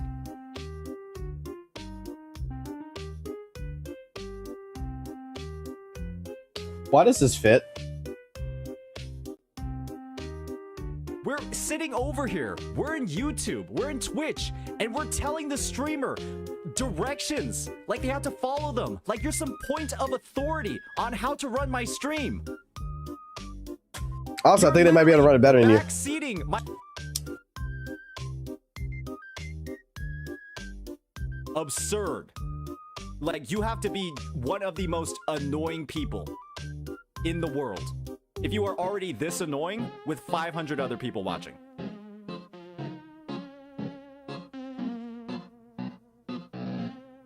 I literally said...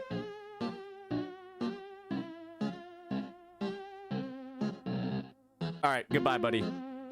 You're gone. You're gone. You're gone. Go find somebody else to bother. You're gone. Jesus Christ. Now we get to... Guys, just so you know, now YouTube chat is gonna get incinerated now. Do you guys see? End corruption. Do you see what you've done? End corruption. Do you see what you have done? You have now made me become hyper vigilant over the YouTube chat. And you know what that's gonna lead to? I'm gonna start banning people in YouTube chat. Alright, mods, you're slacking. Mods, you're slacking. Watch the whole thing. You're too egoist to watch the whole... Mods, you're slacking. Mods, you're slacking. Watch the whole... Okay, it's already gone. It's already gone.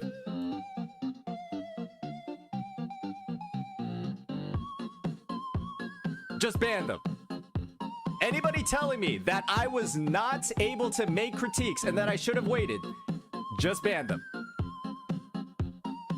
Just ban them.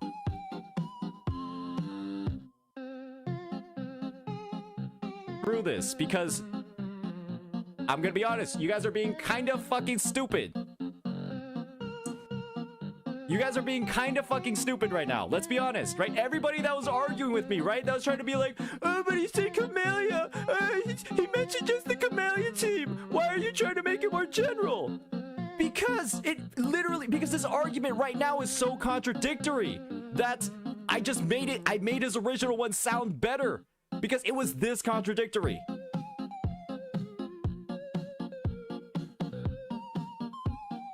Tactician, I think you got it. It is pretty fucking clear why there wasn't a lot of good content for WUWA when it dropped. Because if this is how the CCs are thinking about the fucking game,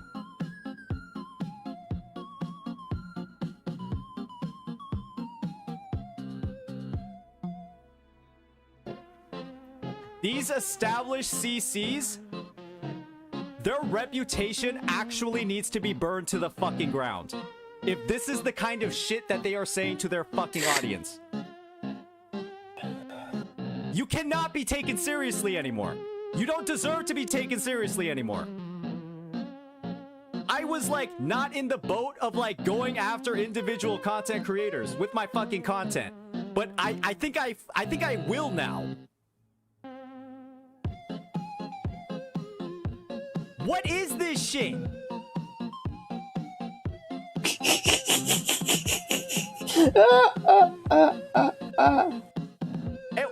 Mods, review the chat. Every single person on both chats that said to watch the entire fucking video. You need to watch the whole thing and listen to all his points before we ban them. Ban all of them. Just ban them all. Because if you watch this video and then you were saying that these are like valid points, you are too stupid to be in my chat. Just ban them. You are actually too stupid to be in my chat. If you saw these points and you're like, whoa, wow, oh wow, you know, that makes a lot of sense. Yeah, I believe everything you're saying. You can't, you have a thought process that's not akin to like normal people. You like hear something, you just fixate on it, and you don't like, you don't go to the next level with the thinking. You're genuinely too dumb to participate in chat. You're actually too stupid. Mods, just find every...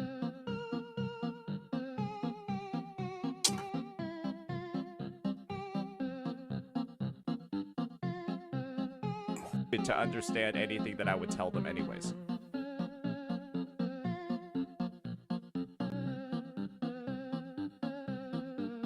Yeah.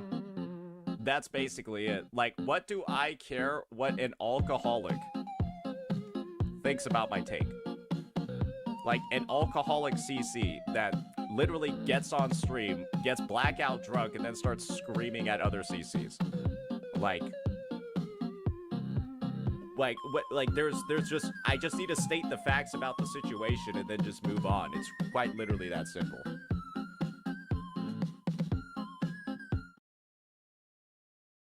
There we go. Find everyone, every single one who is rational, and ban them. So, like I stated, the entire point of what today's stream was is I wanted to start off showcasing a Weather and Waves content creator, technically, with Cosmo, and a ZZ creator with Nascat, and showcasing how two people, right? How that entire conversation,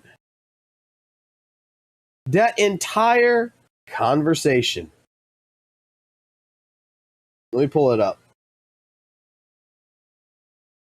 Right here. Whether you agree or you disagree, this entire video right here from Nascat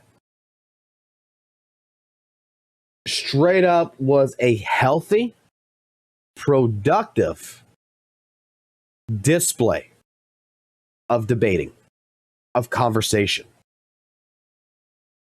Each had their own opinions, each brought it up, each found common ground to discuss it, and holy moly,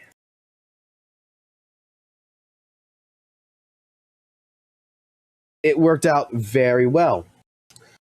And then to go ahead and showcase what Saintontas is from his past, to which we know what his present is, to which we know what kind of claims he makes and stuff like this, I'm calling it out.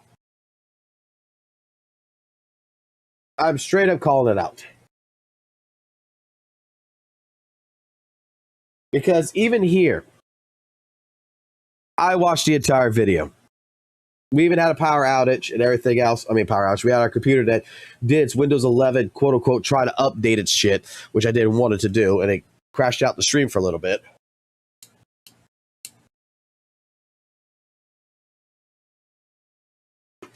So, oh, he's not malding. It's just that when it came to Varys' video, the reason why he was malding in that entire thing, all those clips, was because an entire stream was asking him to do one favor. And you know what? I'll do that favor. I'll do that favor.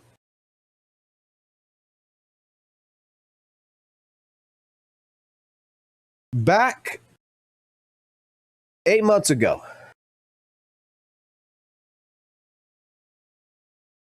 Team building conventions go as follows. You have your main attacker, and then one. Back 8 months ago, all his chat asked him to do was watch this entire 14-minute video before criticizing it. And all Saintontas did is what Saintontas does. He started yelling at it. And then when the chat's like, at first, like, dude, calm down, chillax, watch the thing, because while he's talking about this part right here, he corrects it in a little bit later. You know, he talks in this entire video structurally. No.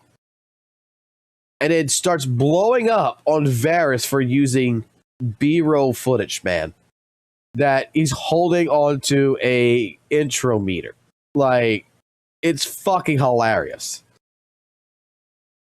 But the problem is that for someone who crashed out, he crashed out on Varys. He crashed out on Fob. He called them fucking morons. He did this shit to them.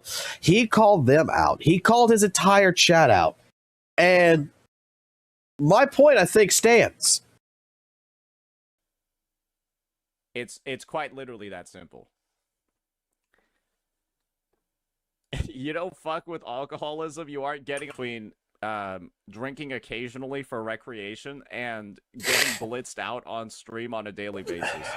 And then proceeding to, like, actually crash out and ruin your reputation because you're too drunk to be streaming. Crashing out. This is all Saintontas is going to present to me, is that I crashed out, ruined my reputation and everything else. I don't know, guys. I think all those clips prove the point that he crashed out on Varys. He crashed out on Fob. He crashed out every single person. That in the last couple of weeks of us seeing what he has been doing to Z.Z.Z with the farming and everything else, that it's proven that even his own crash outs, his own grudges have been held on. And again, I have to thank you, Noisy Boy.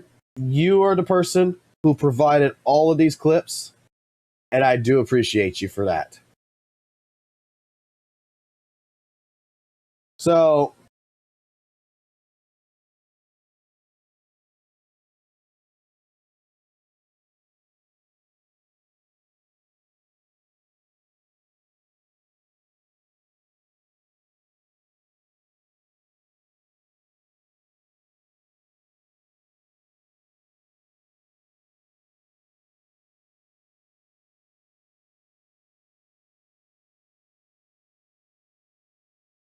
I mean, like, yeah.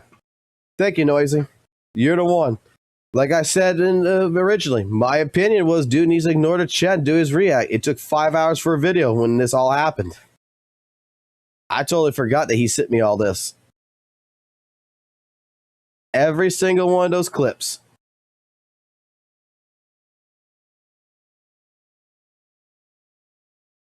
Even Noise is like, he ain't playing the game.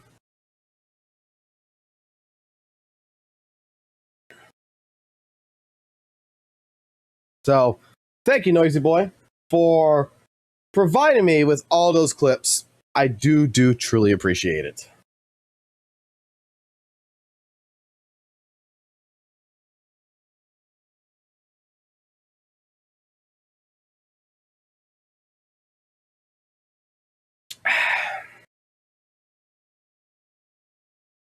Oh no, Noisy. Like, look, I would be fine with Noisy. I like, look, Noisy's not bad in my chat. If Noisy wants to talk in my chat, he could totally do it. Completely, 100%. I got nothing against the dude. The dude just has something against me for playing Z.Z.Z.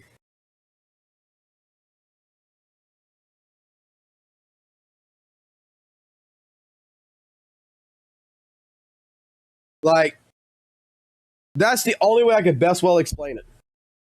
Is that Noisy had issues with me playing Zenless Zone Zero. Thought it was a fad. Like, oh yeah, let Fox have it for a couple of days. But the longer I stuck with actually sitting here doing dailies, play this game, actually doing shit in here, is the moment he got upset with me. And, you know, pretty much when in my Discord, I'll tell you the story. I'll tell you exactly what happened. So, we have two people who is no longer in my Discord, but two people who were in my Discord. Name is Author, name is Noisy. Who, these two guys follow each other everywhere they fucking go at. They like to fight one another, okay? One's a Genshin Impact player, and one's a Weather and Waves player, okay? And this is like, if Author's somewhere, Noisy follows. If Noisy's somewhere, Author follows. They follow each other, right? And they're in my drama channel. We have a drama channel that's on that on our Discord that you have to ask for permission to get into because people get butthurt when they get in there, right? And both of them are going at it. And then some of the people who do play Genshin Impact, you know, is agreeing with Author in some cases, even though they, you know, they don't quite like some of his takes sometimes. They're trying to agree. To which Noisy felt like he was getting ganged up. Then that was the first crash out to where Noise is like, ah, man, I think it's like, but I'm going to deal with it. I'm going to deal with it. I'll get back into it. Don't worry. So, second time Noisy gets in there, he's accusing a female woman who is a lesbian that she has fake kids, that she does not have kids, that he is straight up saying, Lord, I pray to God, I hope that those kids, you know, I pray for those kids, basically, to a woman who claims to be in a lesbian relationship with two kids. That was the second crash out. I had a conversation with Noisy about that one. And I'm like, dude, what the fuck did you do? This is where he's just like, all your fucking people in that Discord and everything else, all there are is a bunch of fucking goddamn Hoyo people and stuff like this. And if you actually believe those people are fucking lesbians and everything else, God forbid, Fox, you're falling for a fucking trap. Trying to fucking call me out for respecting other people. Gets upset at the fact that when he makes mention that WUWA is better than ZZZ in terms of A, B, C, D, E, F, G, and someone's trying to counteract this point, and they're not even being unreasonable either. They're not like telling him to go fuck himself or anything. They're just saying, well, you're not taking into account this or that. That's why I presented the fact to someone like Noisy. Okay, you played ZZZ. He said, yeah, I gave it 30 minutes, and I got off of it. How can you judge the end game of ZZZ if you only played 30 minutes of the game? This is where I got branded that I'm only listening to the Hoyo people. That's like, no. I'm not listening to just the Hoyo people. I'm telling you that from my personal experience, I spent at least right now, at that time period, it was like 2 months. I spent 2 months on the game, and I could tell you from personal feeling that I prefer ZZZ over Weather and Waves in terms of combat. I got labeled a Hoyo shill. Just because I'm opening myself up to other gacha games that I've never played before. Then we had a long conversation, which we got to a VC. We talked things out. And I'm explaining the differences of what ZZZ has to offer than Weather and Waves. Which I thought, you know, hey, we can agree to disagree. Everything's fine. It's all cool. But he's got it. That this isn't about me hating on WUWA, me criticizing WUWA, because my experiences is WUWA and ZZZ. Okay, that's my experiences. And like I told him, I'm going to compare the two because that is just what else I got to compare it with. I know you don't like it. I apologize for that. But, I mean, you got to understand. I've only played WUWA for the last year. I've not played any other gacha games. And I'm not going to compare fucking WUWA to fucking Elden Ring, Dark Souls, or anything like that. I'm not going to go out my way to compare it to something completely different. I will compare it to its only real comparator I'm playing against, which is Z.Z.Z. Thought we got it. Then some more shit happened in the Discord, and pretty much guy fucking left the Discord, calls me out on a bunch of different things, comes to the stream, calls me out on a few fucking things on the stream, telling me basically, again, that I'm a Hoyle shill, that I'm never going to like Weather Waves. The last conversation that we had, I actually did a live stream on here, which y'all can go see, which is the one that I did ban him on. Because he was not getting it. He was trying to cause a fight. And it was me doing critical thinking of Weather and Waves versus Z.Z.Z. And it was mostly talking about the good shit of Weather and Waves. What I liked about Weather and Waves, what I didn't like about Weather and Waves, and putting it together and explaining that, you know, from a new player perspective, I totally would recommend no one make the same mistakes that I made and rush through the content. Play the game at a leisure, have fun with it, and enjoy it for what it is. Because it's a good game. Story's a little bit convoluted. It's got some pacing issues, stuff like this and everything else, but you can get through it. That overall, the game is a great game. But once you get to a certain point in the game becomes a little bit more or less, you know, dare I say, stale. So enjoy the game for what it is, for what it offers, and don't do like I did and get overly emotionally attached and don't get completely ransacked in doing all the content in fucking 2 days when you got an entire fucking 3 weeks to do it in. Well, Noisy's answer in the chat at that time was, nothing's going to make you happy. You're never going to be happy. You are criticizing WUWA. Stop it. I banned him. You know where he went at? He went to Saintontas. He went to Saintontas' chat. Because he was banned here. And because he was upset with me. The same person for the last fucking year that you saw those clips from, him also calling out the son of a bitch several fucking times in my live streams, calling Saintontas the fucking ruination of WUWA himself, is going into that fucking chat over there to fucking go ahead and get fucking Saintontas fucking to come after me. Trying to push Saintontas onto me.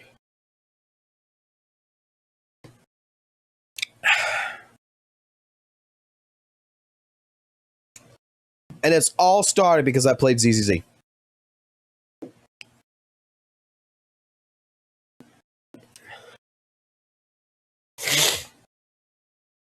Daddy Tauntus, Fox banned me. And the reason why I banned him was to cool him down. Because I've done it before. Which he knows I'll ban him. Right? To let him cool the fuck down. And then we talk about it. It's just that this time he's not coming to talk.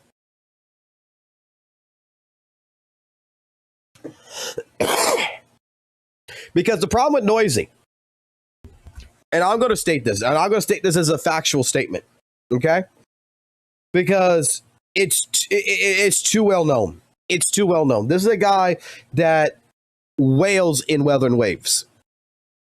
I mean, this guy spins Summon 6, R5, his favorite characters, right? Like, he straight up wails. He fucking loves GN. Summon 6, done. Next banner patch with rerun. Fucking R5 Varant Summit. Lupa, R5 weapon. Summon 6 character. This is a dude that is so emotionally and financially invested in WUWA that you criticize it right now, you're wrong.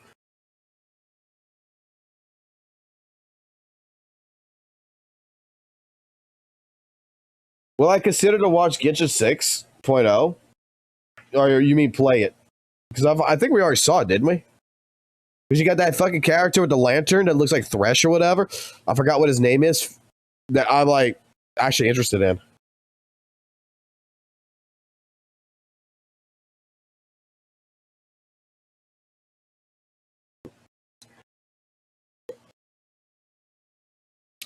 And here's the thing. Why he wants to push Saint on Fox? He knows that if Saint attacks CC on YouTube, he ruins the reputation of who he attacks, and sometimes the YouTube channel will lose subs. Let him. Let him. That's why I'm thanking Noisy Boy. I'm thanking him 100% for giving me all the shit talking with Saintontas in the past. You want to know where the meme for Saintontas came in? Who created something?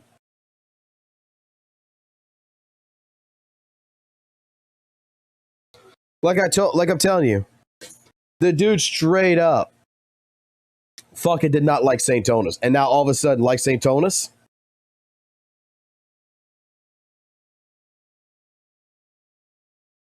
And he's DMing Saintontas and all this other stuff. Well, you know what? I think Saintontas needs to know the entire story himself.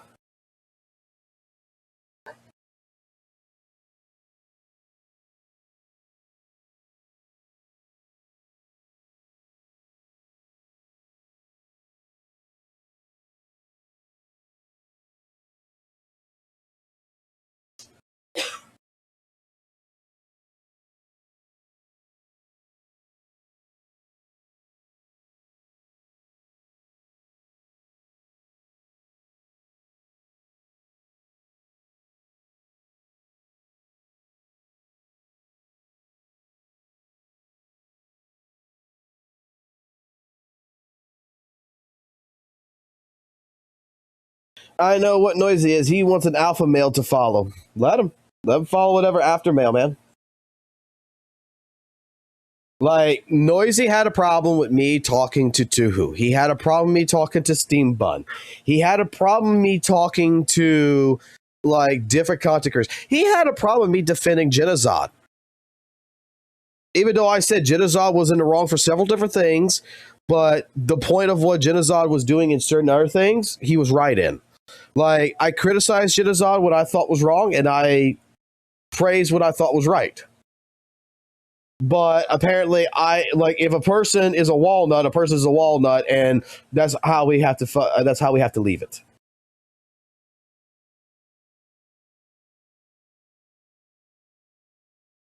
Like, we can't give people benefit of doubt. We can't give people the time of day to do research and double check to ensure that, you know what, there's not more to the story than what is being broadcasted.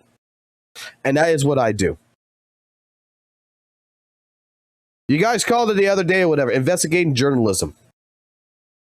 There's a topic of discussion. Something is presented. Let's look at it. Let's look at it from beginning to end. Let's look at the good side. Let's look at the bad side. Let's look at the ugly. Let's look at everything. And that's how it should be.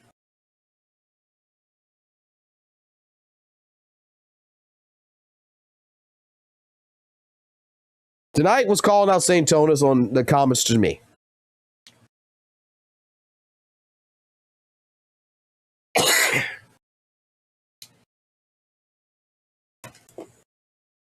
Because, bro, if my shit stinks, your shit stinks.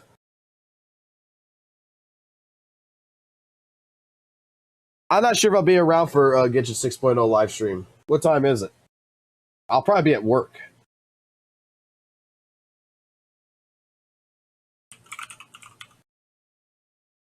So it's not like I'll probably watch it, but I won't be streaming it. When is the live stream for that? August 29th? Yeah, I'll be at work at 7 a.m. Yeah, I'll be at work. There's no way I'll be able to live stream it.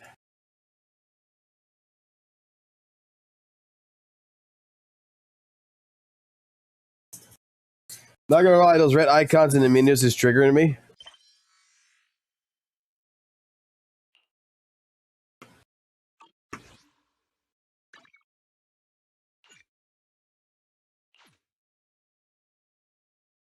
Yeah, I'll fix that problem. You know what? Wait. What am I doing? I can fix this problem. Hold on. Let me fix that problem. I'll fix that problem.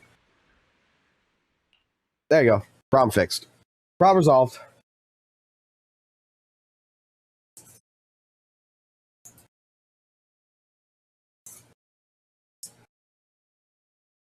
I spent all my polychroms. Dude, when the fucking new patch comes out, I'm just gonna spend the money. I don't grind. I spend the money. I buy characters, man.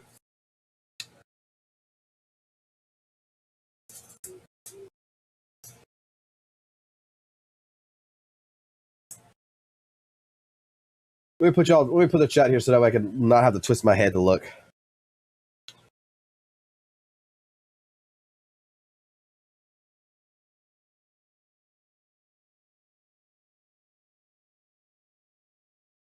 Like, I mean, I appreciate every single one of y'all being here.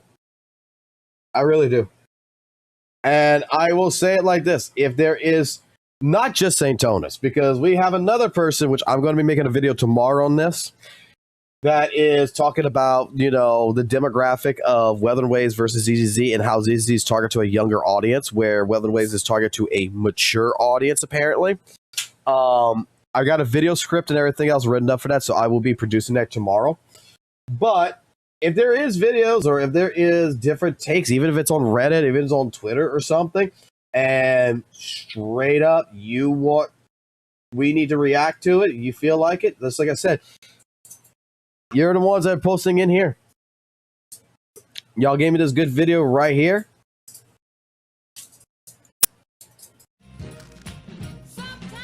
I'm not watching an ad. I didn't watch this. Lucy's walking animation.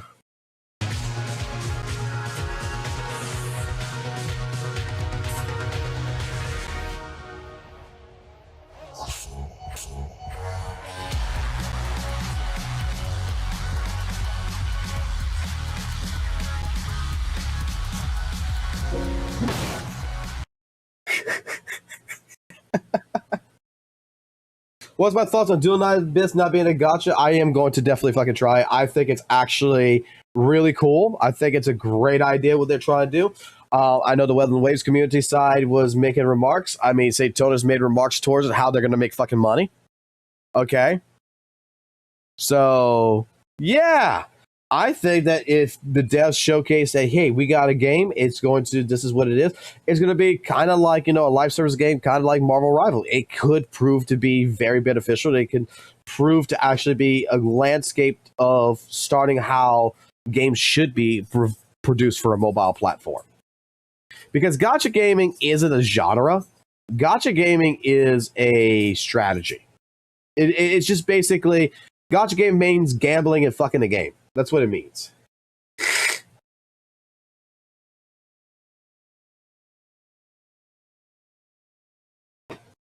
So, I think that's fine.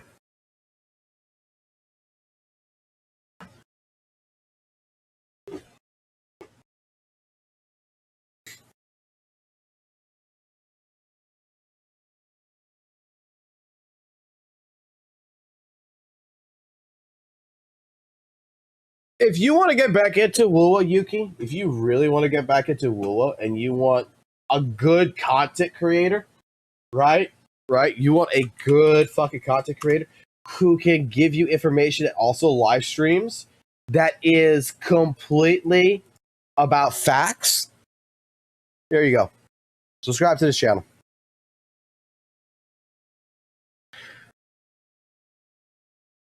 In fact, you know what? We're gonna take 11 minutes. We're gonna watch his video right here about everyone lying to you about GN's value in Weather Waves. This way, you can take your opinion on this.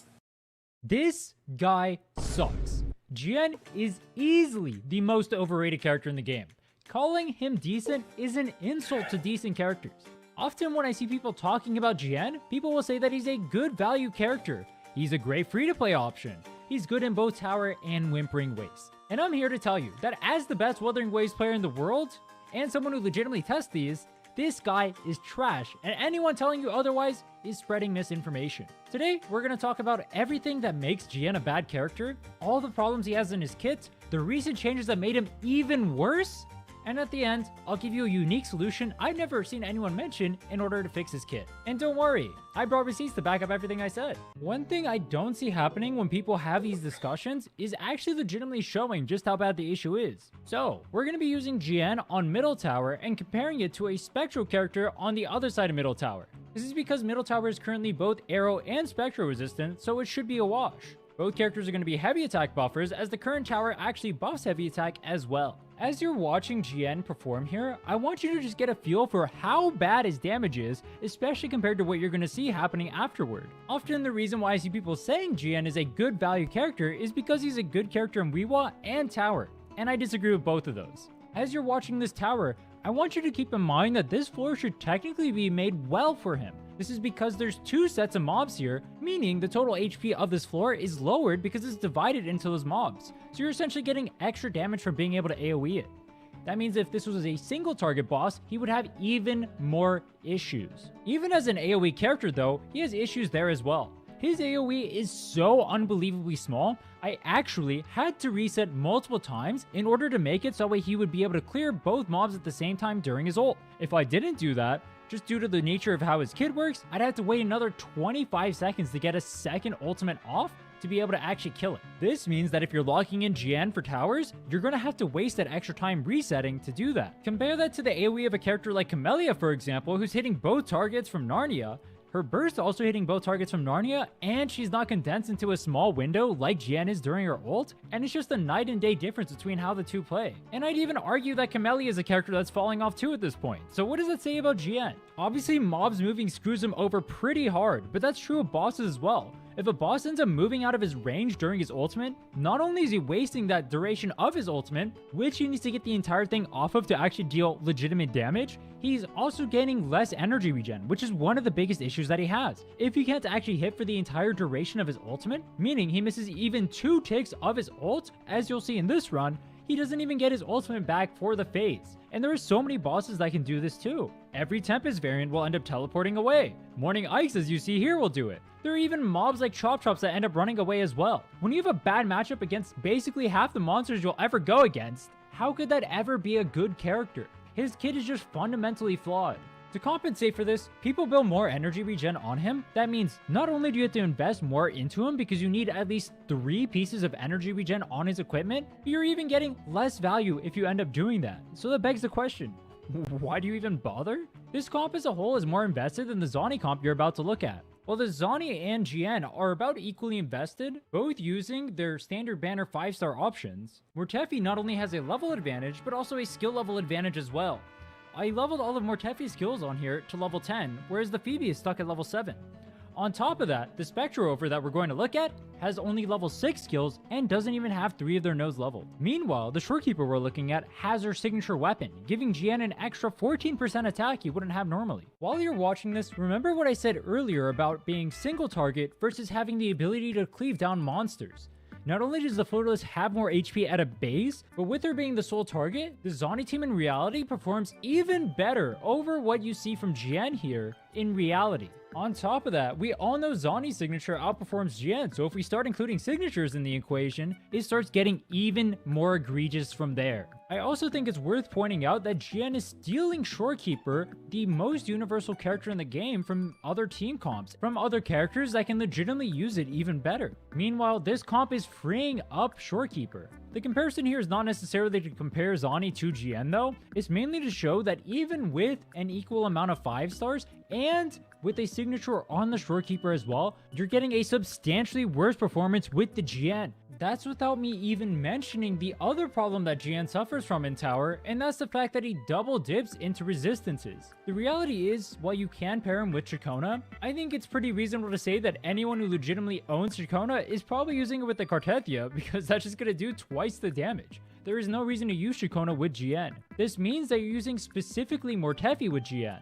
What that means in practice is that not only is GN affected by arrow resistance, he's also affected by fusion resistance because he needs the help from Mortefi's damage to be able to clear. So now not only do we have the problems with bursting against mobile bosses, Now, not only do we have the problems with dealing with higher HP mobs, we're also doubly affected by resistances, making his value as a character even worse. As you're watching the Zani run as well, I think it's pretty obvious that I could have cleaned up this run to shave off another, say, probably even 20 seconds. You can even see me holding onto my ult at the end just because I'm messing around.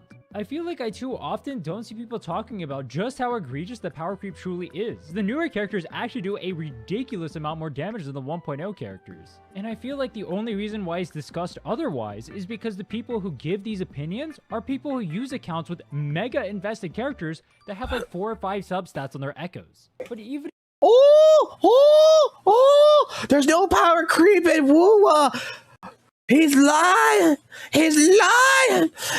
Lord, Rain, you lying sack of shit. Oh, the WUWA community not going to like to hear this one. Oh, no wonder you got only 356 likes. You lie. There's no such thing as power creep. Oh, God, I'm going to faint. Oh, Lord. if GN isn't that good in tower anymore, and we can't really consider him like a character that can do both tower and Whimpering Waste well, at least he still does something well, right? At least he's still decent at Whimpering Waste, right?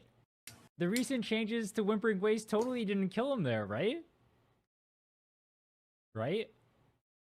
Well, obviously GN is much better in Whimpering Waste than he is in Tower of Adversity. He still has a bunch of issues here. And one of the most apparent ones is on your screen right now.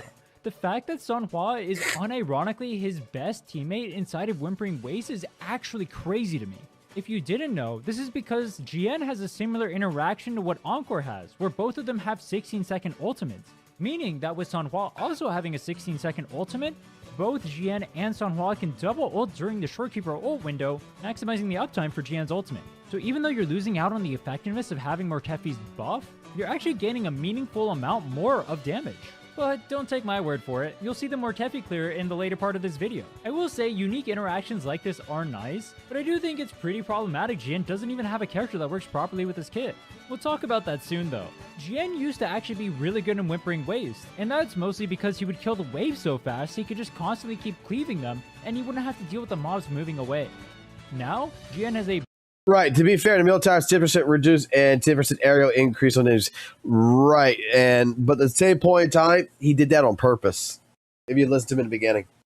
Bunch of issues regarding that, especially with the elite mobs. Elite mobs always have the chance of just moving away from you because you aren't able to group them properly using your ultimate. That means in practices, many runs are going to be... Wait. Isn't Saintontas also hates PGR? Let me go double check that. We can't say this. We cannot say this. We cannot say this until we fact check that information. Hold on.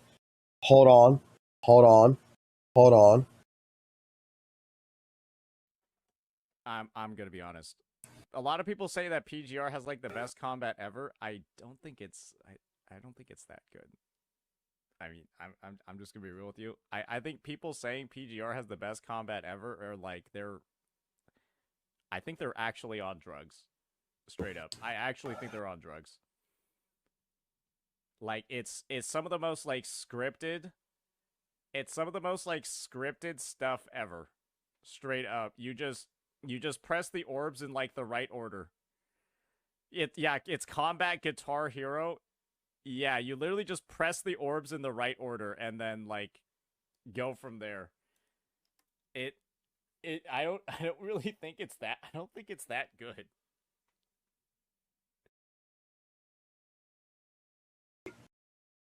You wanted to answer? That was your answer.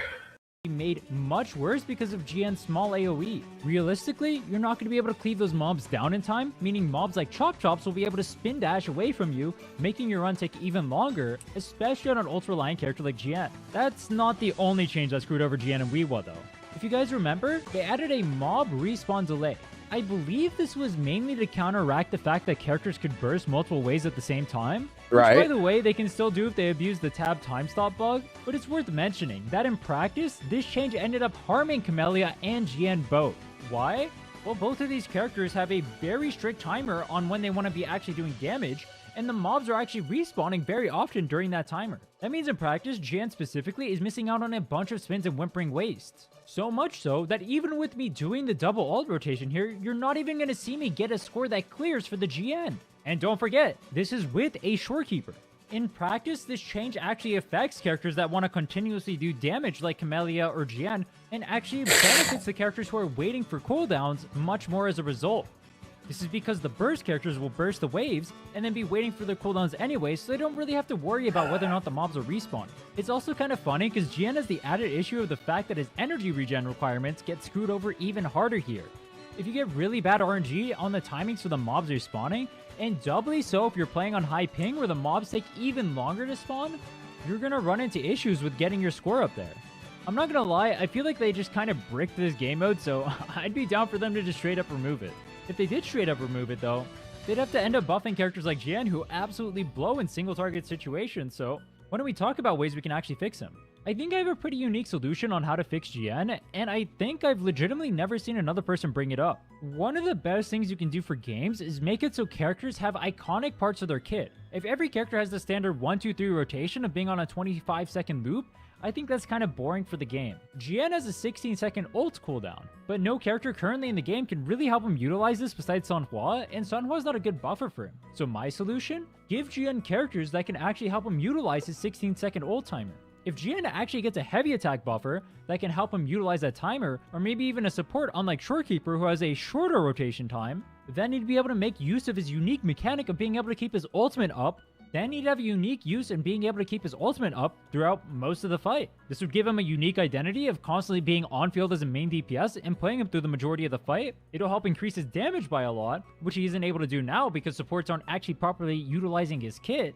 And I think it gives him pretty unique flavor within the game. I feel like this is a great way to make Jian's gameplay nice and fast, while also making it so he has a unique playstyle outside of say just like Quick Swap to end up shortening his rotations. There's another solution he needs to see as well, but it's a more boring one. He does need his energy regen lowered, and that's because a character like Jian doesn't really need to be a character that's hard to build. I'm pretty sure Jian at his core is supposed to be a more simple character. He also just doesn't have the damage to even justify making him harder to build, so I don't really see the reason to make his energy regen requirements so high. What the exact number should be, I'm not sure, but whatever it is right now is not working. If you guys want to see more content like this, I'd appreciate if you guys commented, subscribed, hit the notification bell, all that banger stuff. It lets me know that stuff like this is in demand and people actually want to see more content like this, so I can put more time into it. Until next time, take care. I agree. I never thought it that way.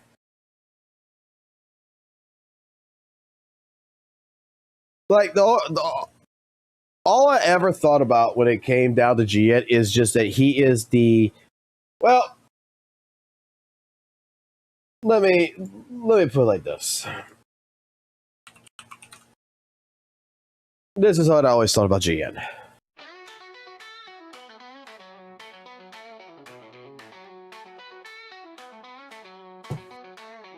No plan, no thought, no need for a fix. Who's the fucking arrow master smashing with might? We're the son of a bitch, grin and fist like steel. Jan's on the battlefield and it's about to get real.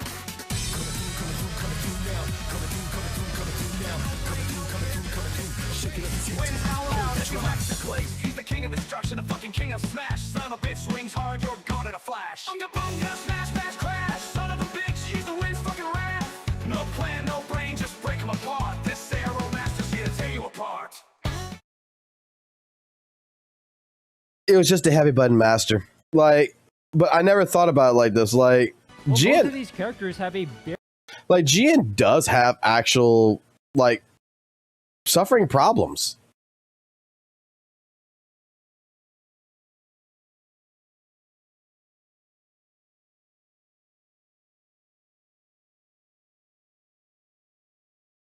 Because I don't know how many times, like, fighting, like, Tempest, I never thought about it like that. Like, you utilize that alt very fucking much, and, like, Tempest would fucking just teleport right when you hit the alt, you gotta reset.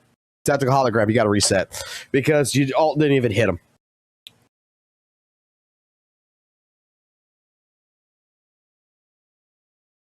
I mean, I'm not saying, like I'll put it like this. I don't think Jian's a bad character. But I think that compared to what I've seen with a character like Zanny, like, what's the point of playing Jian?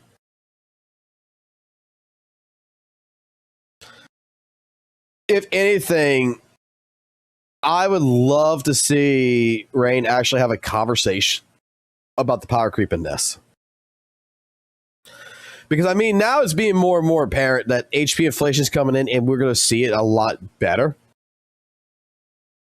But I mean, like back at 1.0, like again, the argument with the WUWA community has always been there's no such thing as power creep in this game. There's no such thing as power creep.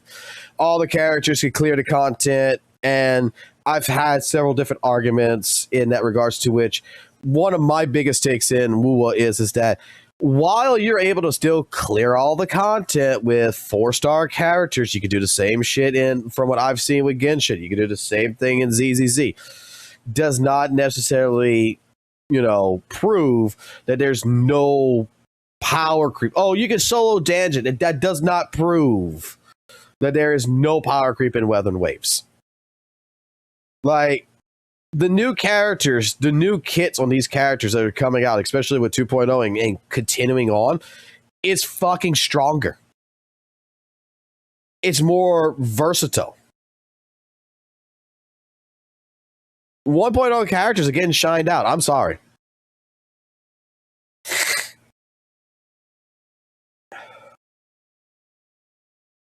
I mean, what do you guys think?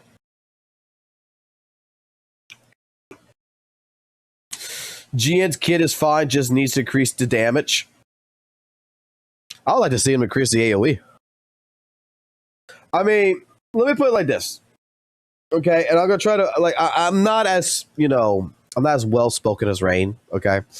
But this is one of the arguments I had with Noisy Boy about, because Noisy Boy was a big GN guy, right?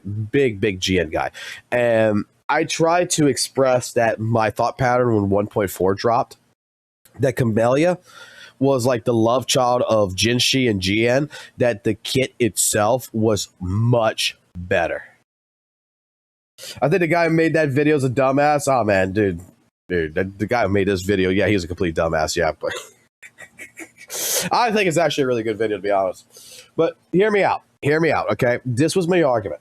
And Noisy didn't want to listen to this, okay? GN, in the beginning, 1.0, how the content was and everything was great. The moment Camellia came in, dude, I remember going back to all the tactical hologram bosses that I fought with a Summon Zero R1 Camellia. Okay? I put Sandwall on the fucking team. I even put Baichi, not even Shorekeeper, Baiji on the fucking team. And Camellia's kit, her little Beyblade that she could fucking do the AoE, I was bullying fucking bosses like Tempest. I was just bullying them. Because all I gotta do is look out for a dodge, but the entire AoE is gonna automatically hit the counterattack, all this other stuff. Like, the character's kit, the basic kit is bullying. It's just being a bully. It's just telling Tempest, go fuck yourself. And I'm just spinning and spinning and spinning, and I'm knocking it. And I'm just like dodge when I gotta dodge. It was relatively much easier to fight it than it was with GN. And I got told I was wrong. And I'm like, what AoE attack does GN's got? I was asking Noisy this. Well, it's with his ult. Correct. How long do you have with that ult? I got like 10 seconds on it. You got like 10 seconds on it, right? I got a basic kit that gives me an AoE. I'm a Beyblade. Straight up, I Beyblade my way through it. Just from I'm not like, an optimal player or anything, but I can see that Camellia, she's got a Beyblade, which is like GN's ult, and then when the meter builds up, she's basically got a nuke, especially when you get her to summon 3. She's got a fucking nuke. Just like Jinshi, to where she just pops it, and you still go back into Beyblade form. Relatively, all I told him, he got so upset when he saw, because what I ended up doing is I summon 3'd my Camellia. Okay, I left her at summon 3, and he had a summon 6 GN with an R5 fucking Verret summon, right? He had the signature, and he had GN maxed out. He had the best echoes because he was grinding that character out. He had Shorekeeper, he had Mortefe, he had that team going. He got upset so hard that my summon 3 R1 Camellia, when I did the explosion, out damaged his ult. And I didn't even bother to fucking even work on my echo stats. Dude crashed out, left the live stream for over a month. because he could not accept the fact that he got overpowered. Until 2.0, when the Nightmare Echoes came in, that he said that it fixed the entire problem.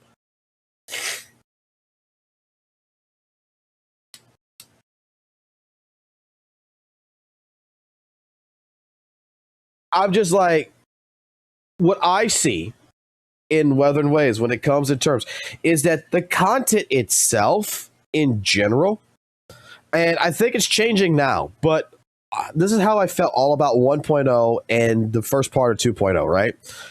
Is that while the game's beautiful, while the game's great, while the game is nice, sweet, loving, doving, you know, I really do like WUWA. The issue is that the idealism of, you know, lack of HP inflation, lack of boss mechanics, lack of different things like this, the game was not rewarding players to actually learn how to play optimally. Okay? The content itself is so easy that, yes, the older characters can still complete everything. So, in general, it's like, what is the real reason to invest in a new character? Well, I think I showcased this and I proved this point on stream, okay? And it was when I had my Summon 6 GN with its stack team, and I had my Summon 6 Zanny, okay? Now, you can say, well, you got summons, it doesn't count, but I'm just going to say, Summon 6, Summon 6. Both team are equal.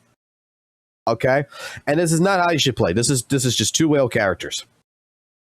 But my Zanny cleared Tempest, cleared Infernal Rider, and cleared actually several different bosses that were tactical hologram bosses so much faster in like one rotation versus GN. And now watching like this and watching like the kit and thinking about it, that GN's damage kind of is sucky. Even at a Summon 6, the damage is sucky.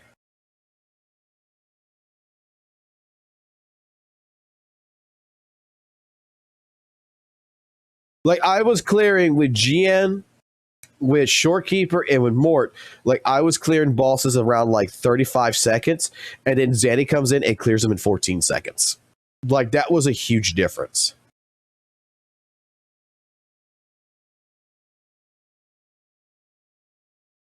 And I'm asking the question, okay, so even from a Summon 6 point of view, I mean, you can see power creep. And then you go ahead, you go do it all over again on another account with Summon 0 and Summon 0.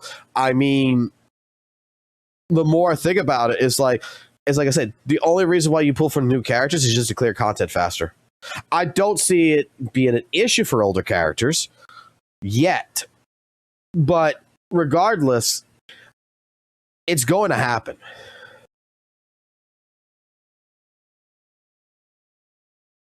Like, what I would have liked to see is I would like to see more. One of the biggest fixes that I would like to see, and I stated this last year, and I know it's a stupid take. I know this is going to be a fucking stupid take in WUWA. One of the biggest changes I would like to see Kuro implement is change the outro system. Like the outro and intro system to a certain point, but I would like to see mostly the outro to where, like, you know how you got like Sanwa with her outro where it does like basic skill, right? I would like the ability to change like a character's outro skill to be like representing another class character, to where it's for heavy attack. It's for like, you can actually change the stat. So like if it's a basic attack, it's like 35% basic attack or 38%, whatever it is for like Sanwa. But if you change it to heavy attack, you go ahead, it's 25% for heavy attack damage bonus. That way you can actually utilize more characters and you can kind of change the outcome of their outro skill. I know it's a stupid take. There was something I said back last year that I feel like it would give more versatility to characters, and it would be an option to where you can make it like an artifact that you can grind or something that changes the output of a character's outro skill. That then at that point in time, you can make it to where Sandwell, which is a glacier character, can be utilized better with someone like GN. Something to that stupid effect.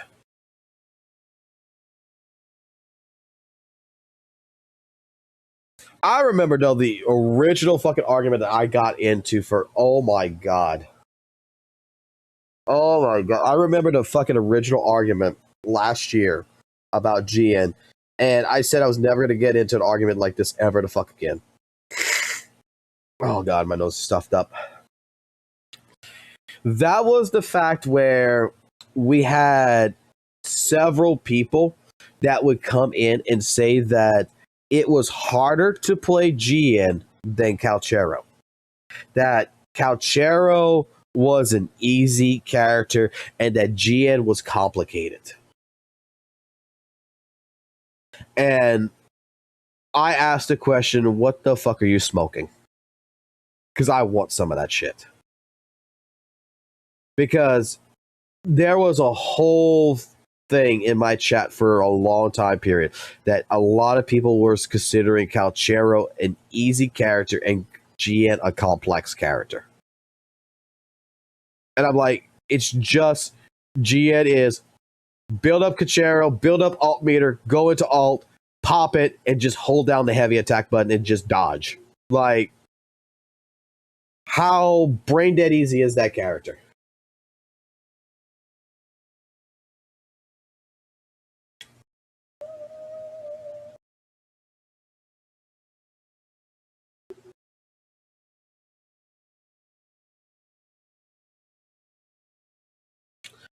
Look, I think there's power creep in every single gacha, including Z.Z.Z, man.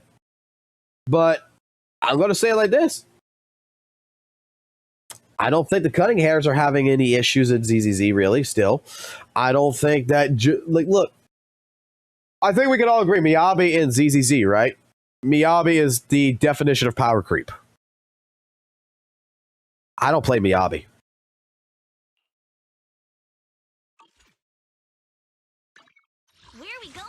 Eradicate all evil. I got an M1 signature Miyabi. Not even really that good build, to be honest. This is not even a good build. I completely understand this is not a good build. I could change this because this are on Jufufu.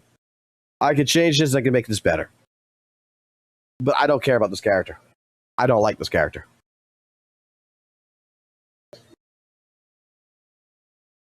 I'm sure if I built this character, I put fucking 80% crit rate, I get this up, I get this attack to like 3,700, I do all this kind of shit, I build this character up.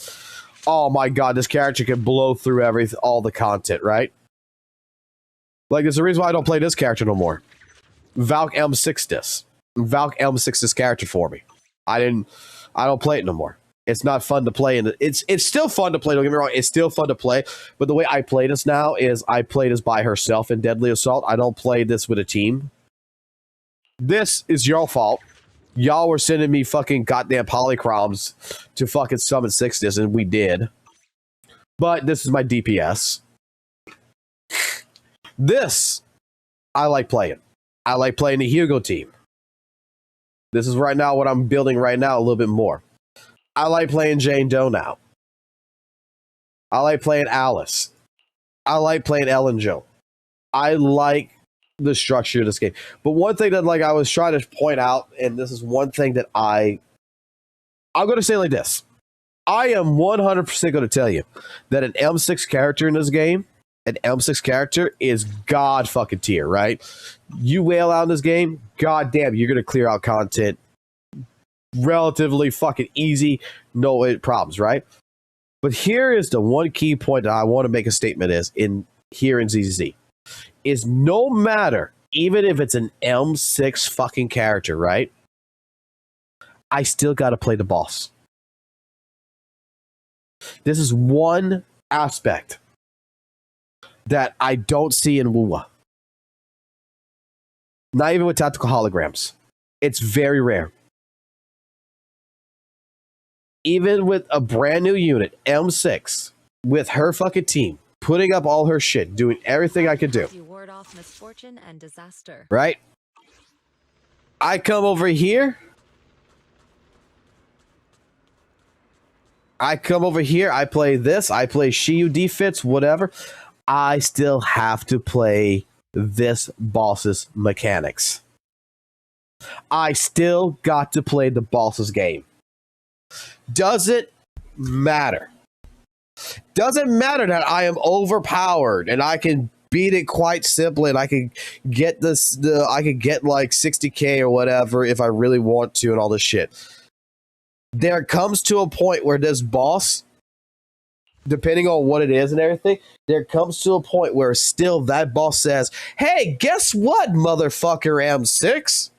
What's that? I still got my own mechanics that you got to deal with.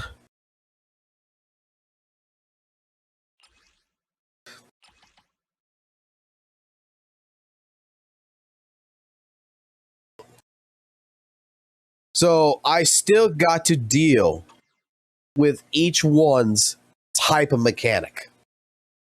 It's not just something where, like in WUWA, you wail out an account, right? You get yourself a Summon 6 GN. You get yourself a Summon 6, Carlotta. You get yourself a Summon 6 Zanny.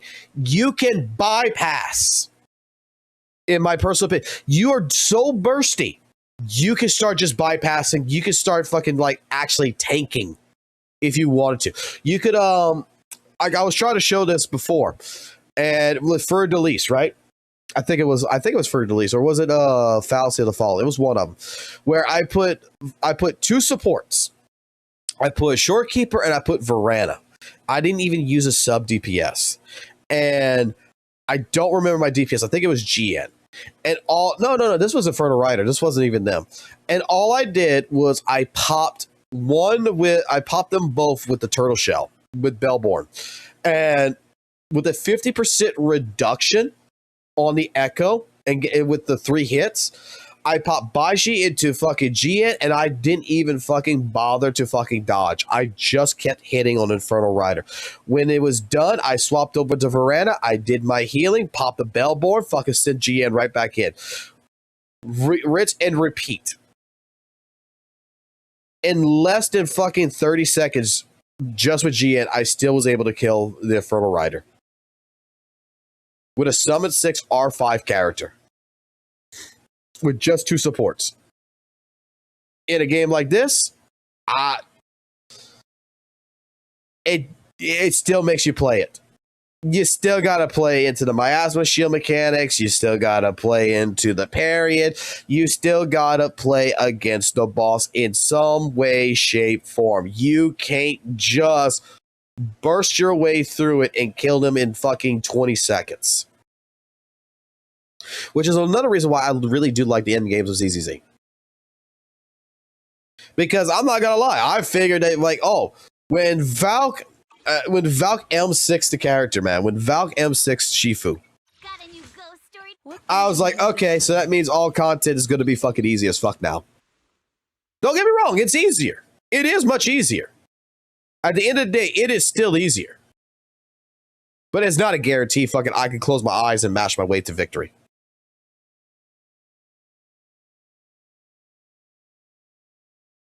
That's the point that I think I try to make. But it is 1:30 in the morning. I think that I cleared everything that I wanted to talk about when it came down to the pot calling the kettle black with Saintontas. And I think it's over. I think it's done. I think it's over. I think it's done with. Again, my content is going to be deriving from, I'm waiting right now for 2.2 to come out with ZZZ, so that way we can start playing that and we can have fun with that. But in general, my content is going to be based on correcting, not really correcting. Let me say it like this. It's not really correcting. It's more the fact that my content, I want to make sure that what you're going to see when it comes to these types of drama is that when we go to cover drama on this channel, I want to give both parties, or all sides of the argument, a fair shake. I want to give people like Genazad a fair shake. I want to see more of the context, not just a simple 5-minute video. If there's an issue that we have. I want to do more of a deep dive investigation versus than just take someone's vocal opinion. I want to see who holds different types of information, so that way we can actually collectively actually make a true opinion. By the way, guys, got update on our VTuber model. I will showcase this here. So the ones that wanted the chains around the neck like this right here, they added it. They added the chains around the neck. This is the white eye version. So we're actually going to make it look like a real Bangbu, right? So like when it's talking, it's going to be in yellow eyes, white eyes, yellow eyes, white eyes type deal.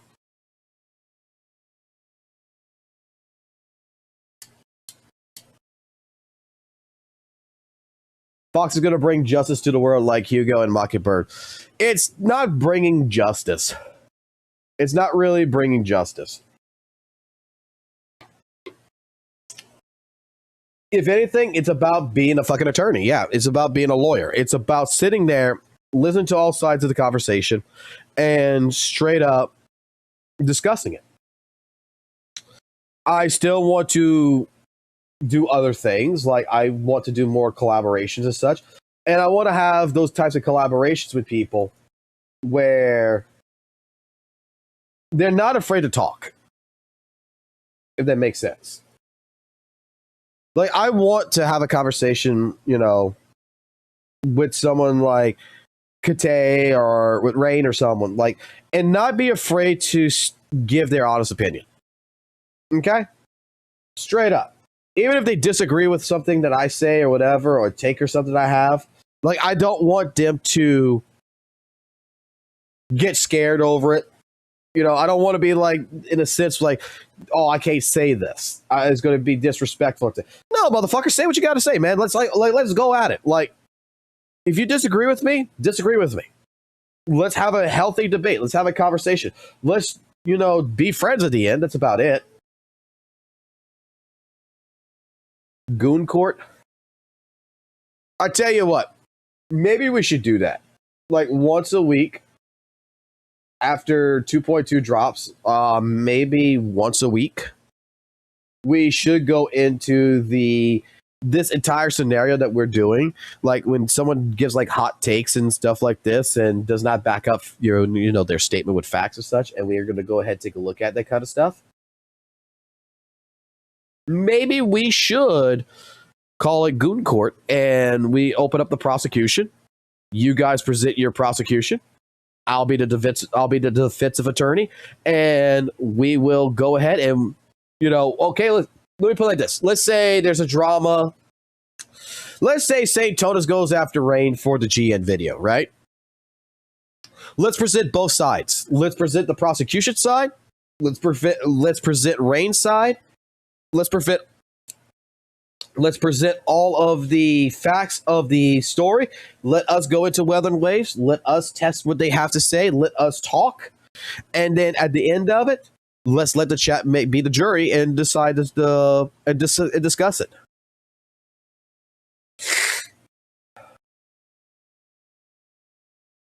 Simple as that.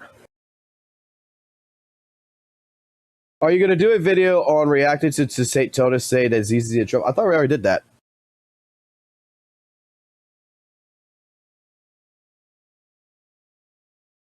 Bro's takes on Z.Z.Z is just short-lived. Like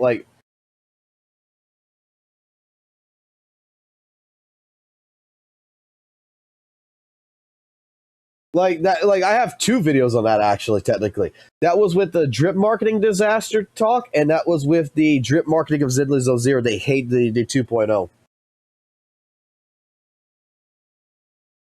And right now, I got a bunch of people who's hating on Kamado right now. Like, yeah, that was like 2 days ago.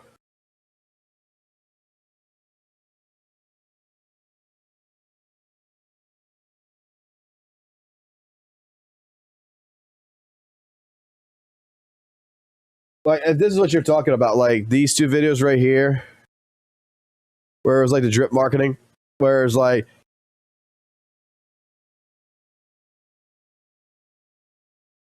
their development schedule that's leading to them extending a patch by a week. This ain't it yet.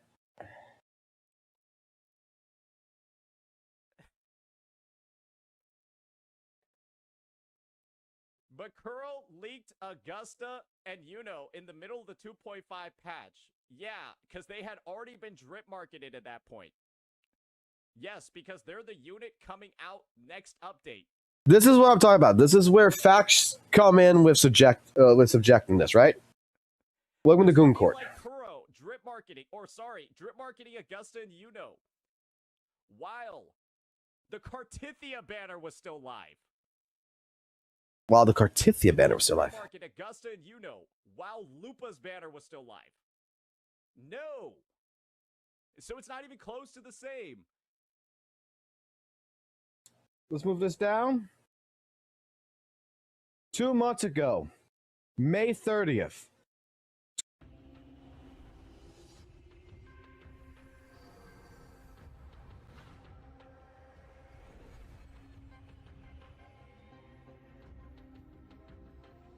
I mean, that was official broadcasted, but if I'm not mistaken, 12/2020, and what we're going to do. My gosh, never mind. They do retweet every 30th. What is that? What is that? What is that? What is that? What is this? What are those? All on May 30th. May I please go ahead and rewind this for about 10 seconds? Did they drip market Augusta and Yuno while Lupa's banner was still live? No. So it's not even close to the same. Oh, wait, let me go back a little bit more. Be like Kuro, drip marked update. Right here. This would be like Kuro, drip marketing Augusta and Yuno. While the Cartithia banner was still live.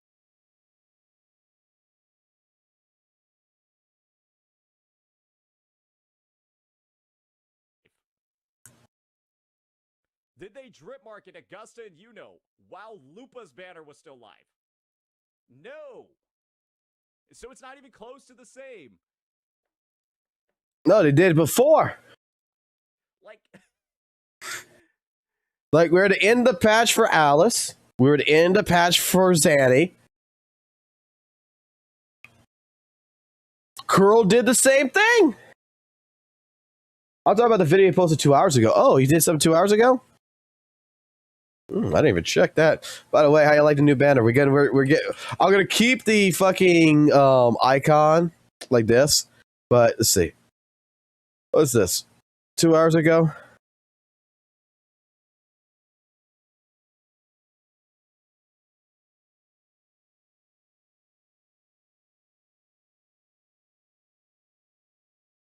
What, 3 hours ago? Is WUWA's in trouble?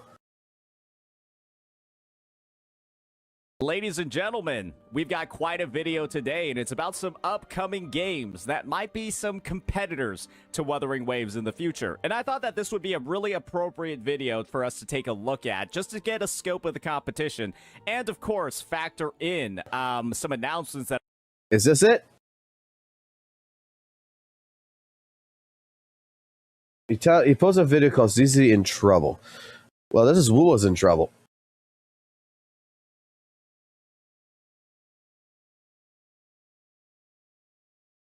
that have been made for time.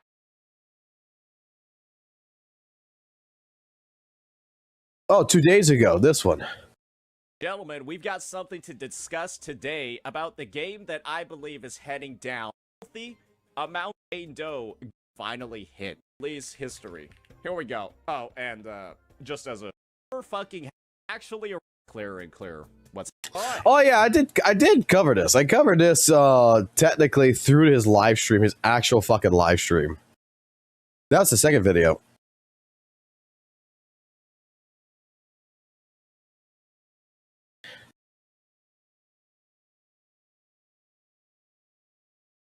Let's see.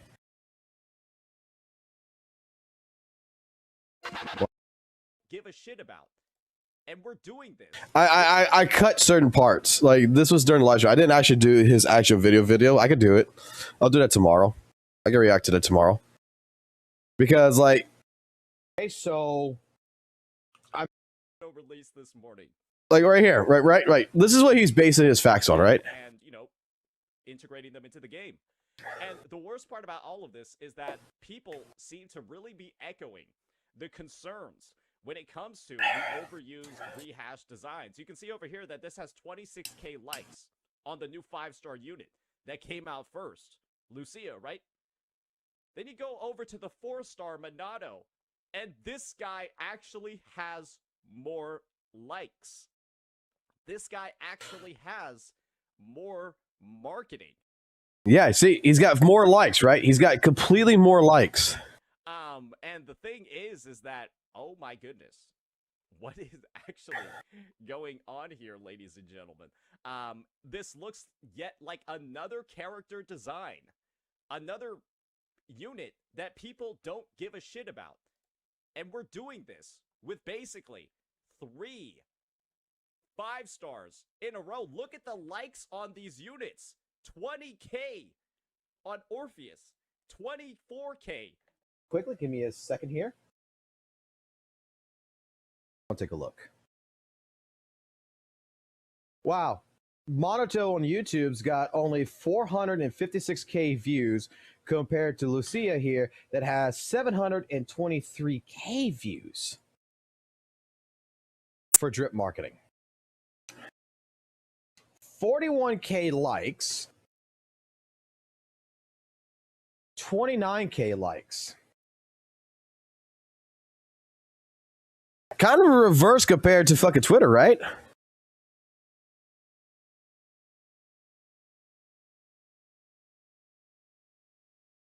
Okay. Orphe and Magus got 700k video views, and Seed's got 1 million video views on a short. Let's go take a look at something. Seed's got 43k likes, and Orphe's got 40k likes. But Monato, an A-rank character, which, trust me, I'm all for this character, he's only got 29k on the official YouTube channel. Yeah, Z.Z.Z is totally fucking failing, man. ZZ's totally in fucking trouble with his drip marketing. Yeah, 100%. And then, if I'm not mistaken, that we even later on got in here. You know, we even saw that. Oh, 2 people. The newest, yeah. Kind of shows. If they mess with. Hold on. Oh, and look, new drip marketing. I didn't keep you waiting too long, did I? Which I didn't even go take a look at that. It's been a couple of days now. Let's go see. I haven't even taken a look. Let's see how bad the likes are.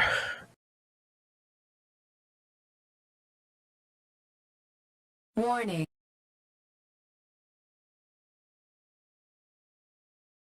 Damn. Yidhari over here has got less views. I didn't keep you waiting too long, did I? Oh, YouTube's bugging out right now.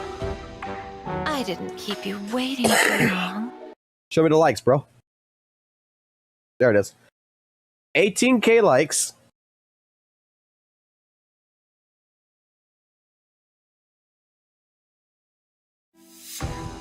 Let me make this 32k. clear. If they mess with you, 44. Soldier Orphe reporting for duty. 41. God damn, Lucia, I'll beat out fucking Orphe. 43. Then we got a new one here. Movements of the human heart. So this is how it feels. Oh, like the sound of Seed Senior's heavy footsteps echoing in my ears when I used to fall asleep in the cockpit as a kid. The movements of the human... Then I want to go take a look at something else too, because I forgot about something else to take a look at.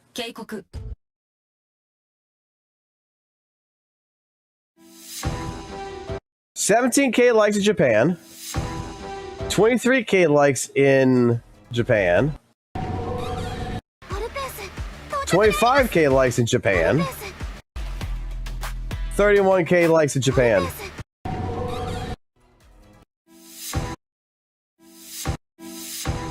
$10K in Japan. Because I forgot. Also, you know how so many people apparently say, like, you know, Japan apparently does not like fucking Monoto either, by the way?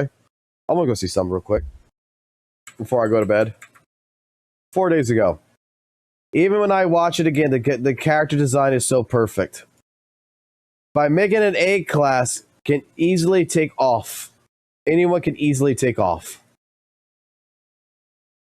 Those pectoral muscles are so S class. How do you know it's an A grade? And I think that's why they're just explaining it, right?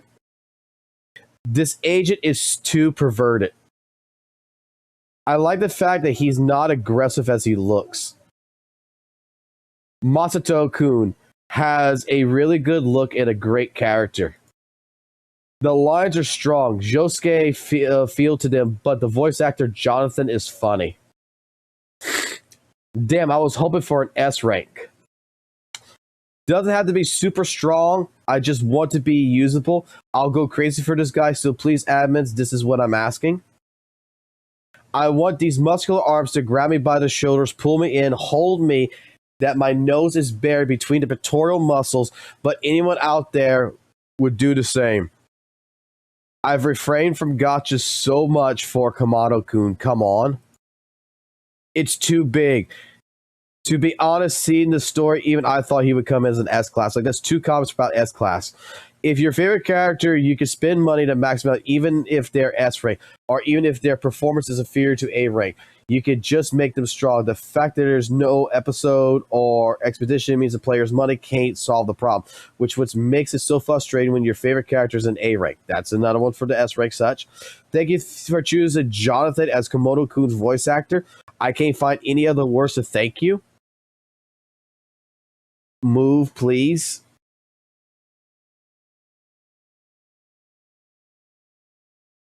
I don't think there's a good support or defeat, but it's sad that A-rank attackers are almost always used for love. If that's the case, I would be easier to use someone like Lucy and Nico, so that doesn't go to waste. Paltra had its own anime, and her past was explored during the date. I have no choice to tell myself that even if I detailed exclusive secrets, they might reveal more details and give up. But it's frustrating. At least easy to take off her clothes. What? Really good character. Being A rank means there won't be any deep exploration into secrets. I wonder if it's just slightly touch upon the events like Paltra, which seems to be a sham, because I personally thought she was a good character. Considering the way the actresses are treated, isn't it just a miracle that Right-san became to S? So this is A class, there won't be anime or secret stories about the agent, so confirm that there won't be much in-depth explored by Komodo himself in the future, which is sad. At least tell me how he met Yuzuha. That's mostly what they're upset about, is that they want a short story for him. But I'm not seeing like a bunch of people in Japan being fucking like overly pissed off. Google Translate, I mean, it is what Google Translate is, but I mean, bro, they want some pectoral muscles apparently. What's this? Let me see this first. Gotta make sure they got no porn. Oh, damn.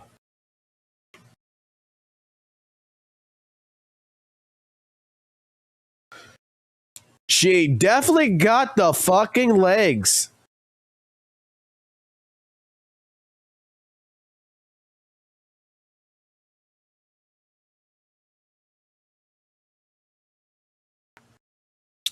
Damn.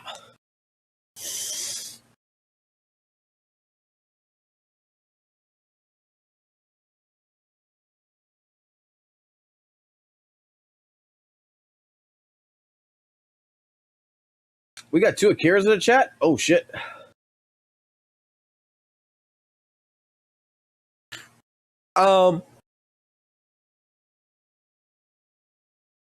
Damn, she got the fucking long ass legs. Like, holy shit.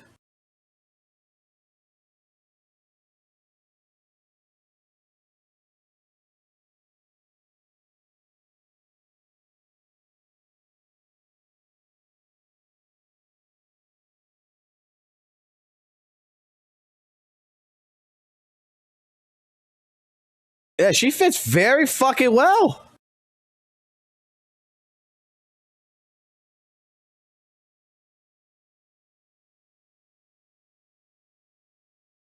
I mean, goddamn, holy shit, bro. All right, guys. Well, let me call it. I got work still in the morning. Let me get a few hours of sleep and try to get rid of this cold to a certain point. But I will be back tomorrow. I promise. Again, if any of y'all want, feel free to come dive in, post whatever y'all want reacted-wise in here. You know, if you want to put something as a reaction or whatever that I need to look at, I need to come through this stream and try to see if I can salvage this in particular, since we had a stream malfunction. So I need to download this stream to see if I can get this right here going. But yeah, otherwise than that, guys, I got a video that's planned out that I'm going to record tomorrow when I get back off of work and get that posted, hopefully. And I'll be back live streaming tomorrow. So thank y'all for the time, for tuning in, and all that other stuff. And if y'all guys just realize, we don't ban nobody here. We like objective opinions. We like subjective opinions. We like factual opinions. Just remember, if you don't agree, it's okay to learn to disagree. It's been put like this. Even if you don't agree, it's always good to be in a situation to where you can learn to agree to disagree. Right? All right. Well, y'all have a good night.